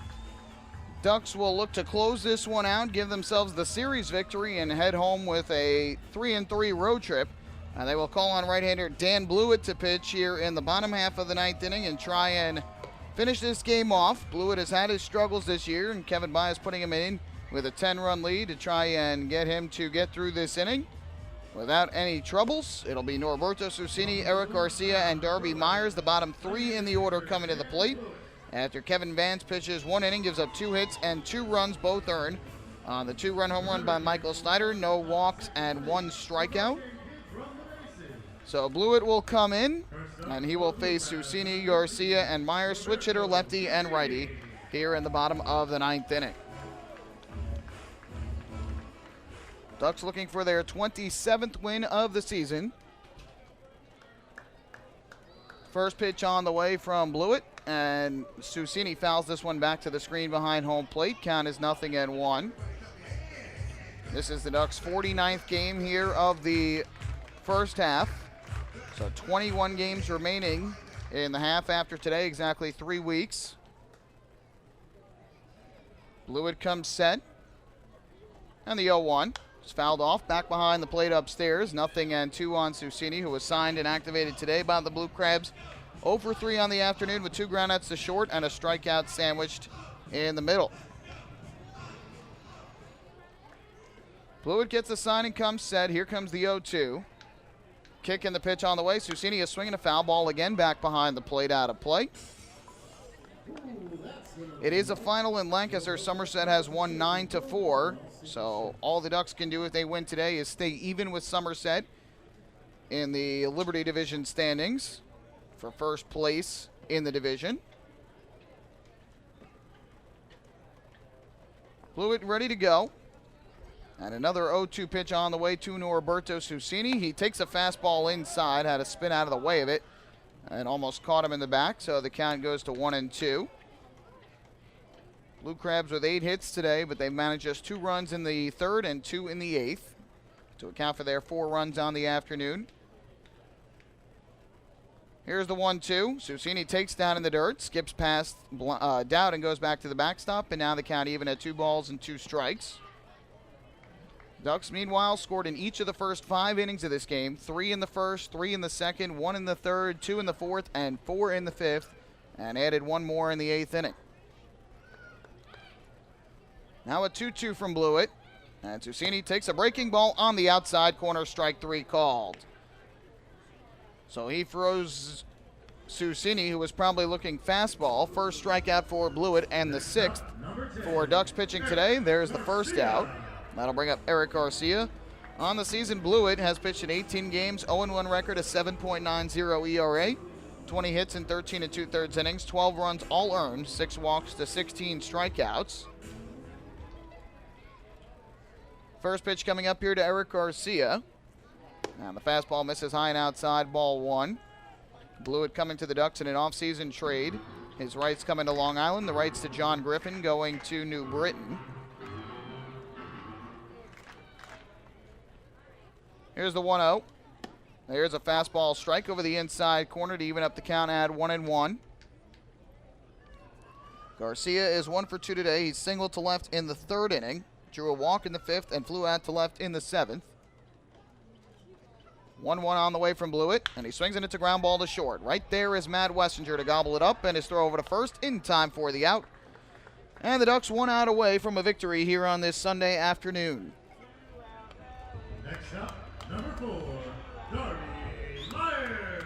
So the last hope for Southern Maryland will be their 9-hitter and center fielder Darby Myers, who will come to the plate. Ducks have gone 7-2 here in the first half against the Southern Maryland Blue Crabs, looking to make it 8-2 and have 3 series victories over the Blue Crabs thus far. First pitch on the way. Darby Myers is swinging a foul ball back behind the plate, and the count 0-1. Myers so far today 0 for 3 at the plate. He reached on a fielder's choice in the 3rd, ended up scoring on the RBI double by Brian Nelson. Since then has grounded his 2nd and popped out foul to 1st. Blewett out of the stretch is set. The 0-1, and Meyer swings it to fly ball to left center field. Anthony Vega moving over towards his left. He'll make the running catch. This ball game is over, and the Long Island Ducks win in convincing fashion, 14-4 over the Southern Maryland Blue Crabs, and earn themselves the series win by taking 2 of 3 over the Blue Crabs and finish the road trip at 3-3. Well, the Ducks offense that over the last 3 games had been struggling to get going at the plate, and they break out in a big way today, tying their season high with 20 hits and plating 14 runs against this Blue Crabs pitching staff. A terrific performance up and down the lineup for Long Island as they exchange the high fives on the field in celebration of the win here today by a final count of 14-4. Don't go anywhere. Post-game show is coming up next. We're going to recap this game and hand out the Player of the Game award. The Ducks win it 14-4 on this Sunday afternoon. Hey fans, this is outfielder Phelant Lentini, and you're listening to Ducks Baseball on the Ducks official YouTube channel, youtube.com/DucksBaseball.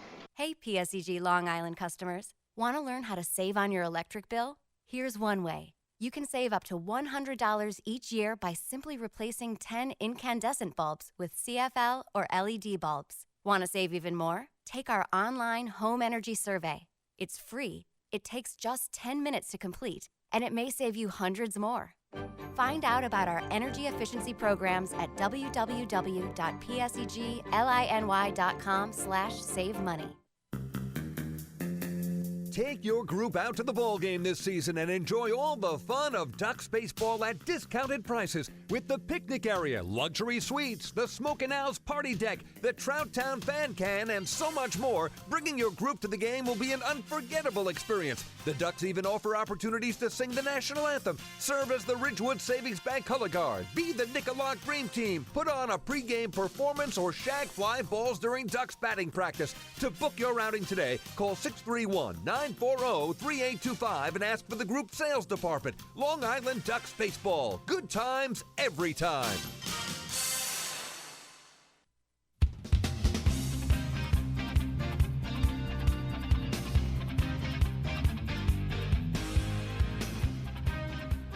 Well, a convincing win for the Long Island Ducks here in the road trip finale as they top the Southern Maryland Blue Crabs 14-4, tying their season high with 20 hits up and down the lineup. Everybody was on base at least once. 8 of the 9 Ducks batters had at least 1 hit. The Ducks win it in a big way here, an offense that had been struggling over the last 3 games and had some struggles here on this trip. Found a way to come up with the big victory here in the road trip finale. They win 2 of 3 over Southern Maryland in a series they really could have swept if they had gotten some key hits yesterday offensively. And a road trip where they finished an even 500 at 3-3, typically what managers are looking for, going at least 500 on the road. Certainly a trip the Ducks could have done better on, but they'll take it. 3-3, and they remain tied with Somerset for first place in the Liberty Division standings. Recapping this game, there was so much offense, we're not going to break down every single play-by-play for you of all the run-scoring innings, but the Ducks did score 3 runs in the first inning. Phelant Lentini, first pitch of the ball game, hit over the left center field wall with the wind blowing hard out to center field all day long, and Lentini's 4th home run of the season gives the Ducks the early 1-0 lead. Ruben Gotay would draw a walk and then eventually score on an error by shortstop Eric Garcia, who threw a ground ball from Mike Blank away. Blank would get to second on the play and later score on a wild pitch thrown by Scott Snodgrass, who was roughed up for the 3rd time this season against Long Island. So the Ducks had a 3-0 lead in the first inning. They would add 3 more in the second inning on consecutive RBI singles from Delta Cleary Jr., who was back in the lineup for the first time in 31 games today, coming back from the hand injury. Ruben Gotay followed with an RBI single to left, Puckett an RBI single to center. So the Ducks had a 6-0 lead after 2. They would get 1 more in the 3rd inning with 2 outs on an RBI double for Phelant Lentini, who was 3 for his first 3 and just a triple shy of the cycle today. The Ducks had 7 runs over the first 3 innings of the ball game, and after the Blue Crabs scored 2 in the bottom of the 3rd inning, had their lead cut to 7-2. Bryant Nelson a double and Zach Wilson a single with 2 outs in the inning to drive in a pair of runs. So the Ducks had a 7-2 lead after 3. Scott Snodgrass was relieved in the 4th inning by former Duck Ian Marshall, who was recently signed back by Southern Maryland. He would get roughed up in both the 4th and 5th innings, facing 8 batters in the 4th, 9 in the 5th before he was taken out. And ultimately in the 4th inning gave up an RBI single to Mike Blank and a sac fly by Matt Wessinger. In the 5th inning, gave up a 2-run home run to Ruben Gotay for Gotay's second home run of the year, a sac fly from Matt Wessinger, and then after he left the ball game, Scott Bain allowed an RBI single to Lentini, his 4th hit and 3rd RBI of the game, gave the Ducks at that point 4 more runs, and they had a commanding lead at that point after 5 innings of 13-2. They would get their final run of the game in the 8th inning on a sac fly to right after Ruben Gotay had doubled for his 3rd hit of the day and advanced to 3rd on a wild pitch. That made it a 14-2 game, and the Blue Crabs got their final 2 runs in the bottom half of the 8th inning after a leadoff single from John DeZamba and a 1-out, 2-run homer to left center by Michael Snyder, his 11th of the year. So the final totals from this game for the Ducks: 14 runs on 20 hits, tying a season high. They were 1 shy of their run high for a single game. 1 error, they left 13 men on base. Meanwhile, for the Blue Crabs, 4 runs on 8 hits and 2 errors. They left 5. Darren Downs gets the win. He improves to 4-3 on the year with another quality start, his 2nd in a row, both on this road trip. 6 innings of 6-hit, 2-run ball. He walked 1 and struck out 4 through 100 pitches, 63 of them for strikes. Scott Snodgrass, roughed up for the 3rd time against the Ducks this season, gets the loss. He falls to 1-4, allowing 8 hits and 7 runs, 5 of them earned on 3 walks, while striking out 3 in just 3 innings of work. No save in the game, which took a total of 3 hours and 18 minutes in front of a crowd of 3,395 here at Regency Furniture Stadium. As for today's today's player of the game, I should say, we're going to give it to 2 Ducks offensively. Really could give it to the whole lineup. Everybody contributed, but especially today, Phelan Lentini and Ruben Gotay, who were both just a triple shy of the cycle. Lentini finished 4 for 6 with a double, a homer, 3 RBIs, and 2 runs scored. And Gotay, who finished 3 for 5 with a double, a homer, 3 RBIs, and 4 runs scored. So Lentini, the leadoff hitter, Gotay, the 3-hitter, fueling this Ducks offense, which again saw everybody get on base at least once, and 8 of the 9 pick up a hit as the Ducks win it in a rout, 14-4 over the Blue Crabs. We'll take one more break. After we come back, the out-of-town scoreboard, and then we'll wrap things up from Regency Furniture Stadium, where the Ducks win big today, 14-4. Hey fans, this is infielder Matt Wessinger, and you're listening to Ducks Baseball on the Ducks official YouTube channel, youtube.com/DucksBaseball. Long Island's Ford Giant is bigger and better than ever. Sayville Ford celebrating the grand opening of their new state-of-the-art showroom featuring enclosed service drives, luxurious customer lounge, and a larger selection to choose from. Get giant savings on hundreds of new and used vehicles in stock. Sayville Ford's grand opening celebration is going on now. Visit SayvilleFord.com or download the Sayville Ford app today to learn more about Sayville Ford's grand opening savings. Call 631-589-4800 today. Family fun every time. Beautiful evening for baseball. Big action every time. He reaches up. It's gone! Great value every time. And the Ducks have won it 7-1. The Ducks schedule is loaded with new promotions this season. And with an average ticket price of just $10 and free parking, there is no better value on Long Island. For game times and tickets, visit LIDucks.com. Long Island Ducks Baseball. Good times every time.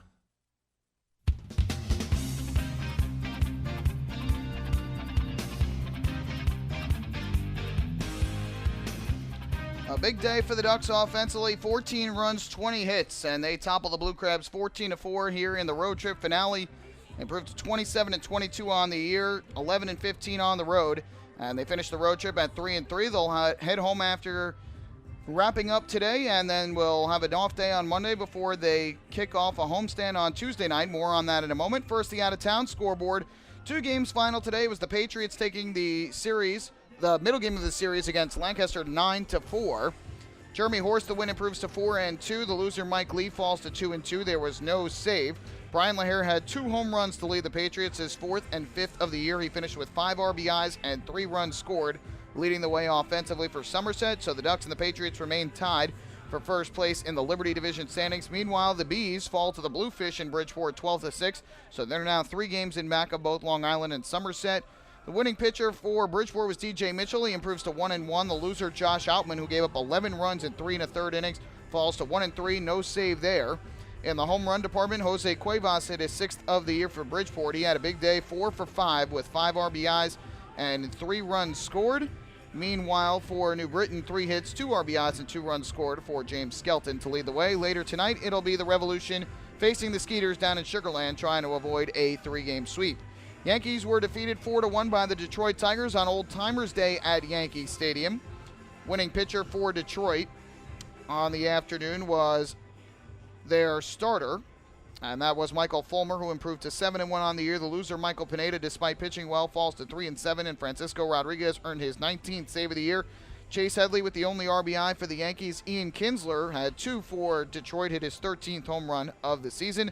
Mets also fell in Milwaukee by a count of 5-3. Winning pitcher for the Brewers was their starter, and that was Zach Davies, who improves to 5-3. Steven Matz, the loss, fell to 7-3, and the save went to Jeremy Jeffress, his 18th of the year.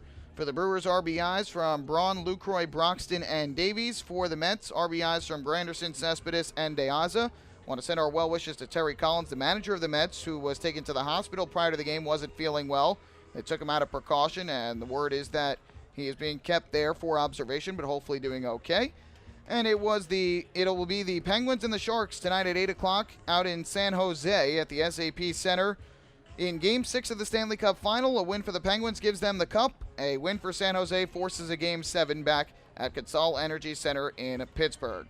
So that'll do it for the out-of-town scoreboard. As we mentioned, the Ducks will enjoy a day off tomorrow after heading back home tonight, and they will open up a 7-game homestand on Tuesday when they face the New Britain Bees in the opener of a 3-game series. All 3 games of that set, Tuesday, Wednesday, and Thursday, begin at 6:35 p.m. The gates will open at 5:35. Then they'll face the Barnstormers in a 4-game series, Friday, Saturday, and Sunday. Saturday featuring a day-night doubleheader. Tickets available for all 7 games of the homestand. You can get them at the Bethpage Ballpark box office by phone, 631-940-TIXX, online at liducks.com, or via the Ducks mobile app on your Apple or Android-powered device.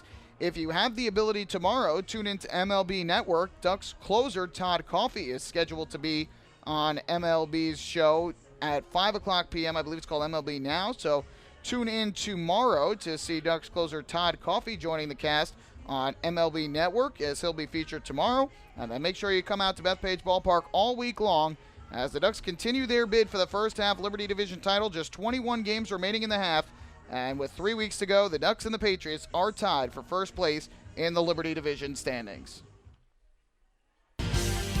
Well, that's going to do it for us this afternoon here at Regency Furniture Stadium. And for the road trip, once again, the final score was the Long Island Ducks 14 and the Southern Maryland Blue Crabs 4. We invite you to join us for our next Ducks broadcast. That'll be on Tuesday night when the Ducks open up the 3-game series against the New Britain Bees. Our pregame show will begin at 6:20.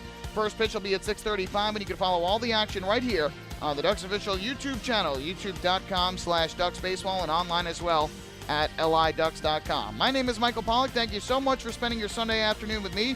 I hope you enjoyed the broadcast and the Big Ducks victory. Have a great rest of your Sunday afternoon and weekend, and we'll do it all over again on Tuesday night from Long Island. Good night and so long from Regency Furniture Stadium.